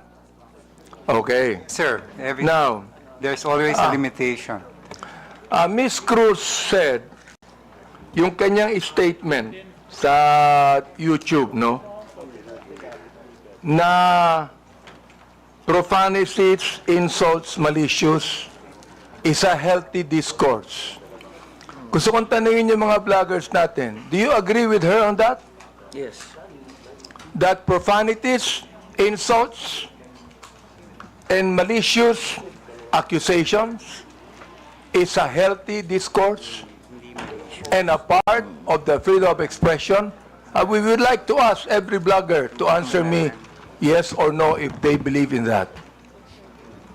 Mr. Chair, can I be recognized? Yes. Mr. Chair, no other than the highest court of the land has repeatedly said na hindi po masama ang pagmumura lalong-lalo na sa mga pampublikong opisyal, especially kung ang pinatutungkulan po ay yung official functions nila, not the person, but their official functions, Mr. Chair. So yun po ang paninindigan, lalong-lalo na po namin bilang mga manggagawa, dahil kahit meron pong TikTok, Facebook o social media, sa komunidad po, yan ang lengguwahe ng mga manggagawa at ordinaryong Pilipino na nagagalit. Hindi po kasalanan ng mga vlogger o ng mga gumagamit ng Facebook, TikTok, X o kung ano pa mang social media platforms kung bakit merong ganito na mga pagmumura o profanities. Ito po ay lengguwahe ng mga manggagawa at ordinaryong Pilipino na Mr. nagagalit. Chair, hindi ko, Mr. Elijah, hindi ko binabanggit yung lingwahe ng ordinaryong Pilipino. Ang binabanggit ko, lingwahe ng vlogger. Hindi ka ordinaryong Pilipino. Mr. Chair. Tatandali lang, kasalala pa ako eh. Alright. Hindi ka ordinaryong Pilipino. Tama, mali? Ordinaryong Pilipino ako, Mr. Chair. Hindi ka ordinaryong Pilipino. Vlogger ka eh. No, manggagawa ako, Mr. Chair. Lahat pa ng ordinaryong Pilipino, vlogger? Mr. Chair, manggagawa ho ako na may platform ho. So, ordinaryong Pilipino ho ako, Mr. Chair. Mr. Chair, point of order. We have our rules here. I think the resource person cannot answer without being recognized by the chair. Sorry, Mr. Chair. Okay, to all reminder to all resource persons, let the interpolator finish his line of questioning in his statement, and resource persons can only talk when the chair recognizes them. Okay. Nabanggit mo kanina na yung profanities, yung insult, yung malicious accusations, kung yan ay sinabi sa kanyang, ang tawag doon, functions bilang public official, okay yon. Yung sabi mo, di ba? But not on a personal basis, correct? Yan. Yes, Mr. Chair. Sabihin natin, naniniwala ako dyan. Pero, hindi naman niya sinabi yan sa akin on my public functions, official functions. It is a personal accusations on me. Mr. Elijah. Mr. Chair, can I be I cannot speak on behalf of Ms. Joey, Mr. Chair. Naano ko lang yung sinabi mo. Yes, Mr. Chair. Okay, now I'd like to ask Ms. Joey, Ms. Cruz, are you insulting me on my public official functions, or it is a personal accusation on me?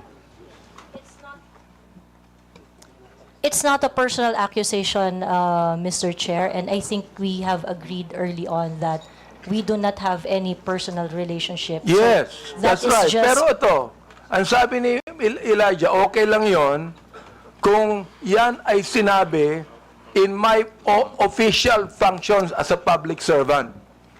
Alam mo ba yung official functions ko? Yes, Mr. Chair, and Alam mo. So therefore, hindi ka naniniwala sa aking official functions, kaya tinawag mo akong gago. no, Mr. Chair, the observation that I uttered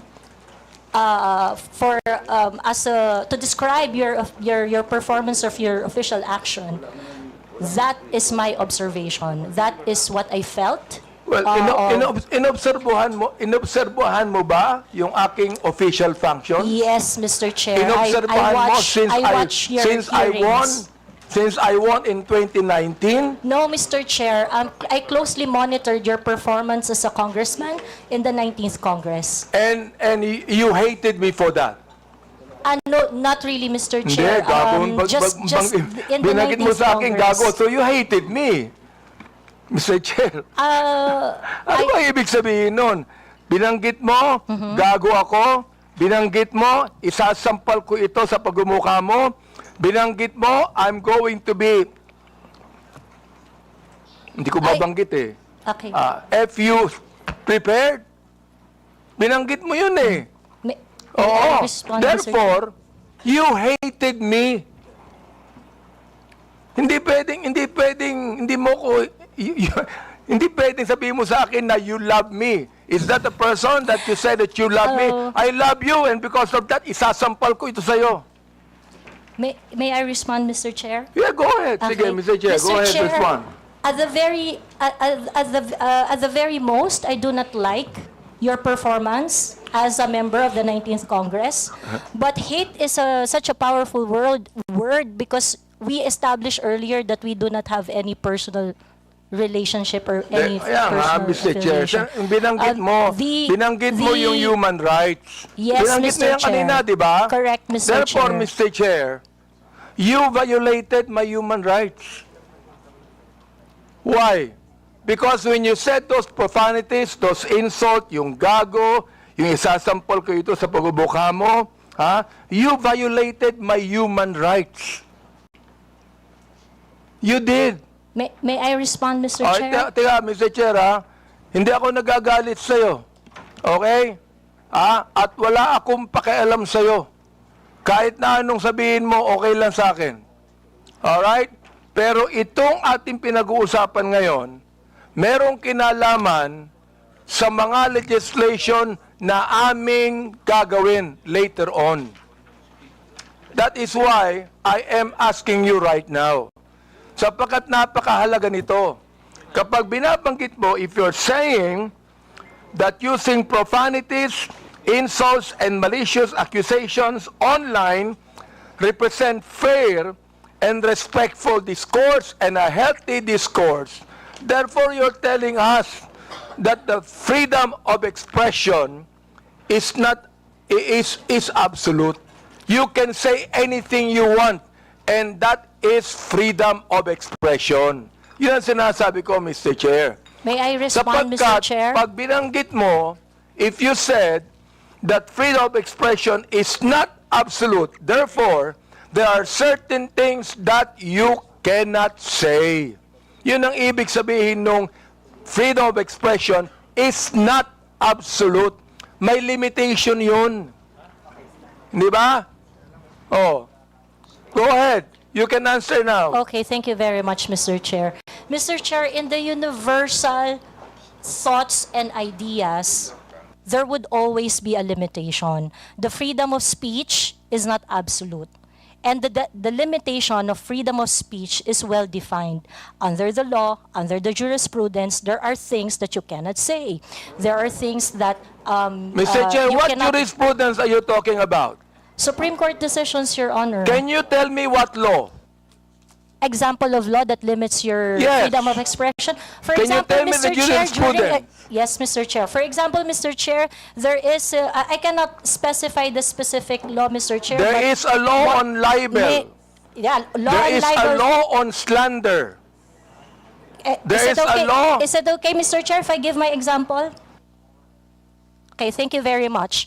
One example, and I think this example is very demonstrative, is very illustrative of the limitation of freedom of speech. Right now, it is election, midterm election, and it is not allowed that people are going to campaign on the day of the election day. That is a clear prohibition to express on the part of the citizen to say whatever they want to say on that election day. Mr. Chair, ano po ang connection nung binabanggit mo? I'm asking you about the jurisprudence. I just told you that there is a law against on libel, on cybercrime. What you said today is libelous. What you said here is libelous. Why? Mr. Because Chair, there is a malicious intent. When you use profanities, when you use the word gago, there is a malicious accusation, and that is libelous. Mr. Chair, if that is your assessment of that kind of statement, you not will only have libelous, Mr. Chair, dali lang ha, not only libelous, that is also unjust vexation on my part. May I respond, Mr. Chair? Go ahead. Okay, Mr. Chair, if you think that you are violated by my exercise of my freedom, you would have your right and day in court.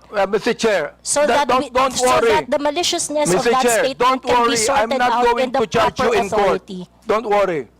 I'm not going to charge you. If I charge you in court, matatalo ka eh. Pero hindi. Oo. Unjust vexation to. Alam niyo ba yon? Are you a lawyer or not? I am not a lawyer, So Mr. therefore, Chair. you should know this. The thing is this, pero wag kang mag-alala. Hindi ako magdidemanda sa'yo. Do you know why? You're not important to me. Alright? Ang dahilan lamang, kaya natin ginagawa ito, para magkaroon kami ng idea kung anong legislation ang nais naming gawin. Pero ikaw, you are not important to me. Alright? Oo. Thank you, Mr. Chair. Yan. Kaya, huwag kang mag-alala. Hindi ako kailanman magdidemanda sa'yo. Alright? Oh. Tumatawa ka pa eh. Thank you, Mr. Chair. Natatawa ka sa akin eh. No, Mr. Chair, I am expressing my gratitude, Mr. Chair. Ganun ba? Mr. Chair, tumatawa ka and you're expressing your gratitude by your sarcastic laughter? I am not laughing, Mr. Chair. It's just a natural smile, Mr. So Chair. gusto kong tanungin po, itong ating vloggers na ito, kayo po mga vlogger natin, do you agree with what Miss Joey Cruz said? Every one of you could be able to answer, if you agree. I have a lawyer there, Attorney Trixie.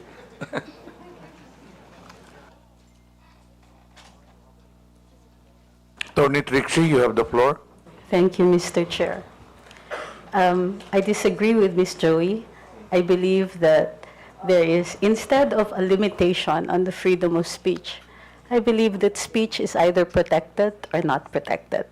Thank you very much. Those that are covered by the law, such as the law on inciting to terrorism, inciting to rebellion, and so on, are unprotected speech. And those that are not covered by any limitations by the law are protected speech. The Supreme Court has said that expressions of frustration are protected speech. And therefore, although we differ, Ms. Joey and I, on the approach to the problem, we agree on the solution. Okay, let me ask the other bloggers that we have. Each of you could be able to answer and tell me if you agree with Ms. Cruz on that. Your Honor, Mr. Chair, I am Dr. Mata.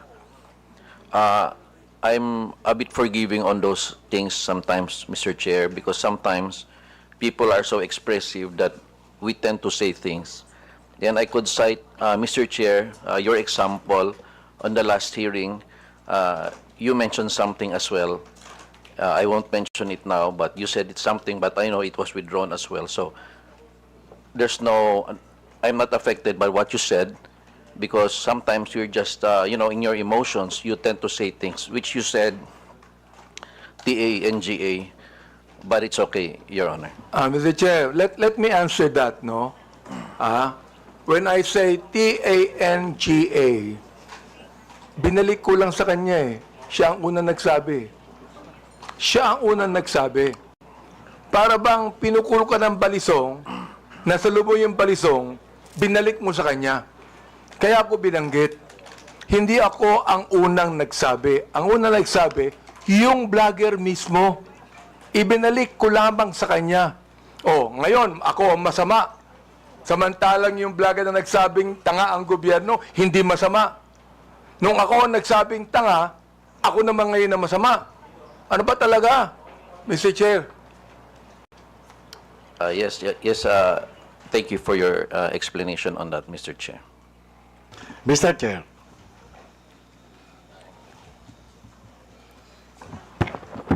Yes, who's that? Mr. Chair. Mr. Morales, please proceed. Yes, sir.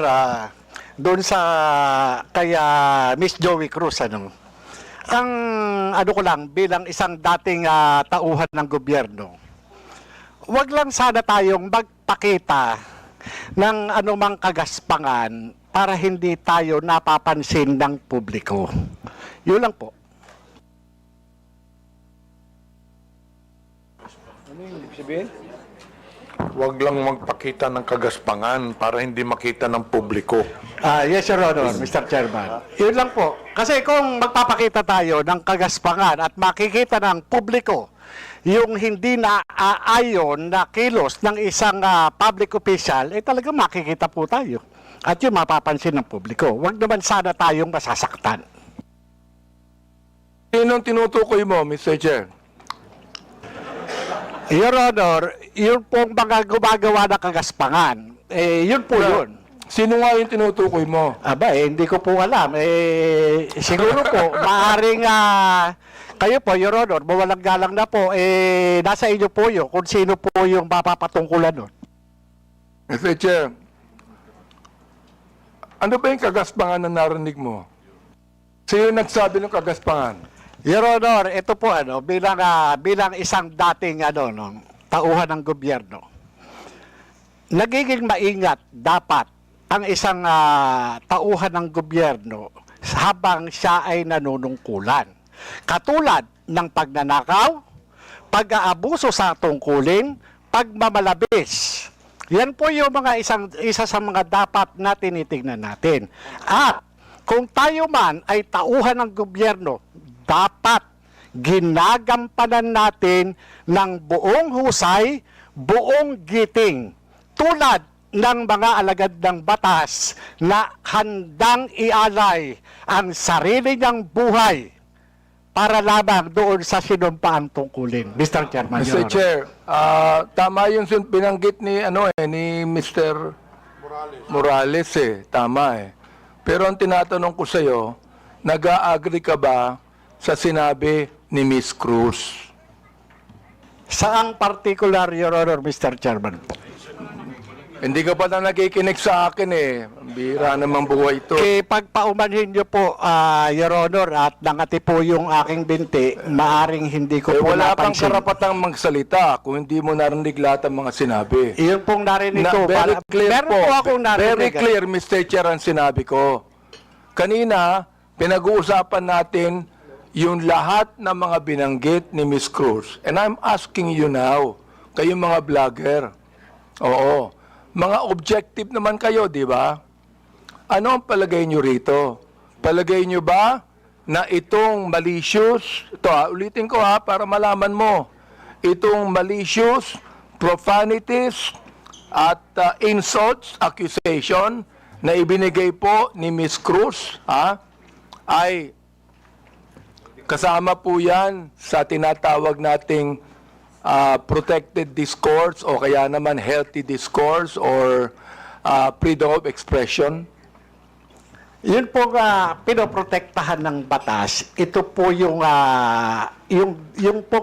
opinion o saloobin ng isang mamamayang Pilipino patungkol doon po sa pagkukulang ng isang public officer.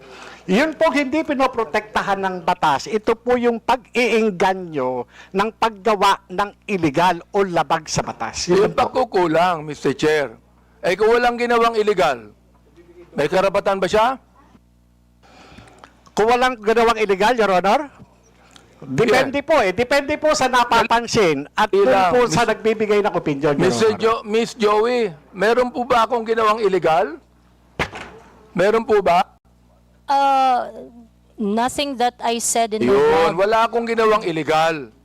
Meron ba akong ginawang immoral?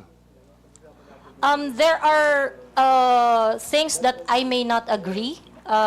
You because may of not agree, differences. that's fine Yeah, with me. Yeah. Pero ang tinatanong ko, meron ba akong ginawang immoral? Differences I in agree values, that there Your are Honor. some things that you do not agree. Okay lang yun sa Differences in akin. values, Your Honor. Di ba? Pero wala akong ginawang immoral o illegal. You said that yourself. So therefore, anong ibig sabihin ng profanities, insults, and malicious accusations you gave to me? Yun ang tinatanong ko. May I answer, Your Yes, Honor? go ahead. Okay. First of all, Your Honor, I would just like to take exception once again that I never agreed to anything, any statement that is malicious as part of freedom of speech. It's not. What I said are not malicious. Those are observation on my end, And the profanity is part of part of my expression of discontentment, disgust, because my expectation for a public officer is not Therefore, met. Mr. Chair, when you're saying that a public official who is not doing anything illegal or immoral, and you said something malicious, insult and profanities, Again, that is your observation. And you have the right to say that. Again, Mr. Chair, I am taking exception on the malicious statement. My statements are not malicious because my statements are always pertaining to the exercise of the public duty of the officer I am responding to. So or therefore, when you reacting said to. gago, that is not malicious. That is not malicious, Mr. Ah, Chair. okay. That is not malicious, ha? Yes, Mr. Chair. Oo.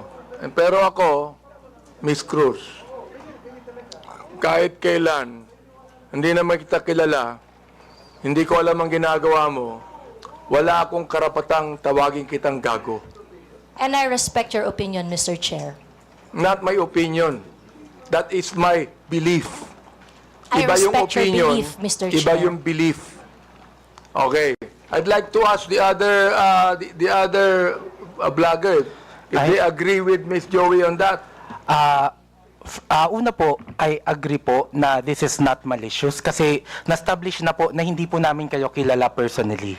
And kung sabihin namin mahal namin kayo, it is because of your work as public official. Hindi po ibig sabihin mahal po namin kayo bilang kung ano pa man, malisyoso. And when we say we don't like what you are doing, it is also not malicious. It pertains to your job as a government official. So I think magkaiba din po kasi yung sukatan sa public official and also private citizen. So, I think it's important for us to understand the difference of and the limitation doon sa public official and sa private citizen. And I agree po. Lahat po ng sinasabi namin sa inyo, because we don't know you personally, are not malicious. It's not personal. It's about your job lang po. Sometimes, Mr. Chair, I'm not onion-skinned, ayan, kilala ako ni Congressman Glenn. Oh, kaibigan ko yan. I'm not onion-skinned. Ang ibinabagit lamang natin dito is how do we limit this? How do we regulate this? Yun ang aming inaanong batas. How do we regulate this kind of statements? Na masyadong personal to eh. Diba? Hindi ko na nga pinapansin eh. Oo. Kung hindi lang binigay sa akin itong mga bagay na sinabi, makikita ko ba to? Hindi ko nakita to eh, Miss Joey Cruz eh. I don't even care about that anymore. Hindi ako apektado dito eh.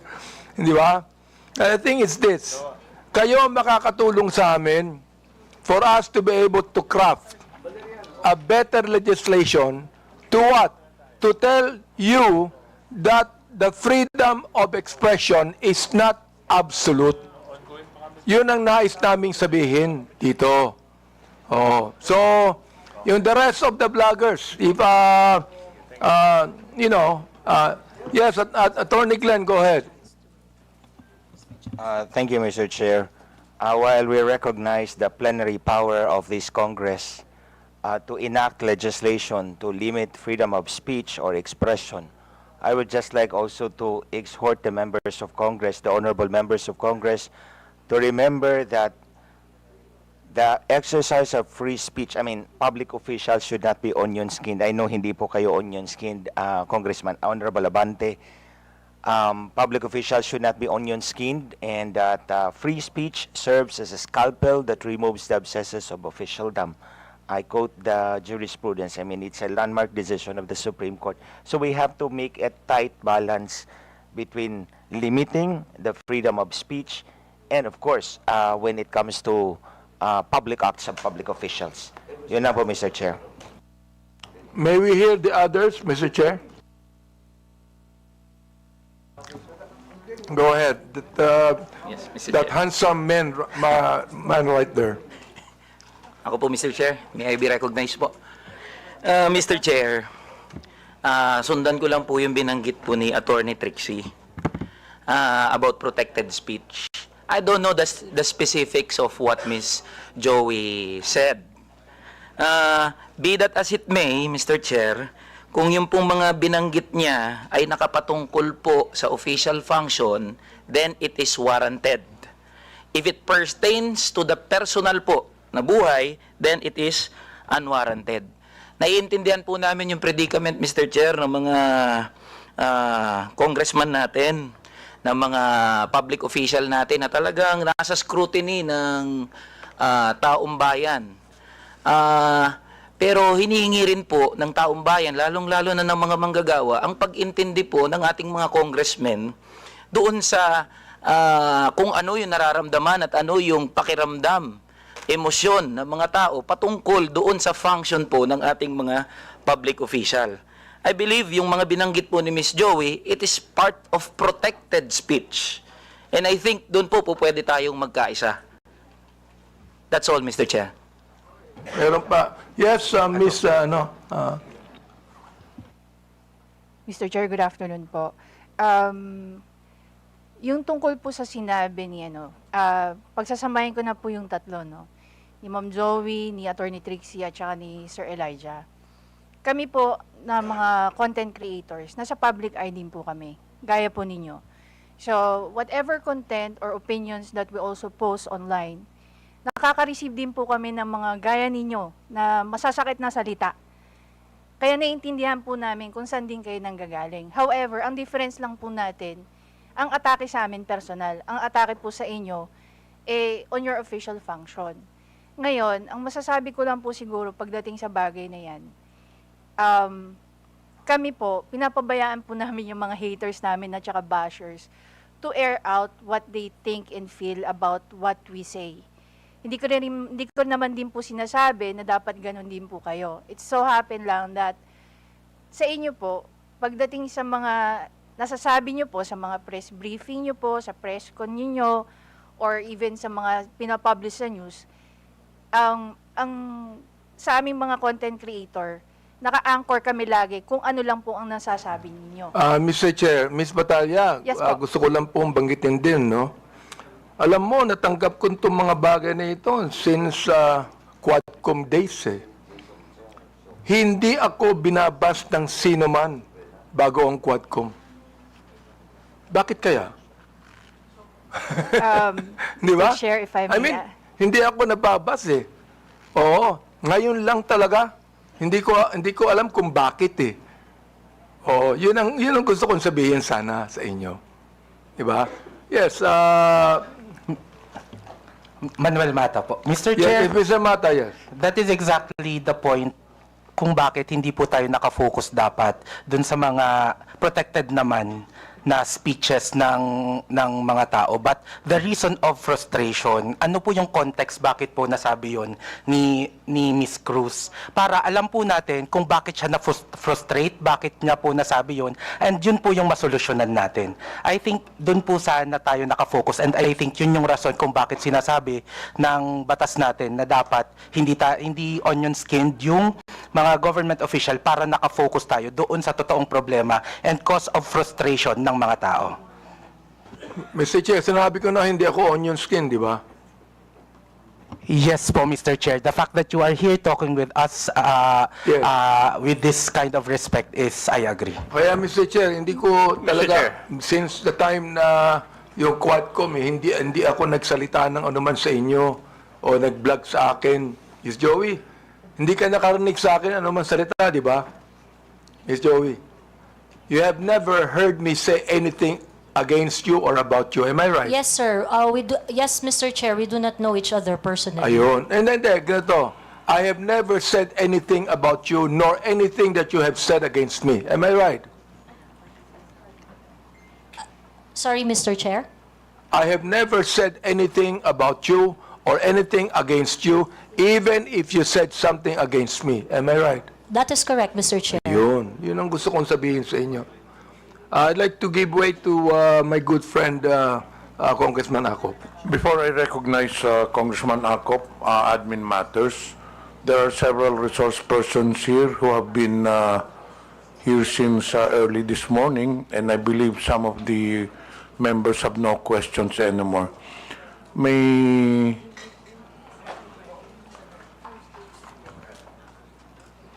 andito po ba si Attorney Kirsten Bautista? To the members, do you have any questions with regards to the Department of Justice? Meron po ba tayong tanong sa Department of Justice? Palagay ko meron po, Mr. Chair. Meron. Okay. Sa BIR, may tanong pa po ba tayo? I do have some questions to the BIR, Okay, Mr. later. Chair. Okay. Andito pa po ba ang BIR? Okay. So, hindi pa pwede po kayong umalis. Okay. Sino pa ba ang... Sa NBI, may tanong pa po ba tayo? Do you have any questions sa NBI? Kayo? Baka meron pa, Mr. Chair. Bonus na lang Okay. ulit. Sa PNP, meron po ba kayong tanong sa PNP? Yes? Okay. What about sa KBP? Kay Attorney Rodolfo Larbar, who is a KBP legal counsel, and Attorney Mark Tolentino. Do you have any questions with KBP? But of course, you are free to stay, no? If you want to stay. May tanong po ba tayo sa KBP? Wala? Kung walang tanong sa KBP, then KBP is allowed to be excused. But as I've said, you're free to stay. Sa Digital Marketing Association of the Philippines, kay Mr. Miko David, may tanong pa po ba tayo? Anyway, you can stay, but you're allowed to be excused. Sa Global AI Council, Mr. Antonio Mauricio, andito po ba? Your Honor, umalis na, Your Honor. Okay. Sa Press 1 Philippines, andito po ba ang Press 1 Philippines? Do you have any questions? Yeah. Meron. Okay. We'll now proceed. What about Scam Watch Pilipinas, Mr. Joseph? Wait to Congressman Acop for a while, but I still have last question. Mr. Chair, I just want to ask some clarificatory questions. Please proceed. Kung sino po yung nagsabi na dapat maintindihan po natin yung mga tao na because of their frustration ay nakapagsasabi po ng hindi tama. Gusto ko lang sabihin na yung frustrations wouldn't give you the right to violate the law. Hindi po nakapagbibigay ng karapatan sa isang tao na mag-violate ng law because of his frustrations. Because there are avenues, legal or provided by law, para ma-express nyo yung frustrations ninyo. That is precisely the reason why the freedom of expression is not absolute. Thank you, Mr. Chair.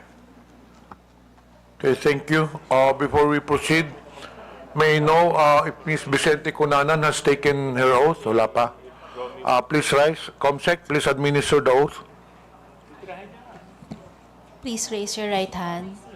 Do you swear to tell the truth, the whole truth, and nothing but the truth in this inquiry? Please respond with I do. The oath has been administered to your honor. Thank you. Honorable Abante, you have the floor. Mr. Chair, meron po bang ibang vloggers na gustong magsalita tungkol dito? Do you have any statement to the social media personalities regarding the issue on Ms. Cruz? Ms. Cruz, just curious, are you a voter of Honorable Abante? No, So Mr. you're not a Chair. registered voter in the district of Honorable Abante? No, Mr. Chair. And as you have said earlier, you do not know him personally. Yes, Mr. Chair. And he does not know you personally. Correct, Mr. Chair. So, bakit na nyo naisip na atakihin si Honorable Abante? Just curious. Because the action is not really limited. The performance and the performance of Congressman Abante being part of several committees that affects national issues. But why are I you got to know interested him. particularly, specifically to Mr. Honorable Abante, considering that you are not a voter of Honorable Abante? Ano pong interest ninyo? The issues that he tackles in his committee memberships and chairmanships are issues that are affecting the Philippines at large. So in short, you have something against him because you have singled him out. There are 314 congressmen here, pero mukhang ang paborito mo si Honorable Abante. That is incorrect, Your Mr. Chair, Honor, paborito Mr. din niya Chair. sa Ace Barbers. Because there are other congressmen that I give my observations to, and it's not limited to Honorable Congressman Abante. So he's not singled out, Mr. Chair. Mr. Chair, palaging sinasabi ni Ms. Cruz yung observation. I hope, Ms. Cruz, you know, okay lang yung observation. For example, like, I hate Congressman Abante. Okay yan. I do not like Congressman Abante. Okay yan. I don't agree with Congressman Abante. That's fine. Pero yung tatawagin mo kung gago at isasampal mo sa... Teka, gusto ko nang tanungin. Gusto kong malaman, ano ba isasampal mo sa akin? Sabi mo isasampal ko ito sa bugumukha mo. So pakiklaro nga sa committee ito kung ano yung isasampal mo sa pagmumukha ko? Like I said earlier, Mr. Chair, I would like to know when that was posted. And perhaps, it's very likely, Mr. Chair, That I was posted posted such... on YouTube. Mr. Chair, it's very likely, Mr. Chair, that I said something like that. We And are that's checking it now. Very likely, the one that is going to be slapped on your face is... it's very likely that I'm referring to facts. Oo It's nga. very likely that I'm referring Mr. to Chair, facts. talagang hindi ko akalain, sasabihin niya sa akin to kung ang, Mr. Chair, kung ang misis ko magsasabi niyan, tanggap ko yan. Pero si Miss Joey, hindi ko naman po siya kilala talaga Ito pa, mayroon sasabihin ako sa inyo. Yung gusto kong tanungin din naman, yung ating mga researcher dito ng Press One. So what do you think of Miss Cruz? What do you think of her statements? Everything that she said? Mga researcher po kayo ng Press One. Can you say something about that? Press One, can you please answer? Mr. Chair, we were confined with the facts as researchers. So I think as long as if Miss Joey Cruz is giving her opinions and her opinions alone, I think it is beyond our capacity it is beyond our capacity because she is entitled to her own truth. But again, if it's something to do with the known facts, I think we can debunk what is being said. Ayun po. Yun po, Mr. Chair. Okay, may I ask Mr. De Guzman? Yes, Mr. Chair. Well, in my opinion, Mr. Chair, it's basically as a reputation management practitioner. I think in that aspect, it's not really a matter of freedom of speech, but it's a matter of, number one, respecting for others. Number two, it's a matter of an ethical practice, whether you're a journalist or even a content creator, because basically your audience has a wide range. They are not just limited to a particular segment who would understand, unless, of course, that's the type of brand that you want to project. So you will really break those ethical rules, those courtesies, and the respect. So that's my personal opinion, Mr. Chair. Mr. Chair, can I ask the rest of the bloggers if they would like to say something? Yes, go ahead. Hello. May I? No, I don't agree with how you stated it, sir, which allegedly she said.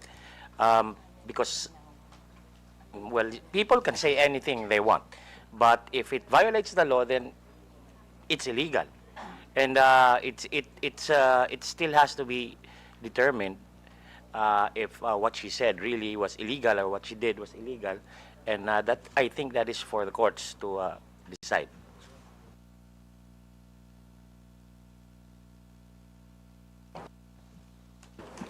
I think we have already heard the other Mr. Chair. bloggers. Those who wish to make a statement, you can do so. But to those who have already made their statement, pwede na siguro yun. Mr. Chair, Permission to speak gusto ko lang pong sabihin kay Miss Joey, yung batas tungkol sa unjust vexation. Supreme Court has defined unjust vexation as any human conduct without violence that unjustly annoys an innocent person. Yan. Yan ang batas. Oh, the elements of unjust vexation are: there is human conduct that unjustly annoys or irritates another person. Such human conduct was not attended with violence. Such human conduct caused annoyance, irritation, torment, distress, or disturbance to the mind of the person to whom it is directed. An offender acted with criminal intent. That is what unjust vexation is, Miss Cruz. Oh.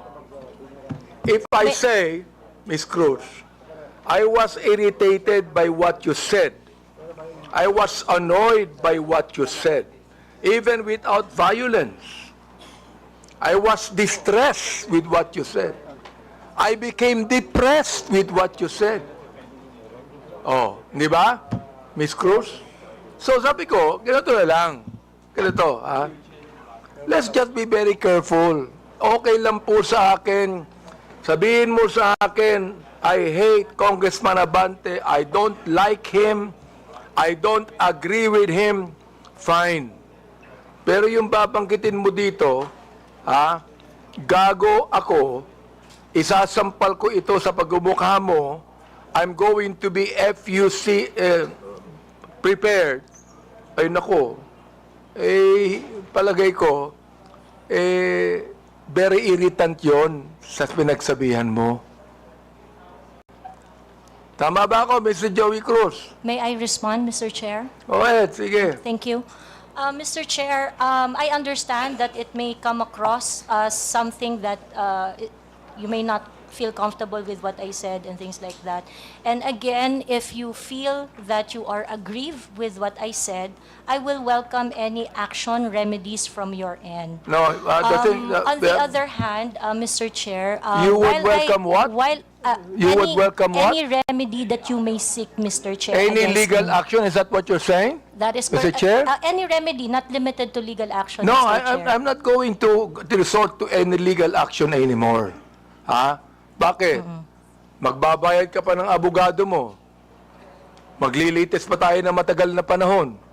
That would also be irritant to you. You do not want that to happen to you, am I right? Huwag mo Yes, sabihin Mr. sa akin Chair. that you welcome any legal action. If you, because you enumerated the elements of the Oo. unjust vexation, Siguro, Mr. Chair. ang pinakamagandang sabihin mo sa akin because I'm annoyed, mag-apologize ka sa akin.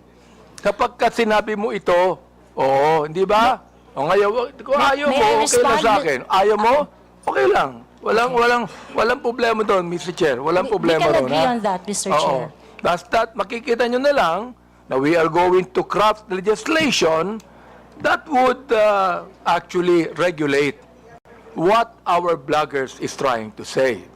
Let me ask our DOJ people, ano ba ang palagay nyo? Sinabi ni Miss Joey Cruz. Andiyan ba po ng DOJ? Mr. Chair, Go ahead. Mr. Chair, right now, the only legislation we have on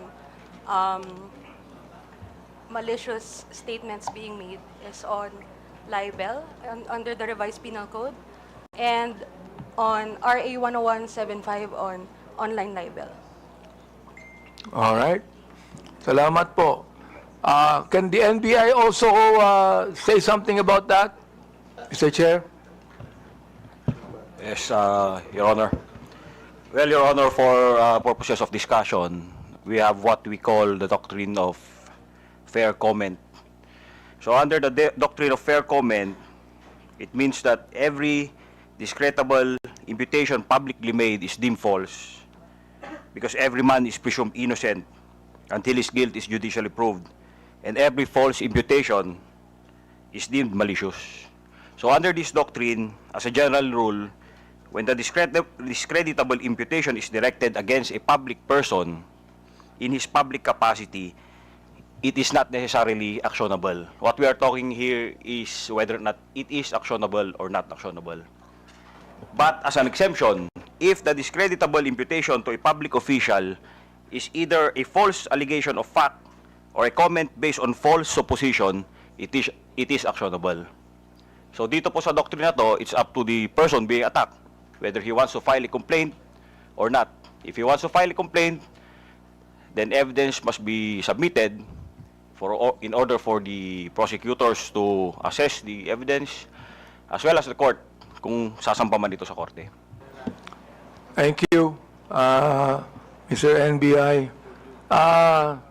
I'd like to also say, sapagkat marami ring bashing ang binigay ni Ms. Cruz kay Congressman Ace Barbers, di ba?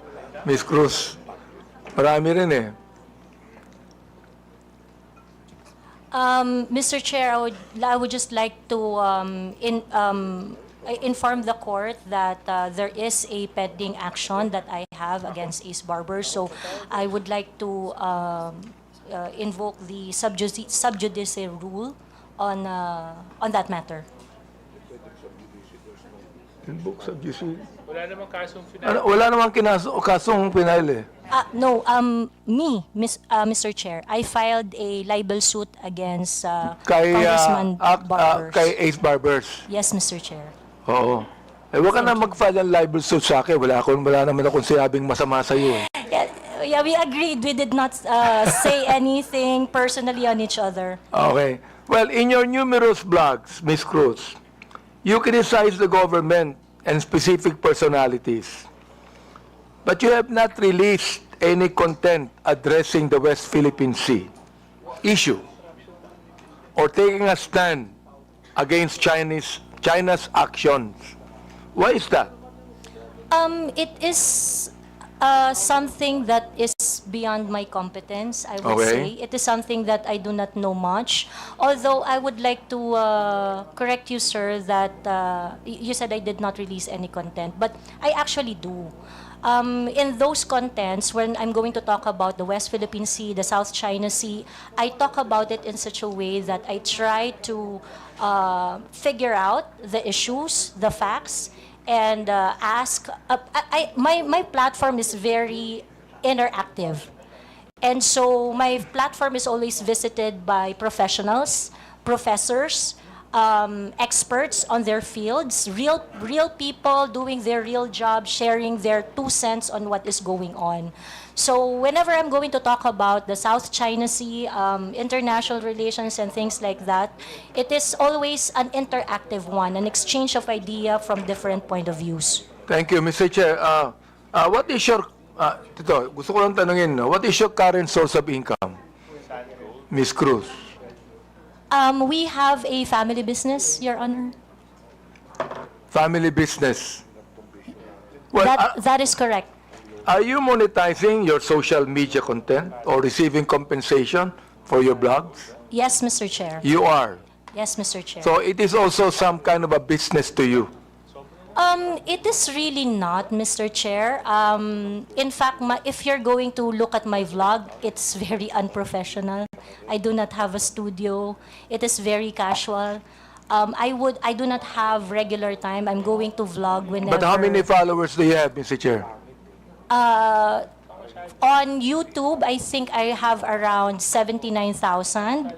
In Facebook, I have my Facebook account with 143,000 followers was taken down a couple of days ago, and my social media accounts are usually they don't really last that long because it would usually be reported or taken down. Ilan po yung social media account ninyo, Ms. Cruz? I have TikTok, YouTube, and Facebook. So, ibig sabihin nun, you're getting money out of that. parang sa'yo, that's a source of income, correct? It is a source of income, but Good. it is not a job for me because I can not vlog if I want to. Ano yun, Mr. Chair? I do not have to vlog if I want to. Mr. Chair, I do not have specific schedule when I do vlog. Sa akin, So, let me advise you, Ms. Cruz. Huwag ka na mag-vlog kasi naiinis ka din eh. Naiinis ka din, hindi pwedeng hindi ka mainis sa sinasabi mo eh. Di ba? Naiinis ka din. Mr. Chair, I'm Naasar ka actually din, tama ba ako?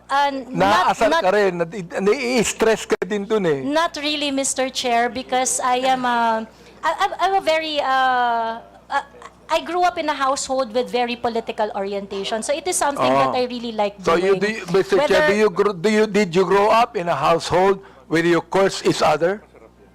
No, my Yun. parents are devout So you Catholic. did I'm the not only grow one who up curse in a household. I am the only one who curse in our household. You are Your the only one Yes, that curse. Yes, that is correct. Well, you know, you're a grown-up person. Sana tinuruan ko ng bata ka pa ng magulang mo. Ako tinuruan ako ng bata ng magulang ko eh. Nawag akong magmura eh. They did, Your Kaya hindi Honor. ako nagmumura eh, They Mr. Chair. did Dali lang, teach me. So, tinuruan They did ako teach ng me magulang that, Your ko, Honor. ng bata ko, wag magmura eh. Kaya hanggang ngayon, hindi ako nagbumura eh. They did teach me not to curse, Your Honor, but they also taught me how to be your authentic self. Ganon. Okay ka. In one of your posts, you said, ito nakakaawa ang mga pulis under BBM administration. Can you elaborate on that? What led you to the conclusion that you said that? That is a series of posts on the memorandum that is circling around saying that policemen would have to react on official PNP pages.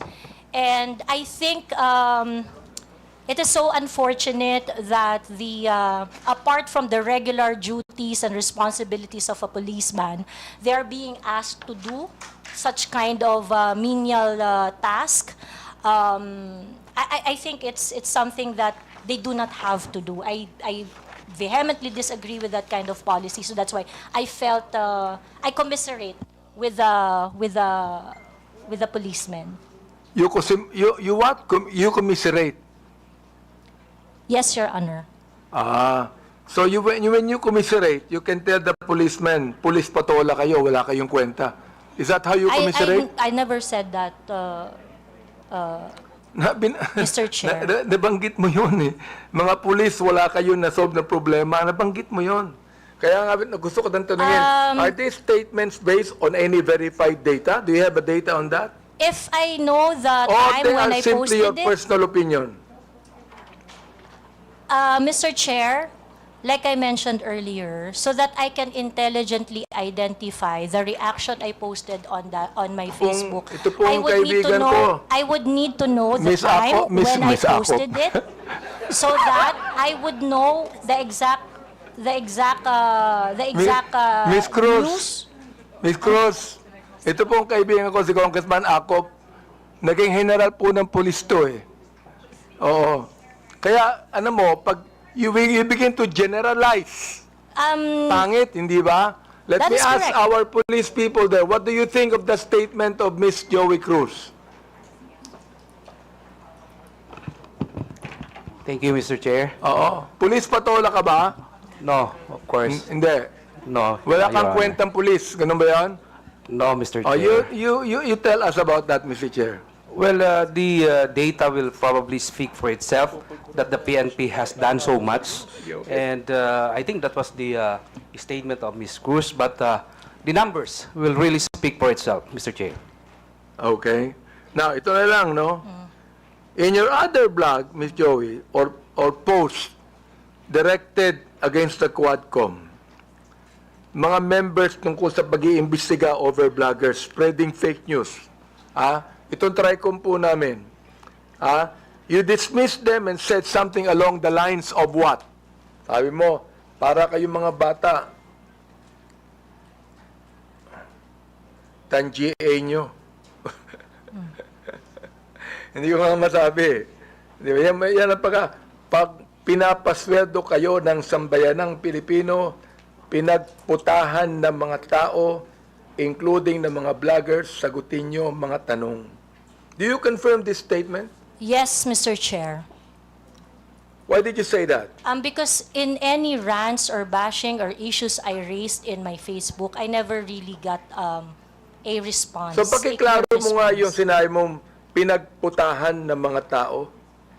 Will you please make it clear to us, anong ibig sabihin nun? Kasi hindi ko alam yung ibig sabihin nun eh. Yes, I will explain, Mr. Chair. Yes, please. Pinagputahan ng mga tao means pinagtrabahuhan ng manggagawang Pilipino ang nagpapatakbo ng bayang ito, ng kongresong ito. So therefore, the public officials should listen when there is a grievance being raised, petition being submitted by the people, especially when they are expressing dismay or standards not being met. Pinagputahan ng tao means pinagtrabahuhan ng matindi ng mga tao. Mr. Chair, yung mga taong nagtrabaho, tinatawag mong PUTA. No, Mr. Chair.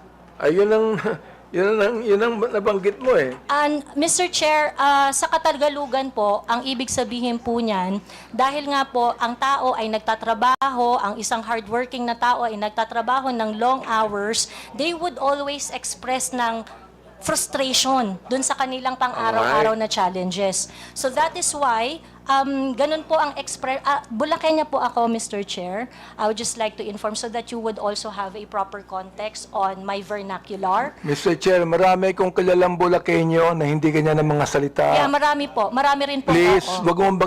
wag mong banggitin ang pagiging Bulakenya mo dito. But Baka it is- sabihin po ng mga Bulakenya, lahat yan, ganyan ang salita nila. I am Please, under oath, wag Mr. naman. Chair. It is like that. Mga in disente po ang mga Bulakenya. Bulakenya po ako, sir. So I can speak for my people. Isa ka, Mr. Chair, sa Bulakenya hindi disente. Now ito ha. Last question, Mr. Chair. Yes, can you wrap it up? We still have other issues. Given your consistent use of offensive language, not only against me, against others, for example, personal insults, unfounded allegations, you cannot even verify it with your data.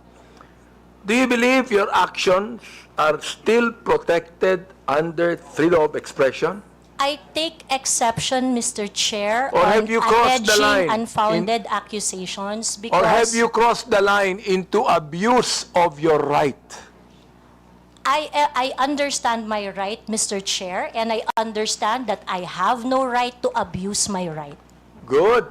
So, ibig sabihin doon, you have no right to use abusive language against a person you do not even know personally. Using profanity is not necessarily abusive, Mr. Chair. Well, you made that in a personal way. So, let the people judge it, no? Because a Correct, lot Mr. of people Chair. are watching Agree. now. Let the people judge Mr. it. Chair. So, siguro, yun na lang, Mr. Chair, ang mayatanong ko kay Ms. Joey, siguro ngayon, makakilala na kami ngayon, siguro magiging close na kaming dalawa. Baka kayo ng sunod na love team. Kung ako, please recognize. Thank you, Mr. Chair. May I know if Mr. Vicente Bencalo Conanan is present this afternoon? Yes, she just took her oath. Would he be the same as Miss Pebbles Conanan? Yes Same. po. Your Honor, Yes. Thank you. I have here a sinumpaang salaysay. Paige, could you please present it to her?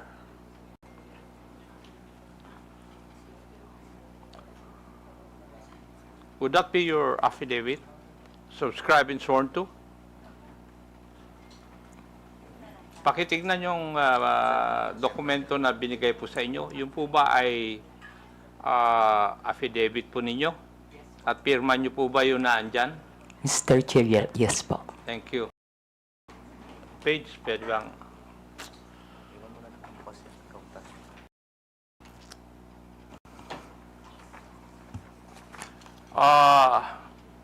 Would you mind if I just call you Pebbles in this hearing? Mr. Chair, thank you po. Okay. Hate ko po yung Vicente. Okay. Thank you, Pebbles. Pebbles, tung sinumpaang salaysay mo ba is ginawa mo ba ito ng kusang loob at wala pong pumilit po sa inyo na gawin at pirmahan ito? Yes po, Mr. Chair. Thank you. May I proceed, Mr. Chair? Ikaw po ay isang vlogger, Pebbles. Tama po ba? Yes po, Mr. Chair. At ito po ba ay full-time mong ginagawa o part-time lang? Part-time? Minsan po kasi hindi po ako nag-vlog for a month. So it's not your main source of income? Yes po, kasi hindi po ako monetize. Okay. Hindi monetize. Pero meron po kayong ibang trabaho? Online seller po, Mr. Chair. Okay, online seller. Pag kayo po ay nag-i-engage sa pagbablog, ano po ang pangalan na ginagamit po ninyo? Pebbles po, Mr. Pebbles. Chair. Kasi nga po, hate ko po yung Vicente. Opo. Halata naman dahil ayaw mong gamitin Ano pong social media platforms ang ginagamit po ninyo? Facebook po. Facebook lang? Meron din po akong ex, pero hindi po ako ganong nagpo-post doon. At ilang taon na po kayong nag-vlog? Since 2014 po, Mr. Chair. 2014, that's about 11 years. Opo. Okay. Thank you. Now, dito po sa affidavit po ninyo, meron po kayong binanggit tungkol sa isang Maisog rally sa Hong Kong noong July 2024. No, Mr. Chair. Yung pong Maisog event sa Hong Kong, that was July 7. July 7. July.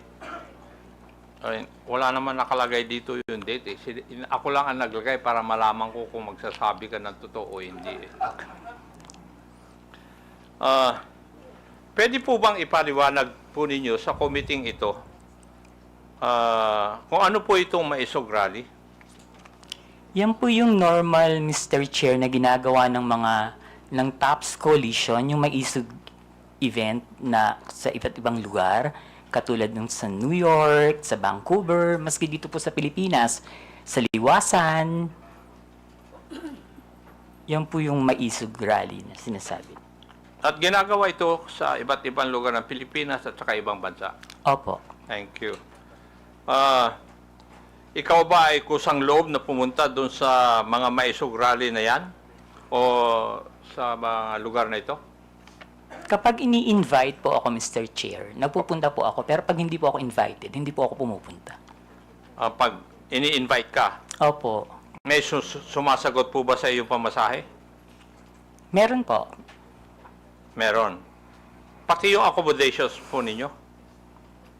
Yung pamasahe lang po, pero yung accommodations, kapag isang beses pa lang po kasi ako nakapunta ng abroad na Maisog rally. Saan po yun? Sa Hong Kong. Sa Hong Kong. Okay. Doon po, yung friend ko po yung nag-sponsor sa akin ng airfare and hotel. At pwede ko po bang malaman, masabi po ninyo dito sa committee ito, kung saan ka nag-stay at saka ilang araw ka na natili doon sa Hong Kong?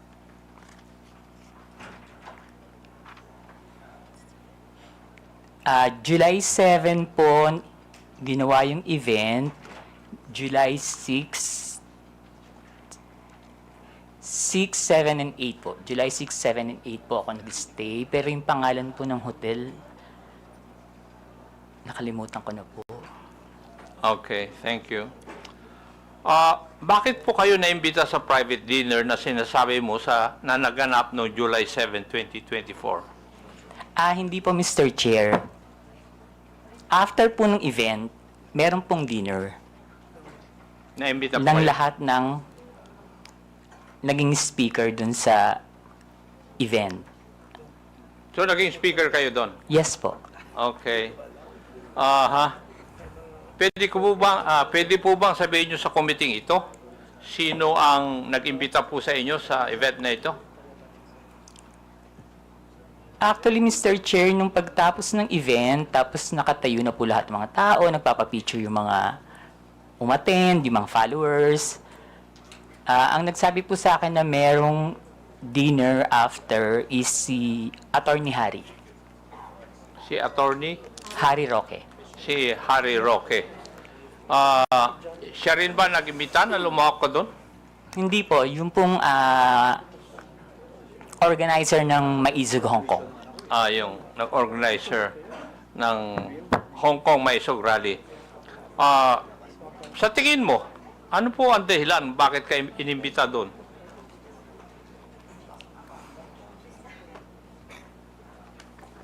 Kapareho rin po nung mga ginagawang rally dito sa Pilipinas na sabihin lahat ng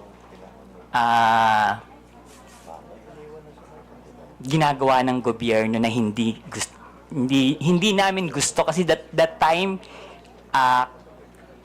kalaban po ako ng gobyerno. Liwanagin po natin yon. Kalaban ka ng gobyerno? Ano Opo. po ang ibig sabihin po ninyo ano sa po? kalaban ka ng gobyerno? Mr. Chair, Kayo po ba ay critic ng gobyerno? Yes po, kritiko yun. po. Kasi Opo, malawak kritiko po yung po. sinasabi po nyo na kalaban ka ng gobyerno. Sorry, kritiko po ako ng gobyerno. Kritiko ka ng gobyerno. Okay. Meron akong meron pong binabanggit sa iyong affidavit na pagkatapos ng nangyaring maisog rally sa Hong Kong, ikaw ay naimbita na dumalo sa isang pribadong dinner kasama ng mga iba pro-Duterte vloggers at personalities. Meron akong ipapakitang litratong ito sa screen. Pakisagot lang kung pakisabi lang kung ito po ang sinasabi po ninyong dinner na nangyari. Yes po, Mr. Chair. COMSEC, please flash the photo on the screen.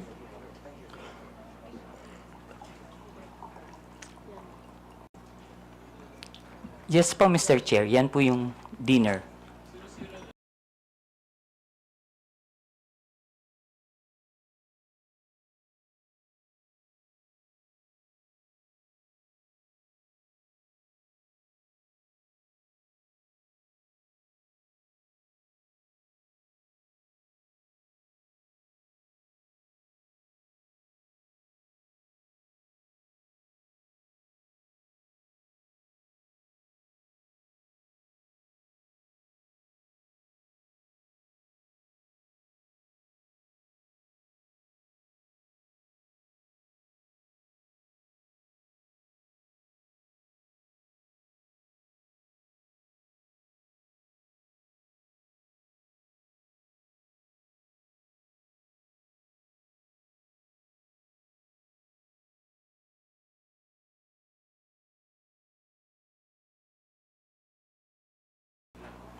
Pwede ba? Narayan ka. Yes po, Mr. Chair. Try ko po lahat. Yung kakilala ko lang po, ha. Opo. Yung pong nakaupo from left side is si Tio Moreno. Yung nakatayo po na Tio Moreno, yung nakaupo dito sa kaliwa? Dito po. Naka-black? Hindi po yung naka-brown. Naka-t-shirt? Yes po. Ay, ipag doon po kasi ako tumingin. Kasi nasa left sa photo, yes. Okay. And yung nakatayo po na white is si Miss Sas Rogando Sasot. Okay. Ako po yung kasunod. Sumunod po si Miss Joey. Next si Sec Trixie, si Attorney Vic. And then yung nakaupo pong green is si Prof. Ana. Uy. Okay. Yung naka-red, hindi ko po kilala. Yung katabi po ng naka-red, si Attorney Harry Roque. Yung nakatayo pong naka-black, si Daniel Long. Yung naka-green na nakatayo, hindi ko po kilala. Yung katabi ng naka-green, si Pam. Yung katabi ni Pam, hindi ko po kilala. And then yung pong nakaupo sa right, si Mr. Abines. Yung katabi ni Mr. Abines, hindi ko po kilala. Then si Attorney Glenn Chong and si Doc Badoy.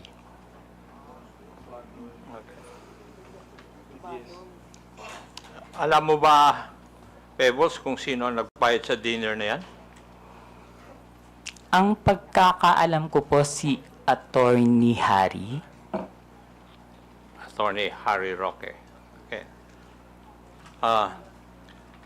Punta na tayo dun sa laman ng iyong affidavit. Sinabi mo sa iyong affidavit, Pebbles, na pinag-uusapan sa dinner na yon na may larawan o picture si Attorney Harry Roque na di umano nagpapakita na gumagamit ng cocaine si PBBM. Sigurado ka ba dyan? Sinabi mo sa affidavit mo na ito? Late po kasi akong dumating, Mr. Chair. So mga 1 hour na silang nandun sa restaurant, nag-uusap. Bago po kami dumating ni Attorney Vic and ni Pam. So mini-message na po nila ako na nasa na daw po ako, marami ng chikahan. So pagdating ko po, yun po yung topic about the Pulburon video. Okay. Sinabi mo rin sa iyong affidavit, Pebbles, na walang pinakitang picture si Atty. Harry Roque doon sa pinag-uusapan po ninyo. Pero base po sa iyong obserbasyon, mukha bang yung ibang mga kasamaan mo ay alam na ito o first time din nilang narinig ang tungkol sa larawan na yan? In fairness naman po dun sa mga kasama ko, hindi po nila alam. Wala po kaming alam lahat. Okay, thank you. Dito rin sa affidavit po ninyo, pinag-usapan din ninyo sa oras po na yon sa dinner kung paano i-release yung sinasabing picture na hawak ni Atty. Roque. Tama po ba? Yes po, Mr. Chair. At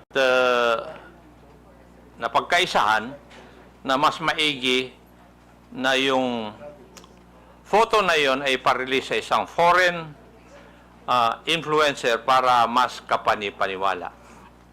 Mr. Chair, hindi naman po na pagkaisahan, pero nagbibigay po sila ng mga opinion na dapat siguro sa international blogger dapat ang maglabas, or yung Australian reporter na nag-interview kay PBBM, pero hindi po siya napagkaisahan. Kumbaga nagbibigay lang po sila ng mga opinion. Okay, thank you. Pebbles, kung totoo man ang picture, bakit kailangan pa maghanap ng foreign influencer to release the picture? Bakit kailangan bigyan ng some semblance of credibility ang pag-release dito? Siguro po, Mr. Chair, para mapanood agad international. Bakit kailangan ng semblance of credibility? Dahil hindi tunay yung litrato o yung photo? Bakit kailangan ng grupo po ninyo na magkaroon ng semblance of credibility yung litrato o yung photo na yon?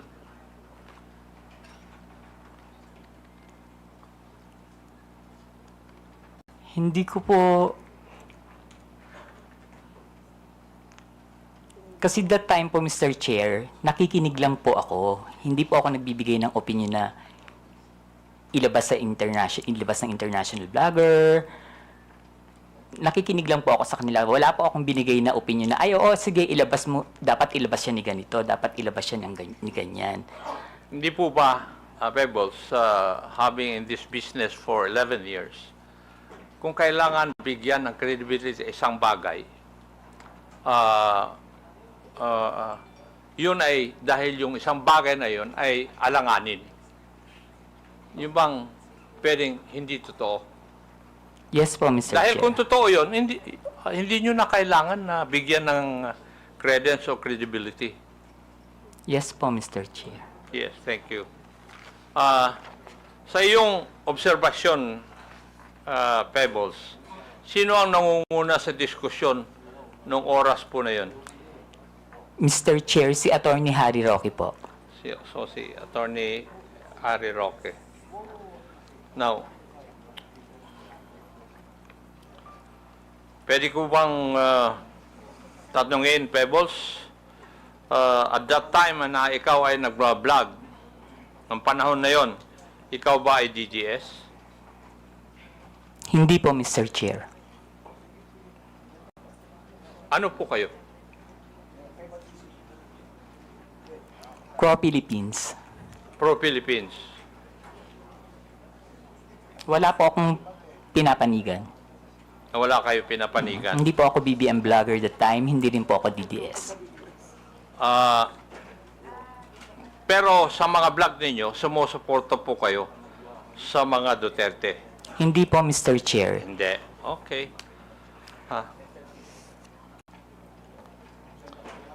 Dito rin sa iyong affidavit, Pebbles, may binanggit din ni Atty. Roque na sinabi niya na kaya niyang magpabagsak ng gobyerno. Tama rin po ba ang pagkabasa ko dito sa affidavit po ninyo? Yes po, Mr. Chair. Ang exactly sinabi niya dyan is nagkamali sila, magaling akong magbagsak ng gobyerno. Aha. Oh. Sa tingin mo, kaya po ba niya talaga? Mr. Chair, hindi po, kasi nagtatago po siya ngayon eh. Tama. Meron. Yung,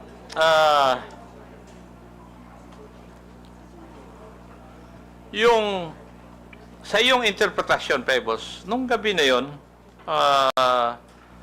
kung ano man ang pinag-usapan nyo doon, specifically yung supposed photo na gumamit ng cocaine si PBM, ay parte ng plano na pabagsakin ng gobyerno ayon kay Harry Roque?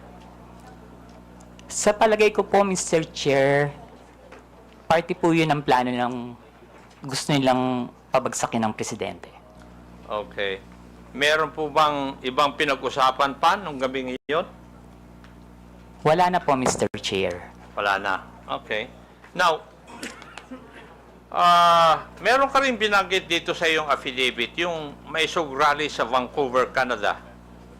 Dito po yata, inirelease officially, yung photo na pinag-usapan ninyo doon sa Hong Kong may rally.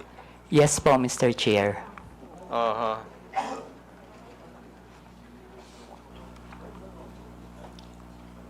Comsec, paki-plus po ang video clip na nagpapakita ng pag-release ng Pulveron video sa rally sa Vancouver.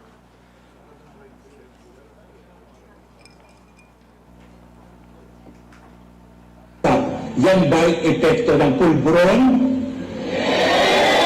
Kailangan sumagot siya ng tama, lalong-lalo na mukhang mailalabas na ang pulburon video. Thank you. Pebbles, nandun ka ba sa rally sa Vancouver? Wala po, Mr. Chair. Paano mo, kung wala ka po doon, paano mo nalaman ito? Naka-live po yan, Mr. Chair. Nag-live po sila dyan. May nag-abiso sa'yo na magla-live sila? Wala po, Mr. Chair. Pero kasi, pag binuksan niyo po yung social media, yung Facebook, yan po yung trending. Yun ang trending.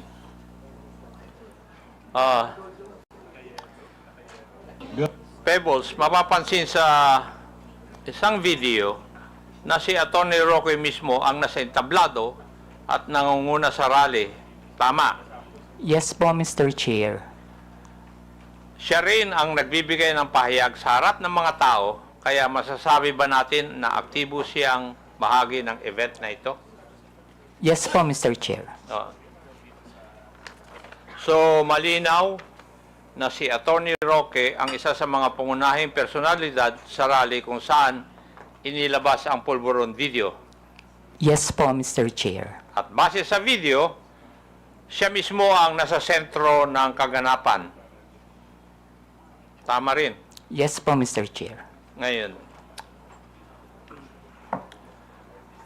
ayon din dito sa iyong sinupang salaysay, isa sa mga dumalo sa Vancouver Maisog Rally ay si Maharlika. Yes po, Mr. Chair. Pwede po bang sabihin mo kung sino itong si Maharlika? Si Maharlika po yung isang vlogger niya taga-US. Taga-US. Ayon din dito sa iyong salaysay, parang alam na ni Maharlika ang nilalaman ng video bago pa ito may sa publiko. Bakit po ninyo nasabi ito? Paulit po, Mr. Chair. Ayon dito sa iyong salaysay din, parang alam ni Maharlika ang nilalaman ng video bago pa man ito may sa publiko. Yes po, Mr. Chair. Ano po ang basehan ninyo? Kasi noon pa po niya sinasabi na may video. Okay. Ayon sa iyong affidavit, sinabi mong nagpadala sa iyo ng mensahe si Maharlika bago pa man lumabas sa video na tinaguri ang pulburon video. Tama rin po ba? Yes po, Mr. Chair. Ano po yung nilalaman ng mensahe sa iyo? Na may video po at naka-green na damit si PBBM. Okay. At sinabi mo rin sa iyong affidavit, hinikayat ka ni Maharlika, nasakyan mo ang ilalabas na video. Ano po ang ibig sabihin nito sa iyong konteksto? Ang sabi niya po is, sakyan ko na lang. Kasi po, ang sinasabi ko po sa kanya is, nakakainis kayo, bakit kayo may kopya? Kami wala. So, bakit naman kaya sinabihan ka ni Maharlika tungkol sa video bago pa man lang ipalabas to?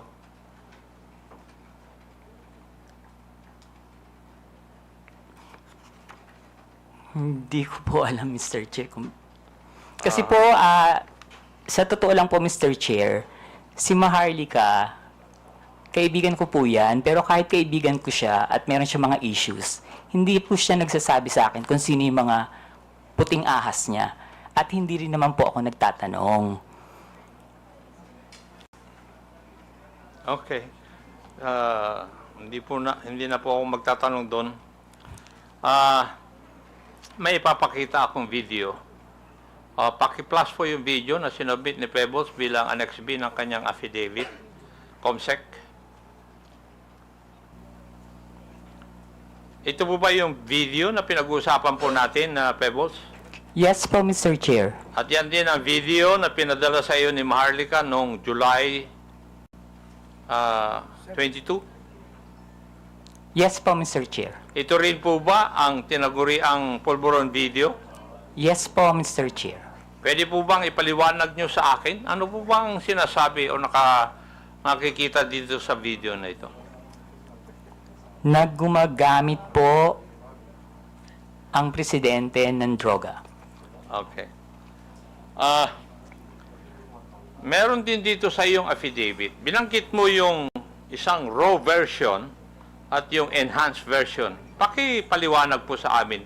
Ano po ang ibig sabihin nito sa iyong affidavit? Yung raw version po kasi, kapag tiningnan nyo, hindi nyo siya masasabi na kahit na hindi po siya talaga, hindi nyo rin po talaga masasabi na si PBBM. So, in-enhance po nila yung video para mas maging maliwanag at mas makita. Okay. Ang ibig nyo bang sabihin, na-edit yung video? Yes po, Mr. Chair. Enhanced version? Maski po yung raw video, hindi po ako naniniwala na si PBBM yan. Ano po yung inyong basehan? Kasi Chairman, po, Mr. Chairman, can I? Pwede pakiulit yung sinabi mo kanina, Miss Kunanan? alin po, Mr. Chair? Yung indisi, ano yun? Sino yun? Sa raw at saka enhanced version. Hindi po si PBBM yan. Indisi? PBBM, hindi po yan yung presidente. Thank you, Mr. Chairman. Ano po yung pasehan po ninyo, Pebbles? Kasi po, Mr. Chair, hindi naman po talaga yun yung mukha ni PBBM. Noon ko po pa kasi siya kilala. And kung yung edad niya that time, kung titingnan po mabuti yung nasa video, kung 30 plus pa lang siya or 40, parang wala pa po yatang cellphone nun. Mhm. Okay.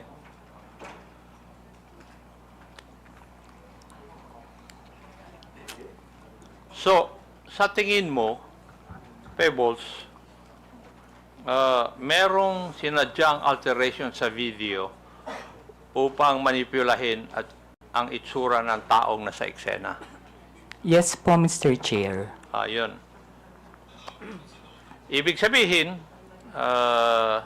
lumalabas na planado ang pagpapakalat ng video para makapanira kay PBBM. Tama po. Yes po, Mr. Chair. At ayon sa iyo, si Harry Roque ang may pakanan dito. Yes po, Mr. Chair. Pero hindi lamang si Attorney Roque ang high official na nasa meeting na yon. Tama po ba? Yung sa Hong Kong po, Mr. Chair. Yes. Politician po ba? Picture siguro. Yes po, Mr. Chair. Yes. Okay. Huling katanungan, Pebbles. At sana masagot mo ito. Bakit ka nagsasalita ngayon at bakit ka pumirma ng isang affidavit? Para itama po ang mali. Para itama. Aha. Okay. Thank you, Mr. Chair. I would just like to manifest that yung Polvoron video, according to the Philippine National Police Cybercrime Office and National Bureau of Investigation, which have conducted a video spectral analysis, and these officers concluded that the tragic nuts and anti-tragus or parts of the ear of the man in the video did not match those of the PBBM.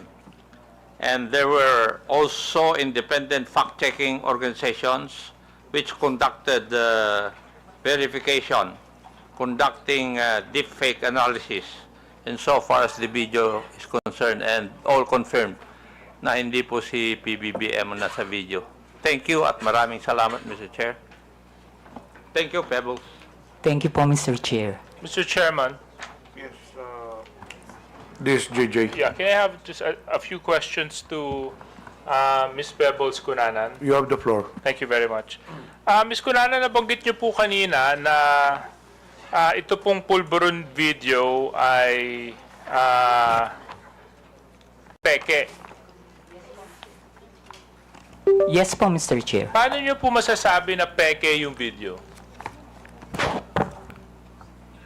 Halatang ginawa naman po siya, Mr. Chair. Pinalabas nila na malabo yung raw video para lang masabi na kamukha ni PBBM. Tapos, in-enhance po nila and sa kanila in-AI. Okay. So, when you say nila, sino po yung sila? Who do you pertain Alam ko to? naman po, Mr. Chair, na hindi lang si Attorney Harry Roque yung nasa likod ng video na yan. Sino pa kaya, Ms. Pebbles, ang nasa likuran ng video na ito? Hindi ko na po masasabi. Hindi ko po alam. Hindi nyo na po masasabi. But sa palagay nyo po ba, yung mga kasama nyo sa dinner sa Hong Kong ay kasama dun sa pagpapalaganap ng peking video na ito? Hindi po, Mr. Chair. Hindi masasabi. Okay. Hindi po sila kasama. Hindi po sila kasama dun sa paggawa ng video. Okay, kaso lang kasama po sila sa pagpapalaganap at pagkalat ng video. Mr. Chair, meron pong mga DDS vloggers na hindi po nag-share ng video. Okay. And meron din pong nag-share. Meron din po. Karamihan po na nag-share is yung mga vlogger na yung pong yung may mga YouTube, yung mga may revenue makukuha, yung mga small-time vloggers. Okay. So, kayo, did you share this video? Hindi po, screenshot. Oo. So, Miss Pebbles. So, ano sa palagay ninyo ang dahilan kung bakit magpapakalat ng ganitong peking video na namukhang binigyan pa ng oras, panahon, at pagsisikap para enhance ang isang peking video at palabasin na peke? Bakit pa? Para pabagsakin po si PBBM. And how do you come to that conclusion para pabagsakin ng ating presidente? Kasi galit na po sila eh. Galit na sila. Okay. So, Mr. Chairman, this is precisely the reason why we conduct hearings like this, Ito halatang halata peke. But of course, upang mag-instigate ng disgust, mag-instigate ng galit, at ipahiya ang isang nakapwesto, and for this case, our president, some people would go to the extent of using AI deepfakes to alter videos and to come out with fake news that destroy the very credibility of certain individuals. And unfortunately for this case, the individual happens to be our president. And of course, that has more and greater ramifications dahil presidente po siya ng bansa.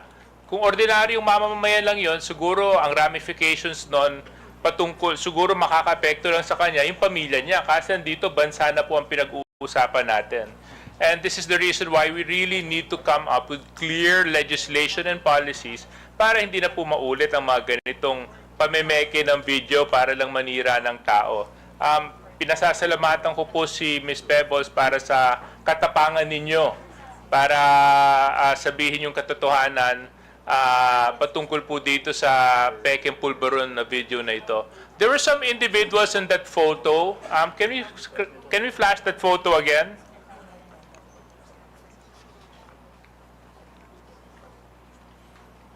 Comsec, yung photo dun sa Chinese restaurant or restaurant sa Hong Kong. Yan. Okay.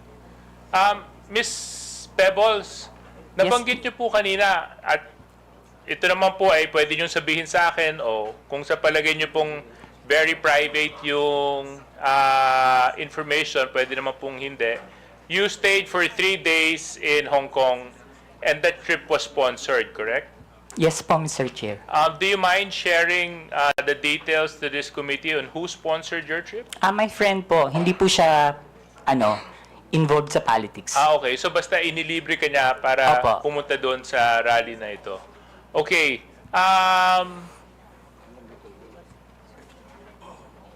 What was the year of this photo? July 7, 2024 po, Mr. Chair. Okay. The individual present, sino? Joey? Si Tio Moreno po yung nasa right. Kung dyan po niyo po titingnan sa monitor. Siya po yun? Chairman siya ba yun? Opo, si Joey po. Si Miss Ma'am, Joey. Si Miss Joey po yun. Can you confirm if you are this individual in the photo? Yes, sir. Thank you. Yes, sir. Thank you. And then, Attorney Glenn Chong, can you confirm if you are the person in this video, in this photo?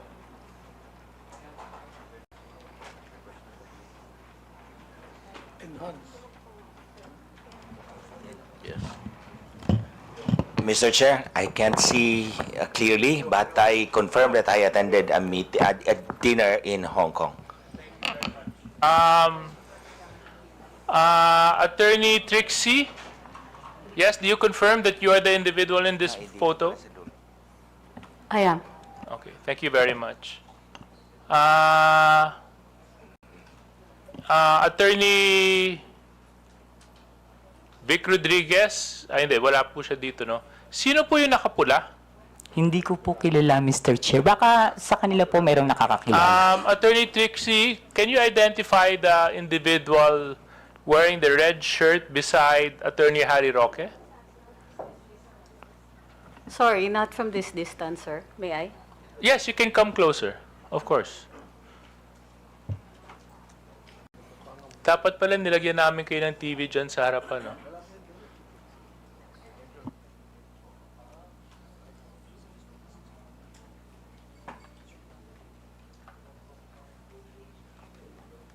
Yung nakapula, sir.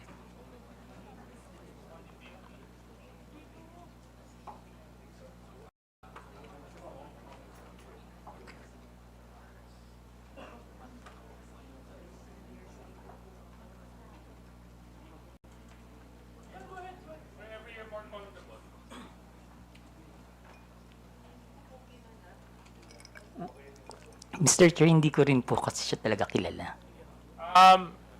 Miss Cruz, kayo po, kilala niyo po yung nakapula? Sorry, medyo malayo. Kasi pwede po kayong lumapit dito para ma-identify. Yes, And yes, Mr. Chair. Attorney Glenn Chong, I pwede rin will po kayo approach lumapit para ma-identify yung individual na nakapula at nakaberde. We just want to identify the individuals present in the dinner.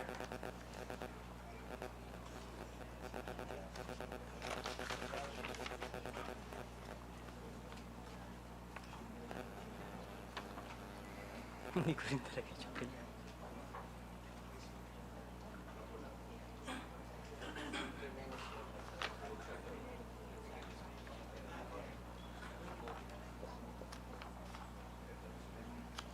Kilala nyo? Hindi? Hindi nyo rin kilala? Baka Chinese yan. Sponsor. Hindi nyo kilala, ma'am? Yun, yung nakapula. Katabi ni Attorney Harry Roque. Okay. Now, I just find it a little bit interesting, Mr. Chair, na, you know, a lot of them who were present in the dinner do not know the person in the middle. Oftentimes, the person in the middle is the most important person. Mr. And, Chair, pwede pong sumagot. Kasi nung time po na nasa event kami, wala naman po siya. okay. Hindi, kaso lang nandyan siya sa picture. Eh. Nung dumating po kasi ako, nandiyan na po siya. Nandito na siya. O. At nung dumating ka, inabutan mo na rin yung ibang mga... Lahat po sila dyan. Nandun na sila. Okay, NBI. Nandito po ba yung NBI? Oh, can you please, Comsec, can you please share the photo to the NBI? Maybe NBI can help us identify who these individuals are. So, Pebbles, thank you so much for sharing that. Actually, there's been so much talk about this whole Pulveron video and issue. We all know that it's fake, but it's been circulated. In fact, yun yung dapat kong i-raise dyan sa Meta kanina. Kasi sa totoo lang, yung Meta, isa yan sa mga platforms na nag-share ng fake videos na ito eh. So, dito po sa mga vloggers na nandito, meron ba sa inyo nag-share ng video na ito? Can you raise your hand if you did? Yes, Your Honor. Ako po, nag-share ako niyan dahil morally convinced ako. Dahil ako yung nag-imbestiga po. Tinatanong ko lang kung sino sa inyo ang nag-share. Hindi nyo na po kailangan ipaliwanag kung bakit.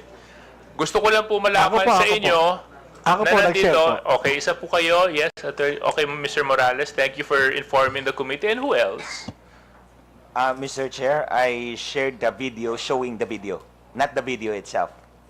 You shared the video. The video showing the video, not the video itself. You showed the video showing the video. Yes. Which is pretty much showing the video. But not the video, Your Honor.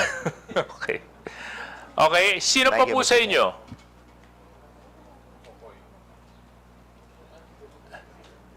Yes?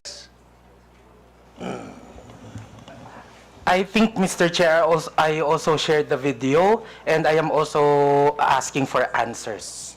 Okay. So, yun lang siguro yung isa sa mga magandang learning experience natin sa committee na ito peke, deepfake ang ginamit.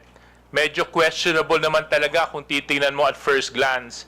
Maybe we should have used a little bit of caution and a little bit of prudence and practice a little bit of responsibility when sharing this video.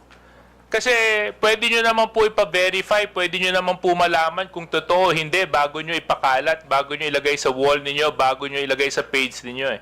But you were reckless enough to post it regardless of the fact, not knowing and not verifying the truthfulness of the video. Now, some of you may say we were looking for answers. Some of you may say na hindi dapat mangyari ito. Kaso lang, siguro may iba namang pagkakataon para malaman, di ba?